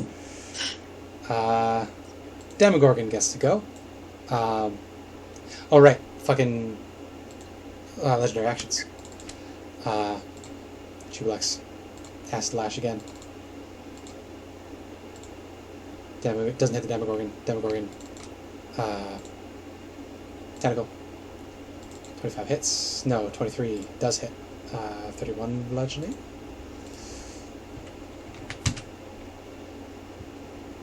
Don't need to worry about that part, because they're not going to be regenerating hit points. Not a problem. I think it's been a couple turns that I haven't been doing anything with Zugtoy. I think her legendary actions would have killed these Stegosauri, if you're okay with that. Yeah, that's fine. Okay.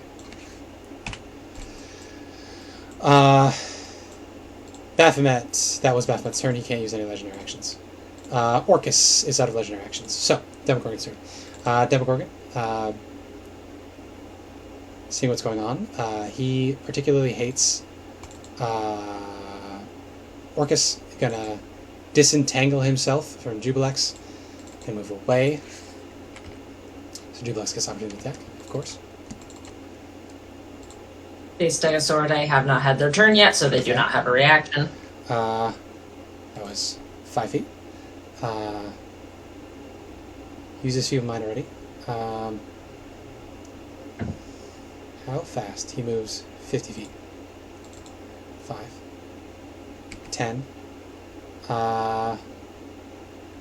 No reaction. They've already had it. He's just going to win any contest they make unless he gets a crit fail, so...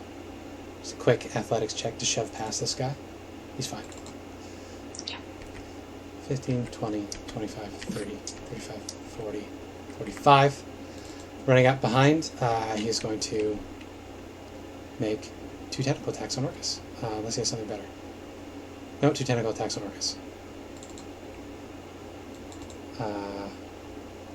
25 and 24 both hit. 61. He's wailing on Orcus from behind. Zugtamoy's turn. So Zugtamoy is going to just leave the Stegosauruses, I guess. She's going to... does she have a fly speed? She does not have a fly speed. She moves 30 feet. No, she's going to command the Stegosauruses to follow her. 5, 10, 15, 20, 25, 30. Dash. 45, 40, 45, 50, 55, 60. She's at the edge, peering down.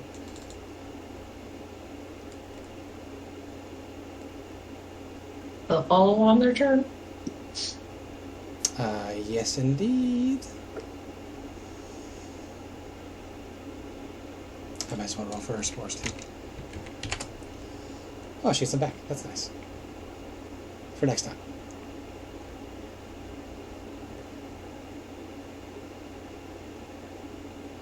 Okay. Good. Good. Second sources. Okay, so ignore all the ones on the top 3 floors. Or the bottom 3 floors, I should say. Just the ones where there are people. If you don't mind. They follow after her. Yep. These Stegosauridae. That's 10, 15, 20. Sorry, 10, 20. That's 40. 10. Okay, this guy's within range. There you go. Roll for it. So, if you hit, he takes 26. It's a miss, unfortunate.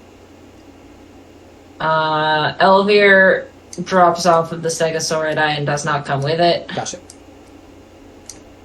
I keep double clicking on it, which... Has Baphomet been damaged? Not yet. No. This Stegosaurus does not hit. Please, And this one cannot get within range. I love the first I turn don't you want to hit be in a like maze. every single time. Yeah. You get 2 chances my at luck- DC 20 intelligence check. What?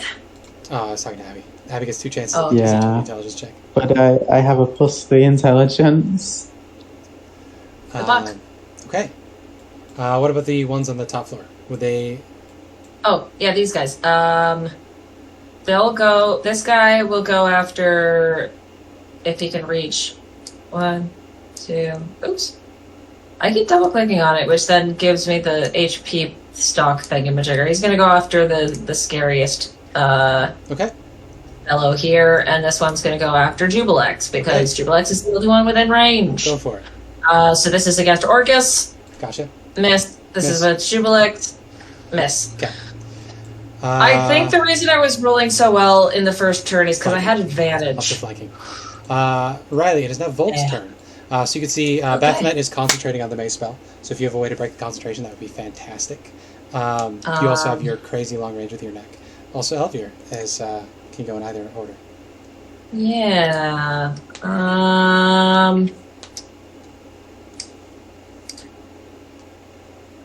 I think what I'm gonna do is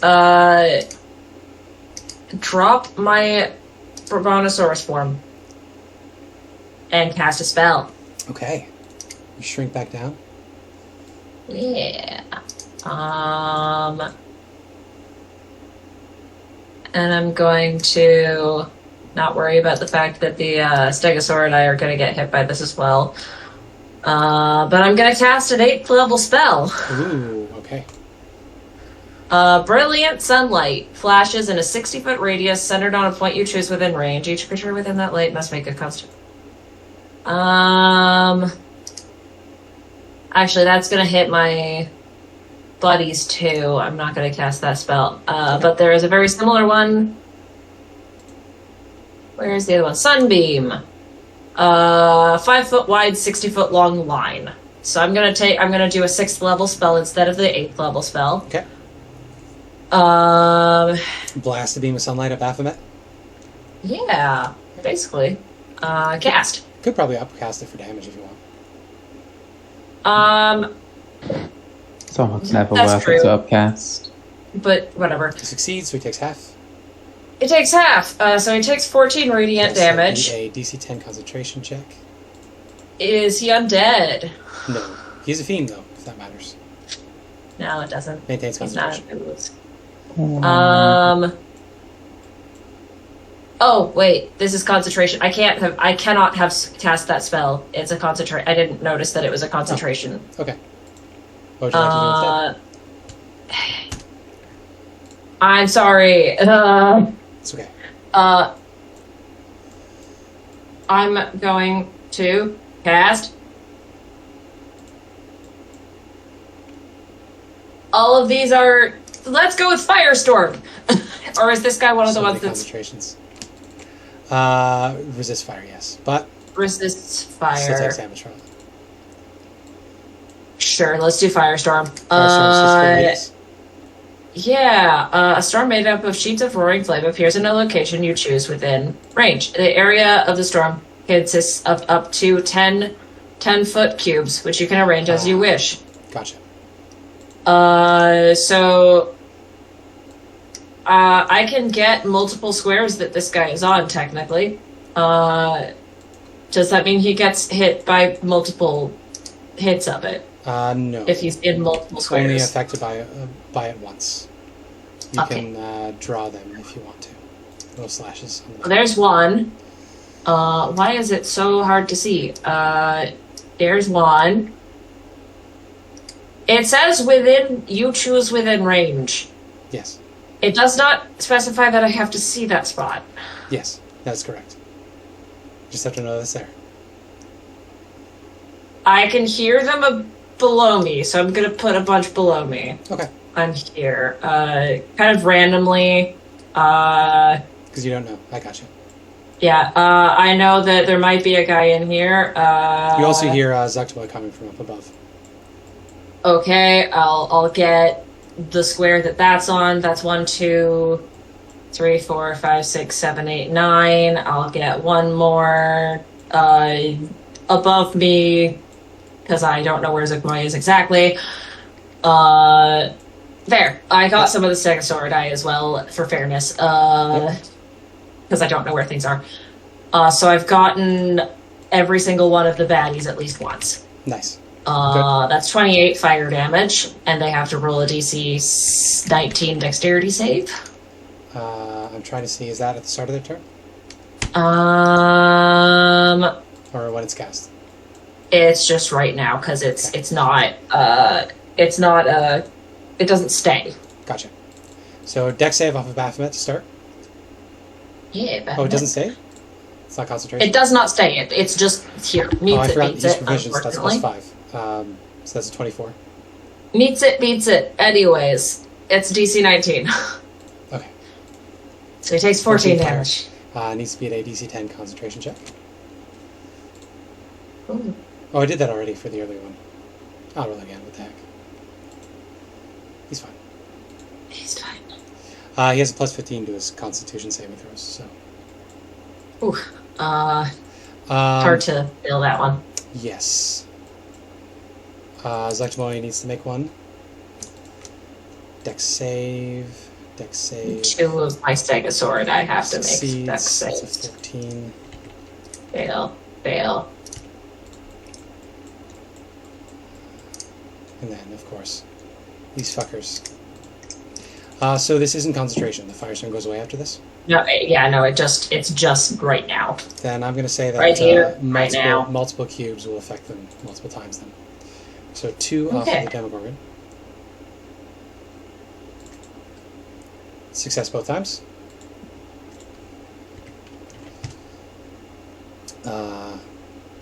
Actually, they resist fire, so it's reduced twice. Orcus is affected by 3.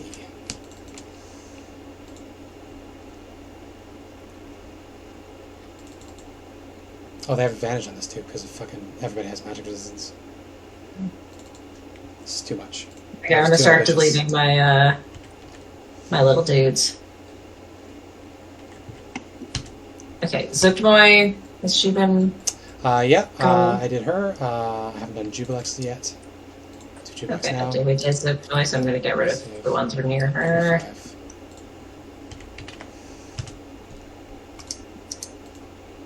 Okay, there we go.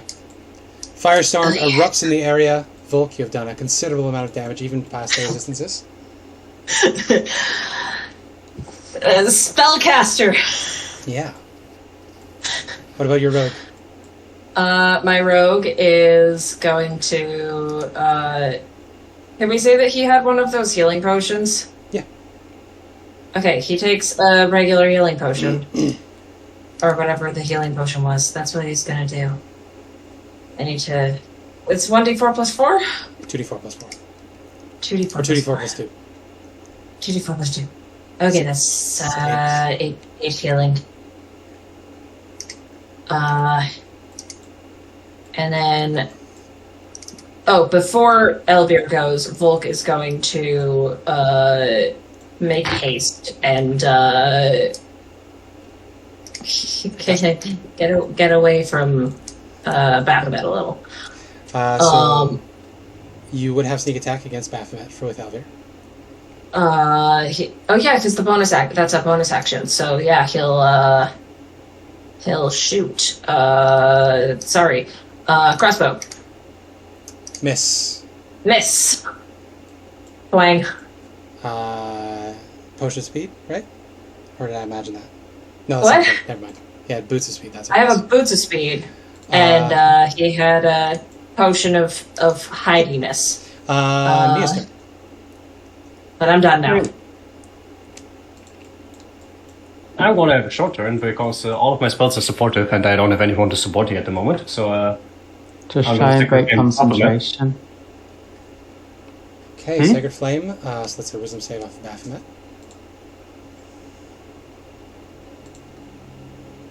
Finally, a critical fail. She's going to take 12 radiant. no, it takes 21 radiant. What is that? I have a thing that adds a d8 to all of my spells and cantrips, and I have a thing that adds my wisdom modifier to all my spells and cantrips. Well, there you go. I'll be damned. Takes 28, which means he needs to be a concentration check of 14. 21, not 28. 21. Unless Oh, it's... no vulnerabilities. Oh, 20, half 21 is 10 he actually has the crit fail. He has a plus. concentration. Or you just need to do a 10. shit ton of Plus damage. 8. Yeah. There you go, Mia. You have hit him with the Sacred Flame. Woohoo. That's kind of it, isn't it? Ciela is gonna go, and she's not going to go closer because she's gonna fucking die.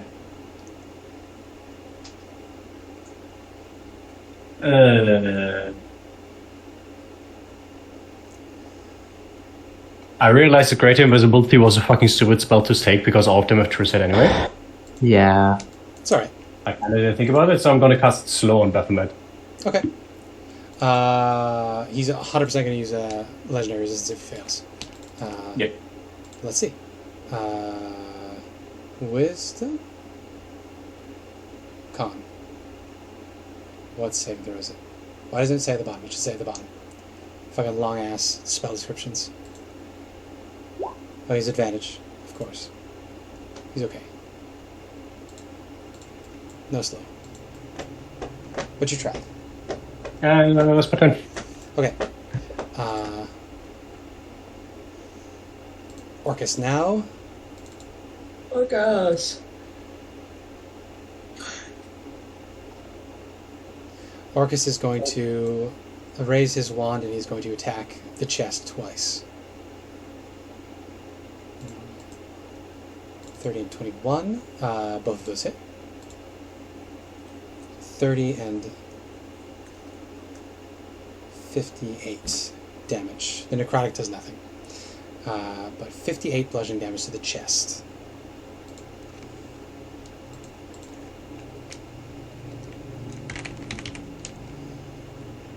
I need a token so I can track the chest hit points.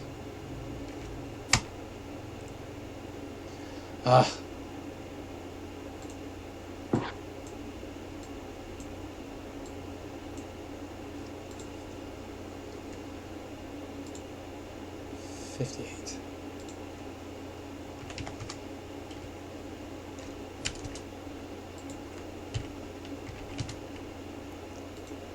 Okay. The heart has taken some damage. That is Orcus' turn. Jubilex is going to go. Jubilex is going to slurp over to the Stegosaurus.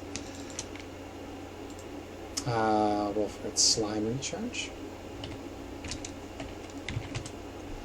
Nope. Jubilex does regenerate. So that's good to know. Jubilex slurps over to the Stegosaurus. Is going to Acid Splash thrice. All of them hit. I think Stegosaurus is done.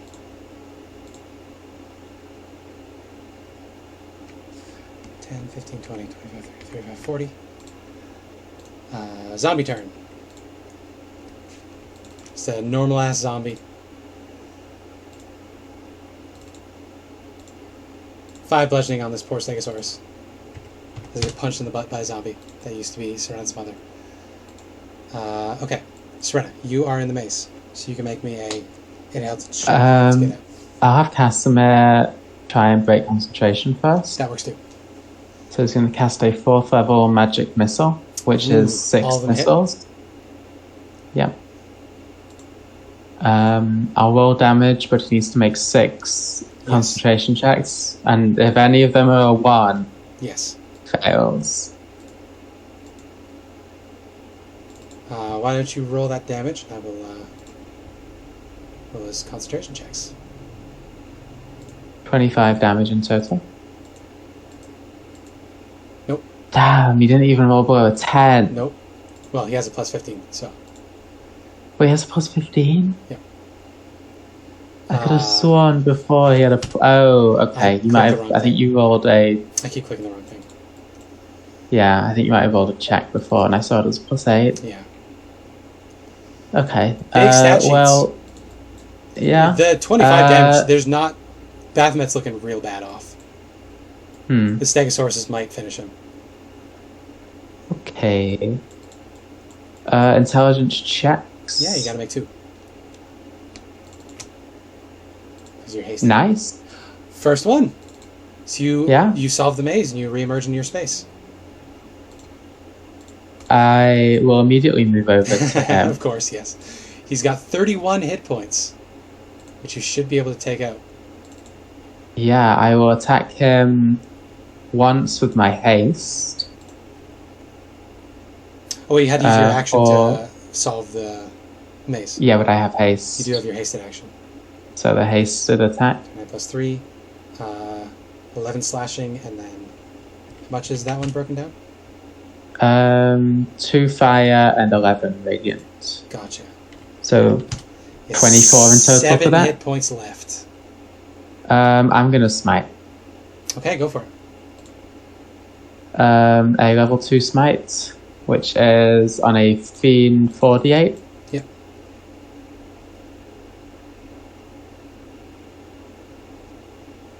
He's got 7 hit points, so he's dead either way. 14 radiant. Just enough. Well, he's gone. Demogorgon sent back to the abyss. We're back at the top of the order, by the way, so I should advance the clock. Around 4. I still have a bonus action. You do? And like a billion move speed. Yeah, so I would have I have my I was wrong before. My base move speed isn't 100, it's 120 because I get a 10-foot bonus with Bladesong. Oh, very nice. That's bonkers. So that was... I spawned in here, moving around the dinosaur. That's 45 feet. Okay. I'll move up here.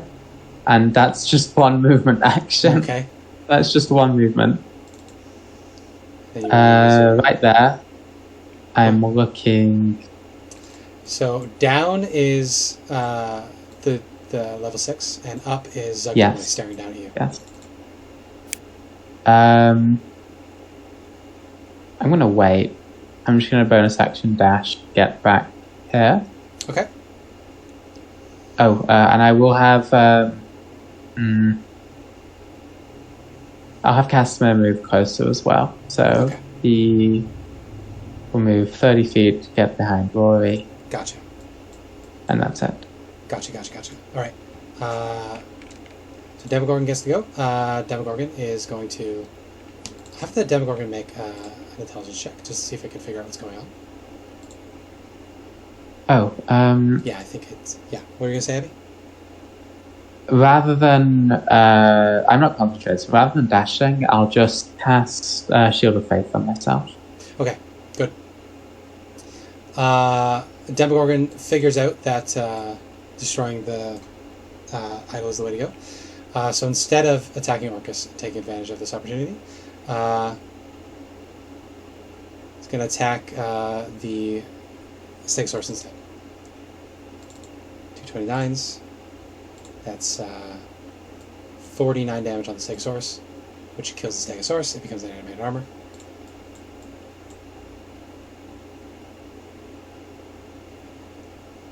Which takes some damage, of course. The Demogorgon is then going to...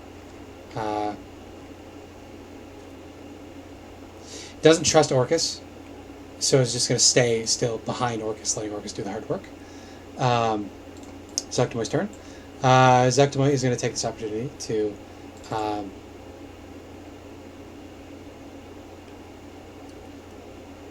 she's a 29 strength, so she's just going to lift the Stegosaurus, and she's going to jump with the Stegosaurus underneath her, which the Stegosaurus is willing to do because of the spores. So that's going to be 65d8 of fall damage. So 15 fall damage to the Stegosaurus, and the Stegosaurus can make a wisdom saving throw to break out of the whatchamacallit? Spores. That's you, Riley. Nope, still charmed. Zugdemoi is going to go 5. Fall damage is taken off your movement speed, right? No.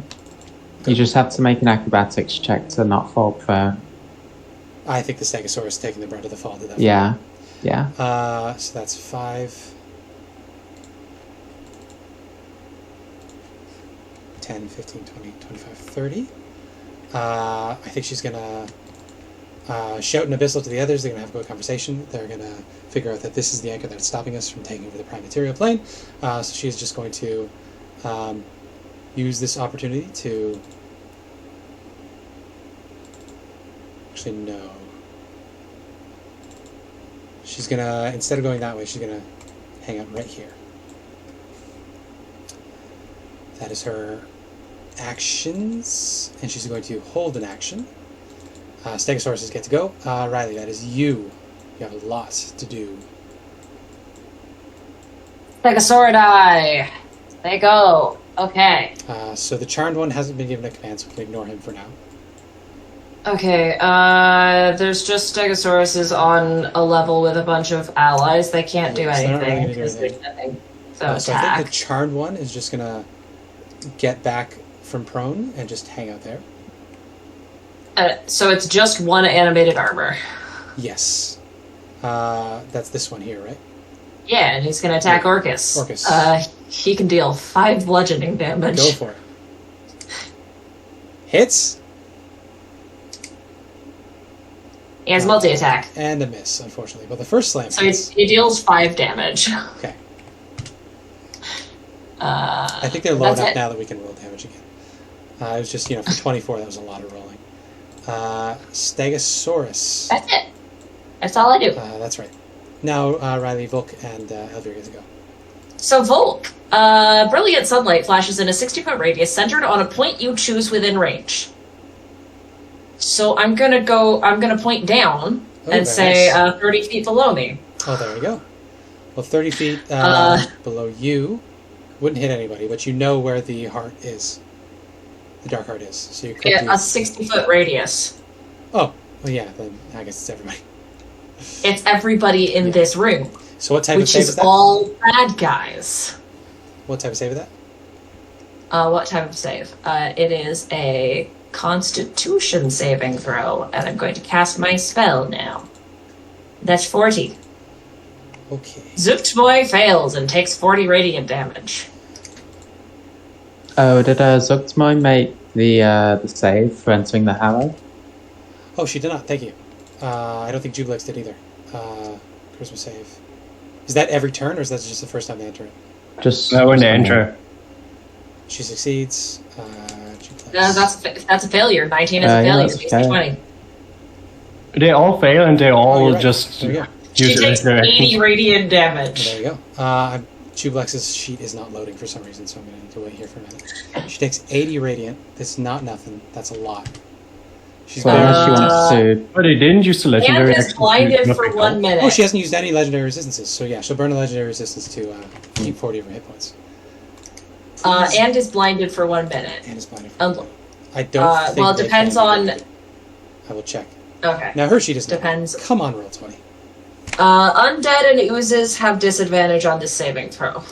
Oh, Oh. I just reread the thing. They have to do the save for the radiant thing at the start of every turn. Every turn, okay. No, there's so many saves. Oh, never mind. Until if it succeeds, it ignores it until this area. There you go. Technically, they left the first area and went into the second one. No, it's the same. No. Same. I know. Did she do her legendary resistance on yes. She the used it on hallowed this. ground or on the sunburst? She's going to use it on both. She doesn't want to take So she only takes 20 20 damage. My roll 20 just would not load sheets, so I had to reload that. Yeah, that's okay.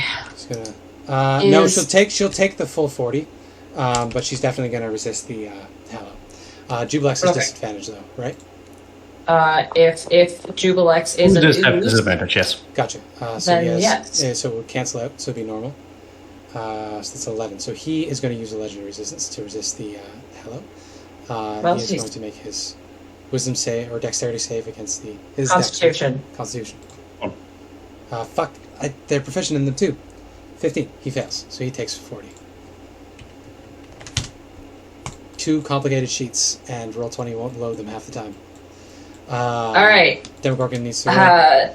Next guy. So Did Dawn's all gonna- of them fail against the Hero and have to use a legendary reaction? 3 of them. He Yes. succeeds, Uh, but Orcus he still succeeds. takes 20. Orcus succeeded, but the rest Oh, the failed. ones that failed are also blinded, but I don't think it matters. Orcus hasn't rolled yet. I'm about to. Yeah. I believe they can't be blinded. No, they can be blinded. Because they do see with their eyes. Yeah. I think The, Jubilex is blind sight. the construct is minute. dead either way. For a minute, okay. This is good to know. You can redo the save for the blinded at the end of each of their turn. Okay. So I will just add that in now. What? Hallow Who's made blinded? them Oh, the Hallow, not the. Hello doesn't make them blind. Hallow also makes them Sunblaze blind. makes them blind. Oh, Amazing. Sunburst on. Sunburst. Sunburst makes them blind. They Okay. only I know have that one. because I'm gonna cast it on my Okay, turn. So which one of them? I don't remember which one's failed. Jubilex, Zoctomoy, and I think it was just Jubilex You- and Zoctomoy. Jubilex, Demogorgon and Orcus Jubilex succeed, and the other two Zoctomoy failed. both failed, but you said you used a legendary resistance to make them succeed. No, I changed my mind. Which- You're No, not no, gonna- no, no, no, no, no. The success was for the Hello. Hallow. Okay. So Zoctomoy failed Zoctomoy can be blinded. and can be blinded. So she's blind and took Jubilex- 40 radiant. Yes. Jubilex failed. I did the damage already, that's okay. Okay. Jubilex cannot be blinded because he sees with Okay. blind sense. So he's fine. Then the Demogorgon succeeded. I believe with 2 heads. A 28 will succeed. Well, the advantage and it does doesn't not get double up on blind. advantage, so. No, he's not blinded Oh, right. if he succeeded, It's, and he Orcus got a that failed? 28. What? 3 of them failed. They're only blinded if they fail. 3 of them failed. The Demogorgon got 28, so he succeeded. Orcus got a 12 or a 25. He got a 25, they all have got advantage. Oh, he's fine. Yeah, no, so he's also fine. So it's Only 2 just of them Zuctamore failed. is blinded. Okay, that was a And the zombie has to roll as well. That's right. It can't. 20 damage. The zombie is dead. Goodbye, misery. We killed your mom a second time. Or maybe you won't be missed. Okay, so there's your action, Volk. Anything else? And then Elvir. That was my action. Did you remember the dino? What? Oh yeah, wisdom save from the dinosaur. From the dino. The dinosaur has to make the Constitution saving throw. That is a success, so it only takes he has 20. 20 HP. That's fun. So then, I guess Volk or Elvir is going to 20, 30, 40, 50, 60. That's as much as he can go. And Volk would have moved as well. But I forgot to move them. So Okay. Volk also moves. And that's me. Okay, I'm me. done now. Are you going to do the same thing? So, how about we have the Cleric of the Sun do it I as should well? say I'll do Orcus's legendary action to patch the chest again.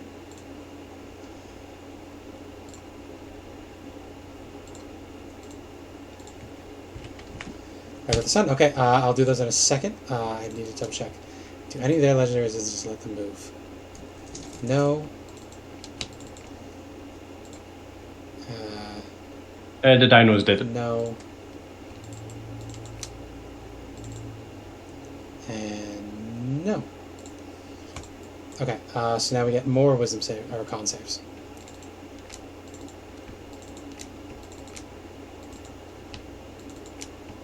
So we do this all Slightly over higher. again. 47.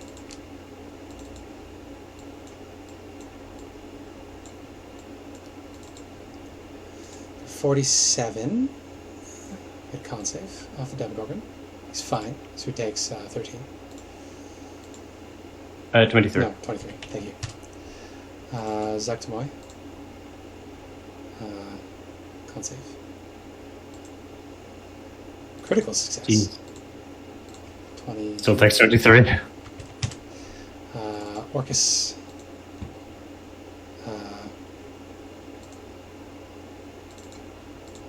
Yeah, suddenly all... Well, okay, all are like plus 15 and such. Yeah. Constitution is one of their strong suits. Critical success. I guess I would have been That should have been years. advantage. Doesn't matter. No, they Yeah. all succeeded, but they still took a bill in damage. Alright. I don't think I have anything useful for my bonus action at the moment.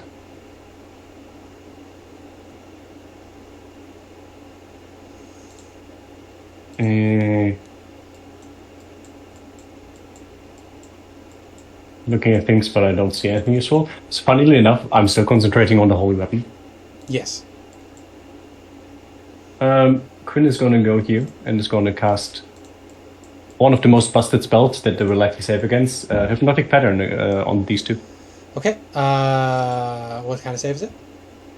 Wisdom save. Failed save, they are stunned.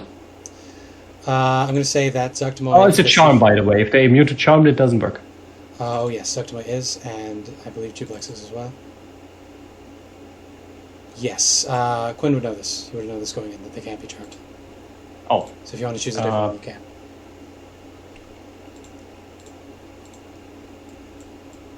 You know what? Sure, she's going to polymorph herself, and T-Rex wouldn't fit through, so it's also useless. I mean, she can cast on herself if she's falling. And she would be down there with those things and can't attack for another turn. I guess. Yeah. You know what? If it distracts, sure. She owes. Right? She's gonna jump down, and while she's falling, she's gonna cast polymorph on herself, Very becoming nice. a T-Rex. Oof. Because T-Rex should be able to squeeze out here. Big. Big T-Rex, pretty lady. They're huge. They're one small on that. That's 20 charisma right there. There you go. And that's it? There's the two of you. Okay. Orcus says to the others in Abyssal that his skills are of better use elsewhere. You Circle of Death already. Let's charges off of the wands. It's 3 charges down. Wand has 7. So we have 4 left. Yeah, he's going to cast Circle of Death again. So that's going to hit everybody. 6-foot radius sphere. He's going to point it at the ceiling above him. So everybody needs to make DC 23 Constitution saving throws. The other Demon Lords do as well.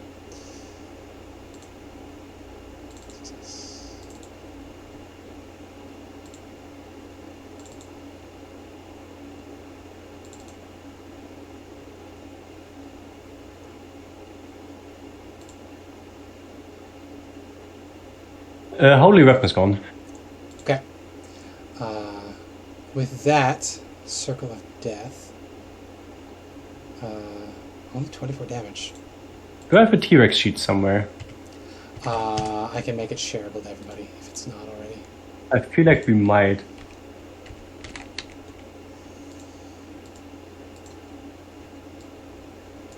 No, it's not shared at the moment. Because I think whenever I would have transformed into T-Rex, I used the glowy thing. Yeah. There you go. And it's loading. It broke. There we go. They like doing that.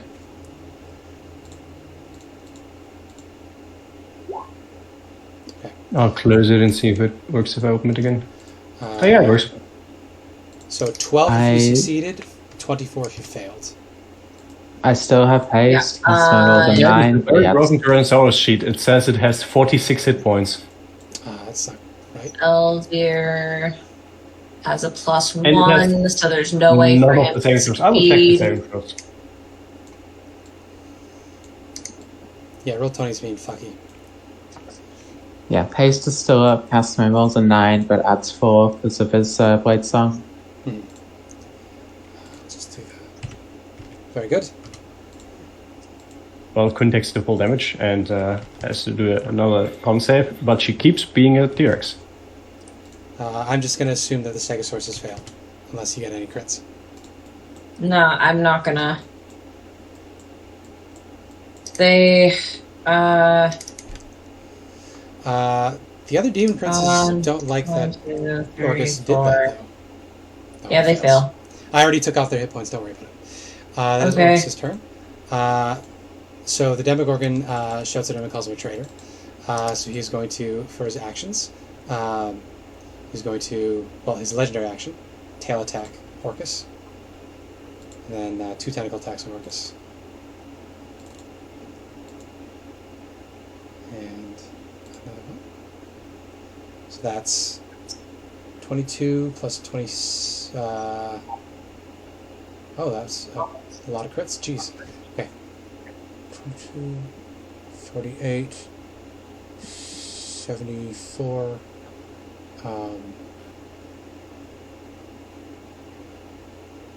Oh, this heat is really getting to me. I'm sorry. 88. Demogorgon kills Orcus. Nice. Angry about the Circle of Death. Yes! Demogorgon is then going to turn to the others and I guess wait to see what they do. On Jubilex's turn, let's see if he gets his puke acid. Nope. Jubilex, not happy about anything that's going on. Does realize the importance of getting this thing broken so they can stay here in the material plane. Is not able to do damage that can hurt the heart. So will instead short pass Zugdemoy and attack Quinn. Oh wait. 1, 2, Can't go through a wall. 3. Spider climb. He's going to climb up the walls and goop around. He hits all 3. Uh-huh. First one is 13 acid damage. Mm-hmm. Then 21 acid, and then 15. So a total of 49 acid damage. First concentration, yes. Second concentration, yes. Third concentration, yes. Yes! T-Rex stays. Rar XD. Very nice. That is Jubilex's turn. Alright, Abby. Diana gets to go. Sona will jump down, taking however much damage. You don't need to. With fucking 15-foot tall Quinn there. You Yeah, you can jump on just- my head and then jump down. I just Mario stomp you. Legolas your way down the T-Rex. Yep, I will attack with my hasted action. I will attack Jubilix. I forgot about this. Con save. From Quinn and Serena. Quinn is not fine. Poisoned. Part of their CR is reflected in these abilities that I keep forgetting about. Oh, he also got his regeneration.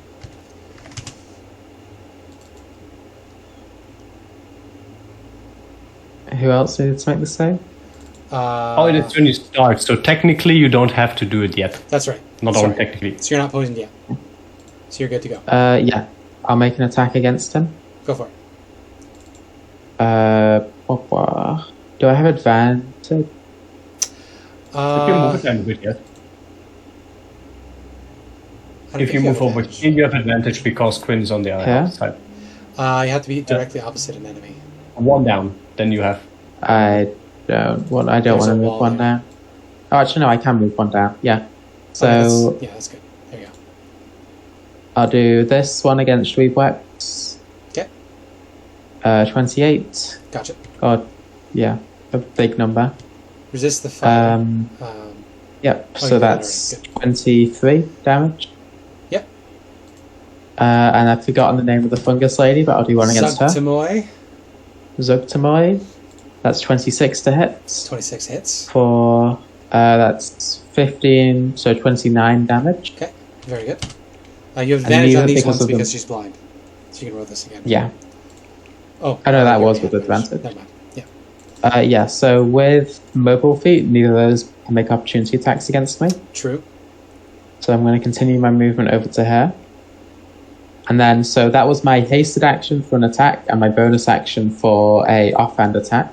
Gotcha. With my regular action, I'm going to pull a diamond out of my Helm of Brilliance, crush it in my hand, and out of that there is just a ball of white light, which will separate into all the colours of the rainbow as I cast Prismatic Spray on these 3. All 3 of them, correct? 60-foot. I might not be able to get Weebwex without hitting. No, you can able that to miss her. Okay. Yeah. So this is saves. Yes, dexterity saves from each of them. Yes, I can do that. And I'll roll going left to right will be the d8s. Zugtamoy has advantage. And Chublex also has advantage.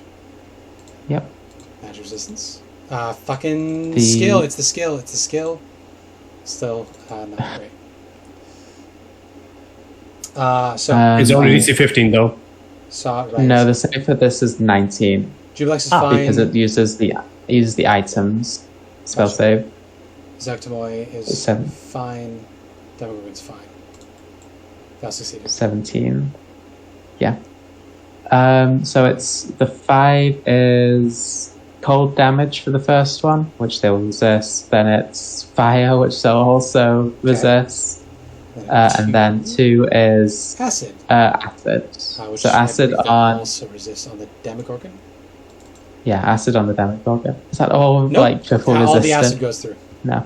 All the acid goes through the Demogorgon. So you can roll those damages. 10d6. You just want to roll once, and I'll apply it to everybody. Yeah. 16. Okay. That's pretty fucking bad.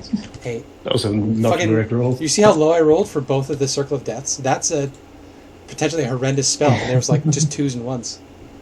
Oh wait, no, No, that's circle of death is another, basically a fireball, but just a very big radius. Yeah. there's necrotic. supposed to be another 2d6 in there. Wait, is it d6 or d8? Sorry. Prismatic spray is It's- D6s. It is 10. It's 10d6, so there's Yeah. supposed to be another 4d6 Okay, in there. so roll another 46 and I'll add that on. 13. Gotcha. Very nice, very nice. And yep, I will. I'll move back in. I'll move. How much have I moved this turn? So I dropped down, and I moved 40. I want to get in range of the Demogorgon. Okay. Run over there. I'm going to square up. I have 28 AC. He can't touch me. I can shield to get to 33. Very nice. And that's the end of my turn. I'm going to add Cas- Aurora. Sorry, go ahead. Casimir will drink a potion with a bonus action. Gotcha.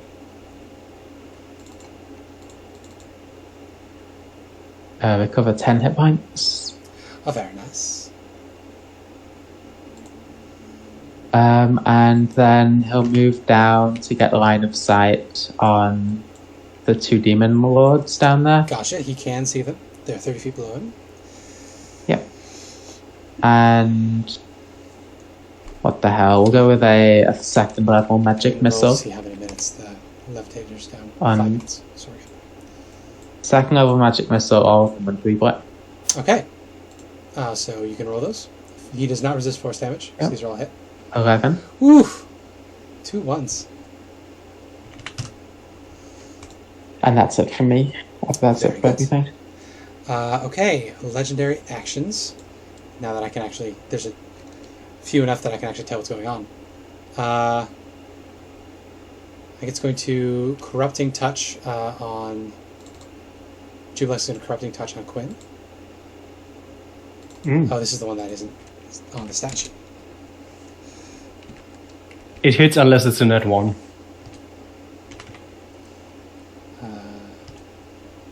Yep, 31 will certainly do it. Okay. And that's 46 plus 7.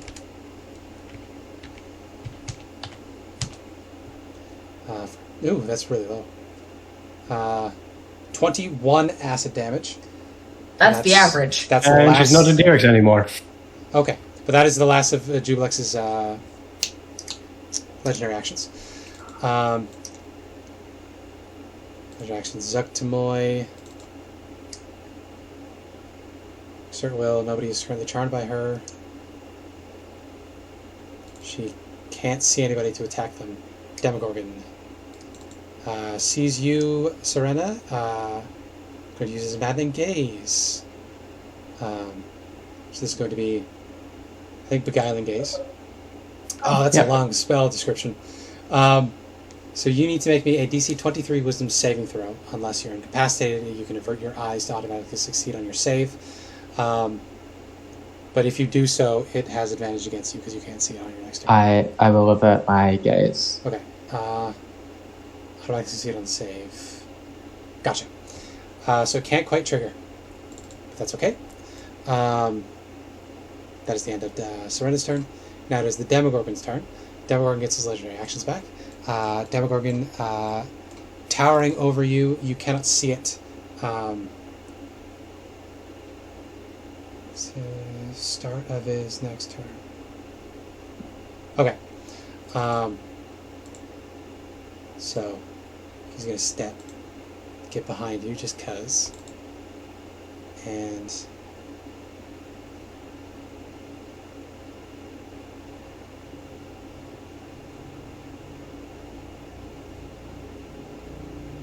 no, I think he's going to slip around to the other side of you to where you're not looking. And Yep. now he's going to use the gaze again. Although I guess you can just avert your gaze again. I'll just avert again. So instead, I think he'll try to grapple you and make you look at him. Can I just close my eyes then? He can't grapple you. You have your fucking your. Oh, true, you can't. Yeah. Yeah.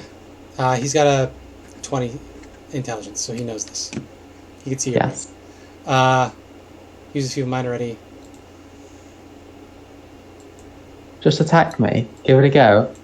He's got other things he can do, and you have crazy AC, which he can tell.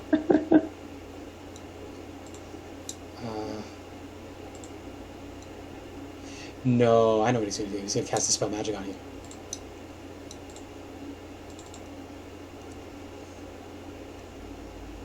So anything third level or lower ends. Yeah. You need to make a spellcasting ability check on each level. Oh, he needs to make one. Each level above that. Do you have anything above third level on you? I have not the spell magic. I have base invisibility. Okay. Which is Wait, he has true sight, right? Yeah, that's not Yeah. that important. Yeah. That's fourth level. He casts his innate spells are done with charisma. So this is a I charisma ability lose check. 4 AC from Yes, that drops haste as well. and Everything ends, and you're yeah. stymied by the haste, which is good for him. So he gets to use his renewed legendary actions to now make you look at him. Okay. That's the Demogorgon's turn. I believe Sugtamoy can't use her legendary actions. Jubilex used the one. Jubilex is going to use his final remaining legendary action to just do a normal acid lash.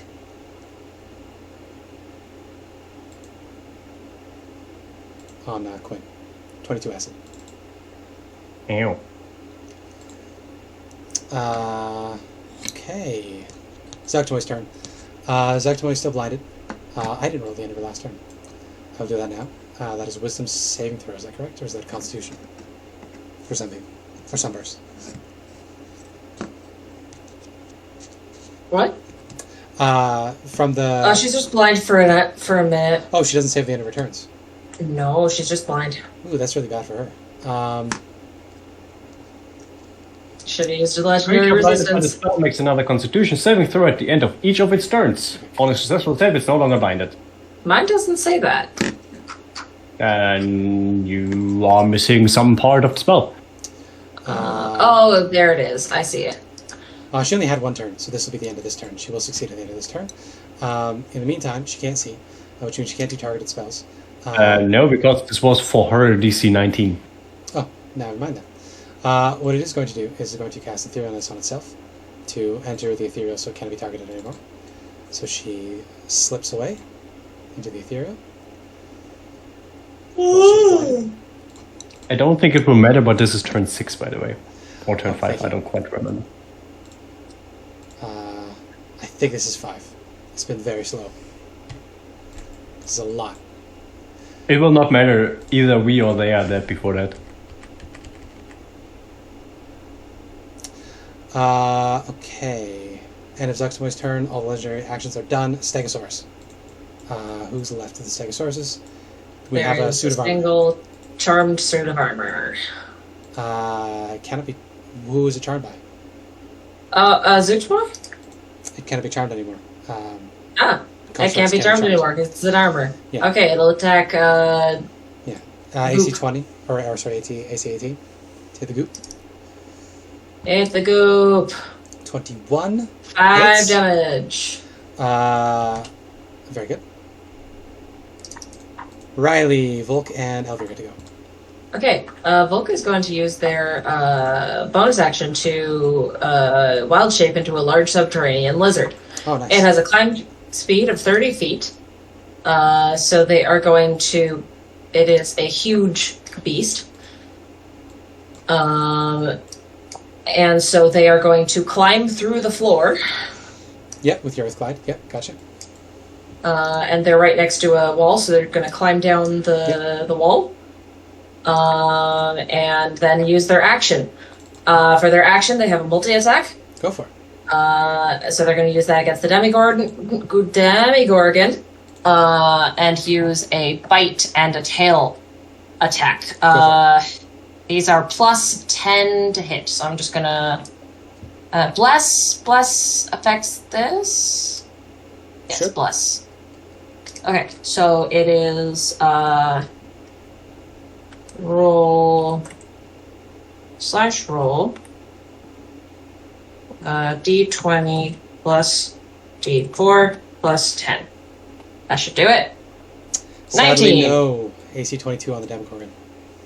Well, guess what? I have You do? So you already hit. I have a multi-attack. This is why I chose So if you this click on creature. There you go. Did it! That one hits. That hits. What's your damage? The first was the bite, the second is the tail, so it is 2d8 plus 7. 2d8 plus 7. Roll. 16 points of damage. Okay. And then Elvir. And then Elvir goes. Elvir. Why is the dice roll not going away? Elvir is going to move over here so that he has a good line of sight to the ooze. And is going to shoot Very good. at the ooze with his crossbow. What? 23 will hit. Yay! Relax. Does he have sneak attack? Yes, Quinn is there. Oh, Quinn is small. Yay! Shrink Quinn. He deals 13 piercing plus 9 sneak attack. Very nice. 22. And we are done. Yeah, 22. Jublex is looking fucked up. Good. Legendary action. Demogorgon is going to look into... Are you incapacitated while you're... when the haste wears off? No. So she could still avert her eyes. You basically just forego your action on it and it's all this. Gotcha. Riley. I think it's going to use its maddening gaze on Volk. Would Volk avert their eyes? You're muted. Yeah, okay, so you can't see it. Seeing as you can't see it, disadvantage on your opportunity attack as it moves away from you. Oh wait, this legendary actually can't. Never mind. Now it's Rory's turn. Okay, Mia. Hello. We're going to start by Quinn giving a new inspiration to Rory. And was haste a range? Yes. And casting haste on Rory from all the way down here. Okay. And then she's gonna stay there because if she moves, she gets smacked. Then Rory from up here is gonna shoot a 6th level guiding bolt because I have a lot of spell slots that don't have a good use if I don't have any way to support people. So AC 18. Certainly hits. 16 radiant. And Jublex is glowing. it didn't roll an attack roll for some reason, so I will do that. Oh, I think I forgot to tell it which thing to roll. Well, that was the it's a crit. yeah, it's dead. Jublex is dead. You just see this huge spear of radiant light just go through the top of the thing. It looks up and just whoop, and just latches. Thanks to haste, this was 30, right? Yep. I can go diagonal because I am. Yes, you can. You can also fly, so no fall damage is a problem. Yep. I don't know if I can get within the Demogorgon though.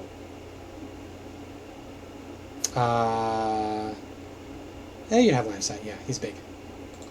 No, I only have an action to do melee attacks. Oh, gotcha.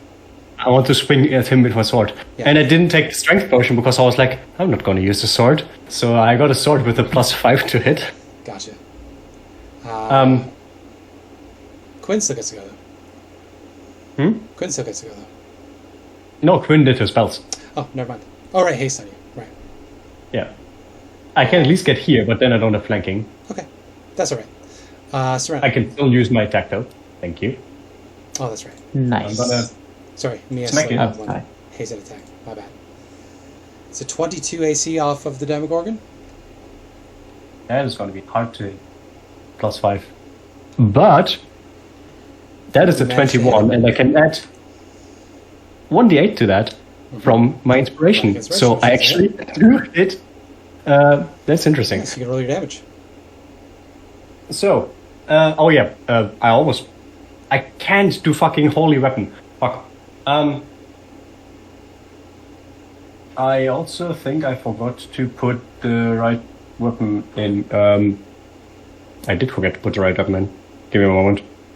Okay. I am sorry, I didn't expect to actually attack with this weapon, so I'm sorry, this ended up being a mess. It hasn't been the most fun, but we're almost there. It is effectively a sunblade. The sunblade is a +2 longsword. That I think there's something else as well. It's 2d8 radiant plus an additional 1d8 against targets that are. It's only against undead. It doesn't d8 extra. Okay. So it's just it's 2d8 damage, 2d8 radiant damage on your attack, plus your it's 8 radiant damage. Okay. Very nice. Okay, now we're back up at the top. I increase the turn tracker. You just have to survive 4 more rounds. Your action is wasted, but Casimir can still go. By the way, I lost the holy weapon, right? Yes. Yeah. Casimir he'll drop down. Okay. 2d8 or 2d6. 4 bludgeoning damage from falling, or 4 falling damage. Yep. 4 falling damage from falling. Mm-hmm. Is Dawnbringer the right weapon? Wasn't it a different sword that we had? No, it was a sunblade, but it was specifically the sun sword, which is just has extra flavor text. It's the same abilities. Okay, so it is a sunblade. I don't have Dawnbringer. I have a sunblade. Okay. Yeah. He will cast.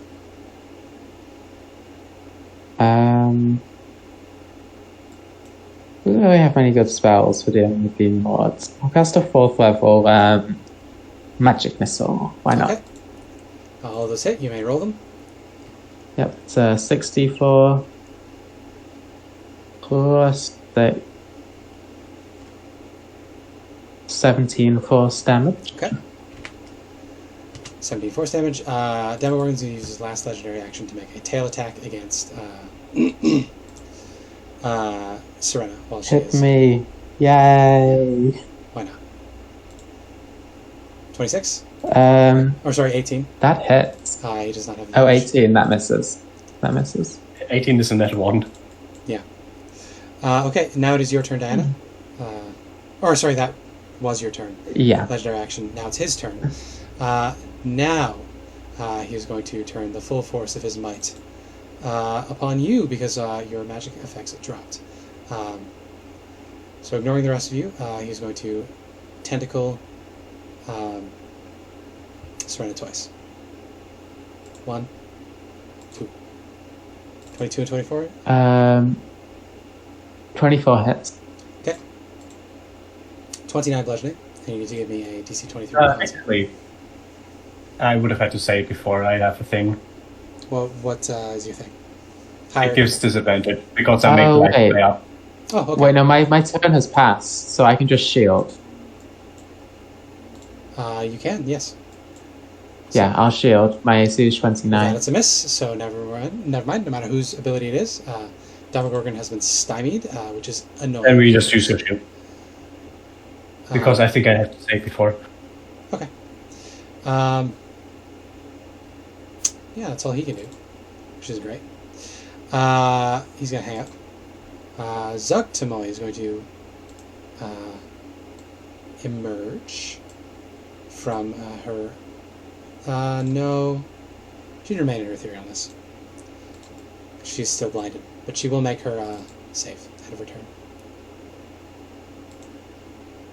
18, 19. Still blind. No, she's going to use legendaries to get rid of it. That success is now a success. Or that failure is now a success. She's no longer blinded.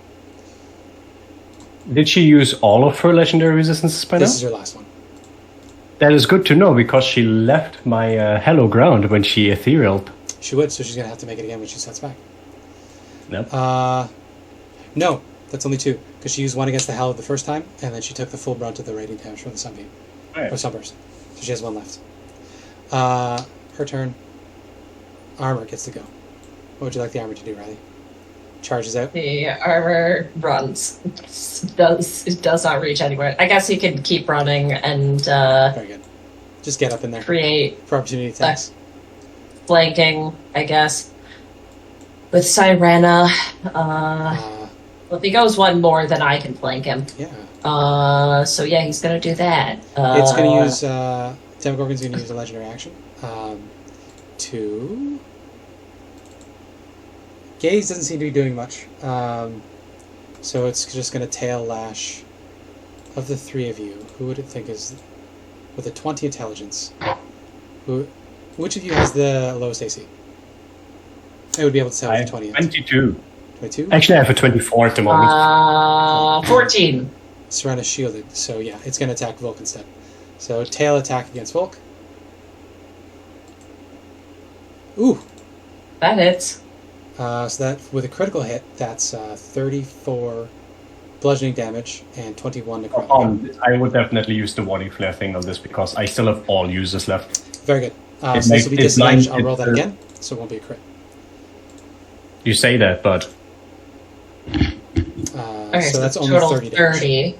Saved you a bit of damage. Yeah. Now it is your turn, I Volk. give myself 30 damage, and I'm still a lizard. So the lizard is going to move over 1. Demogorgon And has is- 406 hit points, so that's why it's taking so long. That's a lot. I'm gonna attack it. Go for it. With my, I have advantage because I'm flanking with the armor. You do. So that is, 1. All right, I need to roll. Slash roll D20 plus D4 plus 10, and I'm gonna copy that. Okay. And then, so this is the first with advantage. That's A miss. a 21. And a miss. 22 Okay, AC. that's the first attack. Now it's a multi-attack, so I have a second attack. So I'm gonna roll. That one's a hit. I got a 28! So I hit with the tail attack, so it's 2d8 plus 7. 15 damage. 15 damage. Very nice. And Elvir can't get down here. So Elvir is just going You to... can use an action to polymorph. Hi. if you like. What? You could polymorph into a were-raven, gain a fly speed. A flight. Oh yeah. But he's hurt. He has a very low HP. In that case, yeah, that makes sense. So he's just going to find a corner and hide. Yeah. So at the end of that turn, I think Demogorgon's going to tail attack Volk again. That seems to be working well for him. 26. Any reactions off of you, Serena? Nope, I don't think I can do anything. Okay, so 19 bludgeoning, 15 necrotic for a total of 34. I also still got shield isn't your up. shield still up? Yeah. Oh, this is on Volk. I was asking about reactions. Okay. Oh, right. Your shield. Your I reaction will from be shield. correct. Gotcha. Yeah. The big guy is still up. Okay. That is Volk's turn. Mia, your collective turn is here. How bad is the Demogorgon looking? Less than a quarter left. Less than a quarter. Quinn is going to go over here. Do I have anything to actually help here from Quinn? I don't think so. She's going to use a bonus action to give Rory another inspiration. Very nice. And he's going to vicious mockery the guy again. Okay.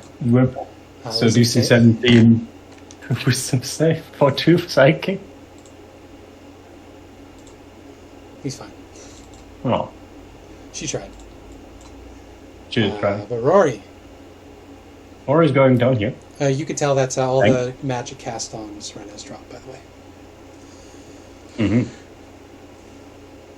Sirena is after me, so... Oh wait, it's a touch spell, I think, right? That's the wrong sheet. It would make sense if it was a touch spell. Yeah. Rory's actually gonna fly over here. He can make an attack of opportunity against me if he wants to. Oh, it absolutely would. I will use my Warding Flare to give it disadvantage. Okay. Roll that again. This is 25 then. No, 25 hits for 25. And I like having these big of a bonuses. It means I can actually hit. It barely hits, by the way. I have a 24. No, what I mean is I rolled a fucking 8. No, I did roll a 7. No, never mind. It's not important. I roll exchange, should sorry. not matter. I'm gonna... Actually, never mind. I can also do something else. Ciel is gonna use an inspiration to reduce the attack roll by 1d8. Oh, go for it. So it misses. Misses. There you go. I love Reactions all bullshit. around. Bards are so fucking fun. And I didn't even build that fun of a bard this time. I'm going to use Holy Weapon on Sirena again. Okay. So enjoy your Thank you. thing. That was my last 5th level slot. And I still have my normal action and my special action. Oh, okay. So I'm going to 4th level Guiding Bolt. Okay, go for it. AC 22. And for some reason it doesn't do a thing. Slash... Diva, 1 second. 23 to hit. Hits. For 26 radiant. Oh, actually, it is missing something on there. And it was missing that on the last one as well. Actually, never mind, I'm stupid. There should have been an additional d8 radiant damage on the last melee attack, but oh well. Okay, that's right. And I'm gonna go here, back next to the thing, and I'm gonna smack it with my sword with the haste action. And Sadly. it is advantage, but 23 was the AC, right? And I'm not gonna try. Oh, very good. Now it is up at the top with Abby's turn. We advance Oh, to the pardon. top. I sorry. realized that there's no one flanking. I would flank for Abby. Okay, go for it. Just Nice. fly around and make it Okay. fly. First attack. Oh, it does have one more legendary action that would go off before you attack it. It's going to tail whip Volk one more time. 19 plus 9 is 28 damage onto Volk. Now you can attack it. 28 is 7 more than that, so 7. 21 back onto Volk. I am a person. Make me tiny. So you deal, Serena deals 14 plus 17 total. 3? Yeah. Yep. Very good. Is not much left of this Demogorgon. These are all such We are low getting turns in rolls. now. This is turn 8, by the It way. hits. Yeah. So that is 16. 25 So hit points left. I'll do a level 3 divine smite on both of those last two. Okay. Actually, just so I can 25 finish hit this points guy left, off. so it's definitely going to do it. That would be 8d8 Oh. damage from those two divine smites. Yeah, it has 8 hit points now. So roll your 8d8. 38 to 18. Demogorgon's gone. Yay. Okay, Casimir. Yeah. What else is there? Zandor is Lady in the ethereal. Oh shit. Wait, where's... Ethereal plane. He can see... Wait, he can see into the ethereal, Oh! so can he see? In that case, yeah. She's been hanging out over here. He can see that she's shaking off the blinding effect. Got it. He'll point this out to everyone. Move down here and do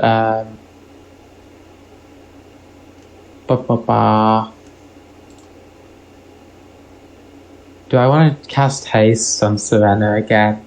Is that going to be a good idea? I mean, sure can. I can. he can't affect her right now, so he'll ready a firebolt when she comes back into the material. Yep. Well, he can definitely track her, so that's something he can do. On her turn, she's going to.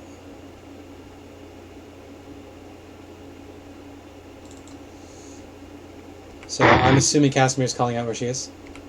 Yes. Yep.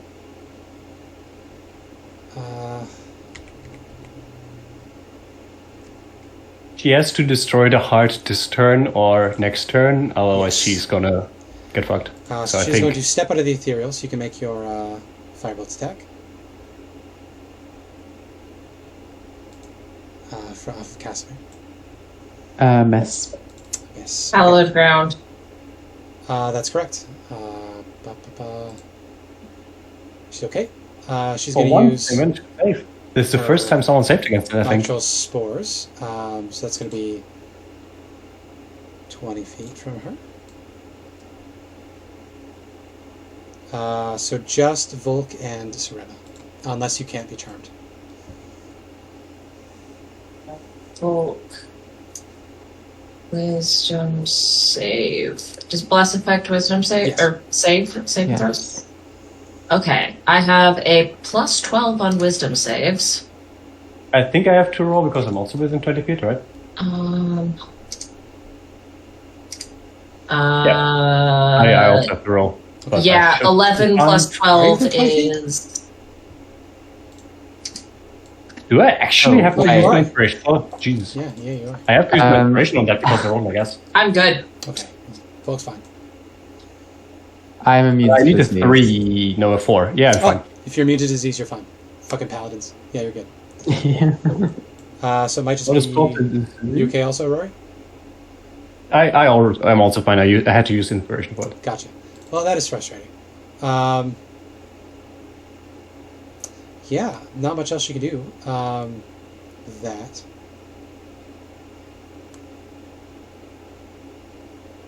She's used her movement. She's used her action. She's just gotta stand there and take it. Armor gets to go. The armor gets revenge for her controlling it. A critical That's hit. a natural 20. That's 10 bludgeoning That's magical 10 bludgeoning. damage. Now it is Volk and Elvir's turn. Oh, that's funny.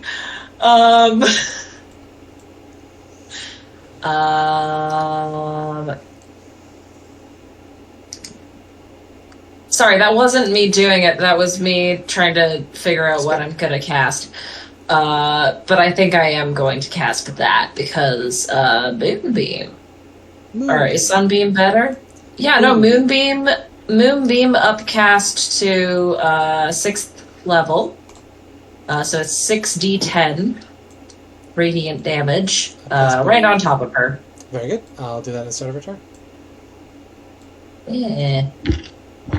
And then as my movement, I'm gonna get further away from her.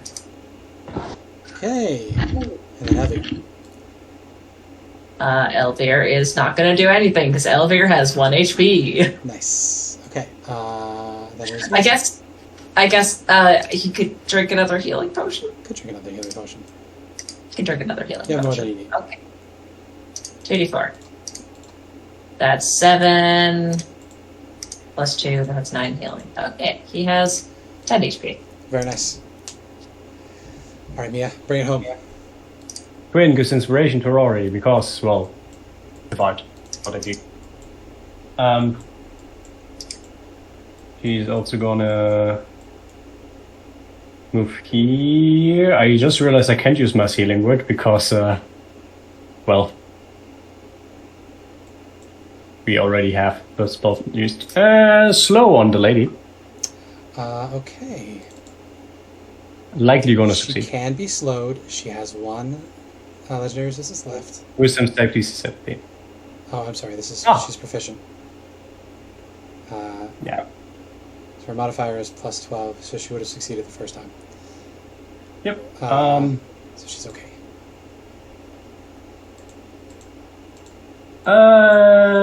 Rory is gonna use her channel divinity that she has not used yet.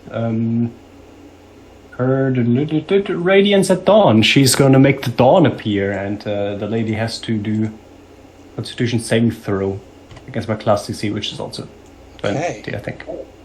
Wisdom save against her class DC. Constitution save. Constitution save. Oh, it's the same modifier. She's okay. Is that half damage? Takes this roll 2d10 plus 15. Takes half of that, so 12 radiant. Very good. Anything off Quinn? Quinn is very done, but Rory's going to move here and gonna attack with the funny sword again. Gotcha. Oh, and I think hit. That will hit her, yes. 21? She only has an AC of 18. Thank you. This time I will remember the Blessed Strike that actually works on this, because it's a weapon attack, which does more damage than the actual weapon. Okay. It's funny. So 11 radiant. 11 radiant. Very good. End of your turn, she is going to make a pseudopod attack because she doesn't have anybody charmed, which is annoying to her. Against 27. Rory. I'm going to use... You want to use your flare? I do want to use my flare, because why not? Okay, so I'll roll that again. 20 hits? Misses. Good. I have a decent 24. Alright. Abby, bring it home. Yes. Please murder her. I will took the try. medit from me, I'm sorry. I guess that after the attack I would have moved down. Gotcha. Nice. 1,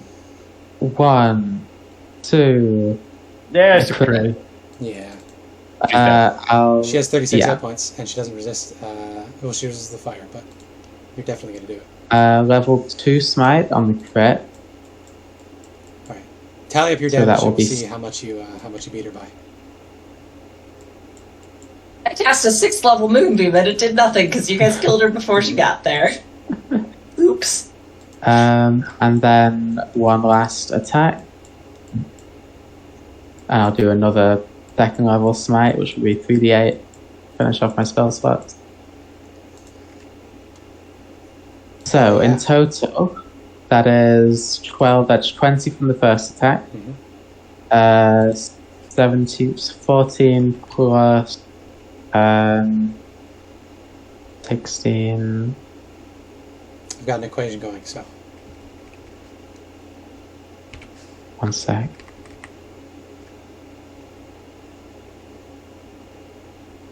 So You did it.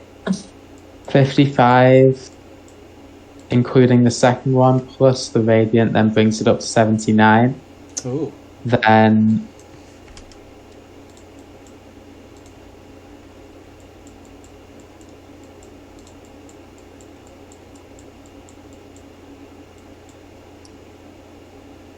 but That's a lot. If you don't feel like yeah, it, it's a lot. I just wanted to give you a break. No. The chance to brag. I accidentally did a typo on my calculator. Oh, that's all right. With that, though, Zugsmoy is defeated. The heart finishes. That's 111 damage. Yeah. So, very good. Demon Princes are all gone. Thank you so much for playing. I'm sorry we ran long by like 45 minutes. That was an It's absolute fine. mess. I didn't even notice. I'm sorry about it being an absolute mess. I ran it a little differently than in the module, of course. The module just wanted the Demogorgon to show up, and then everybody else be fighting in the background. But I'm like, that's not very fun. But I can understand why that's simpler to run. Yeah, having multiple creatures with all with legendary actions seems a little overwhelming. Yeah, it is a little overwhelming to run as a DM, but thank you. This is a good learning experience for me, and this explains why these heroes weren't helping out with the Death Curse, because they had this to deal with. And as soon as all of the demons are gone, I'm going to cast Mass Cure Wounds on everyone. I was also planning on having the Drow that were responsible for all this showing up after the ritual was done, but we were out of time, and that's fine. Thank you. Sorry, it was messy and stuff. But Don't apologize. I will never apologize. I'm once again reminded how bad high level D&D is. It just doesn't work. It's just too much, especially high level casters. The spells are stupid, poorly worded, and very hard to. If you're an offensive caster, then you just blow shit up and it's super broken. If you're a supportive caster, the main things you do as a supportive caster is before the fight starts, and then if someone gets damaged, you like heal them or something. Area of effects, allied NPCs, makes it so slow, and that's like inherent to the way that like druids and other casters work, and it's unfortunate. Yeah, I mean, if I look back, I didn't do anything really in this whole combat, like the whole 3 hours, besides hello, which was good to get rid of legendary resistance, which doesn't matter, because if it's so many enemies with legendary resistance, you will not manage to get all of them gone for one of them. The best one, the buff on Serena, same with the haste on Serena, and the bonus HP on us, and the Death Water was not needed. Yep. And what else was there? The Church, that was not needed. Like all the things that actually did something, I did before the combat. Yeah. And that's kind of what Cleric is at this level, in this kind of fight, and that's kind of boring. Yeah. The problem is, then I decided to make the other one a Bard, who basically Also does the same. class, yeah. It was 2 support classes that didn't really do anything. Yeah. And I overwhelmed myself with 24 states. It was the smart decision. They should change how the summons work. It's so bad how they work, because they always slow everything down. It was the right decision, but They did, I think, the most. Tactically, it was the right decision. It makes sense based on what they would do. Gameplay-wise, it's frustrating. It's also because we were playing on a battle map.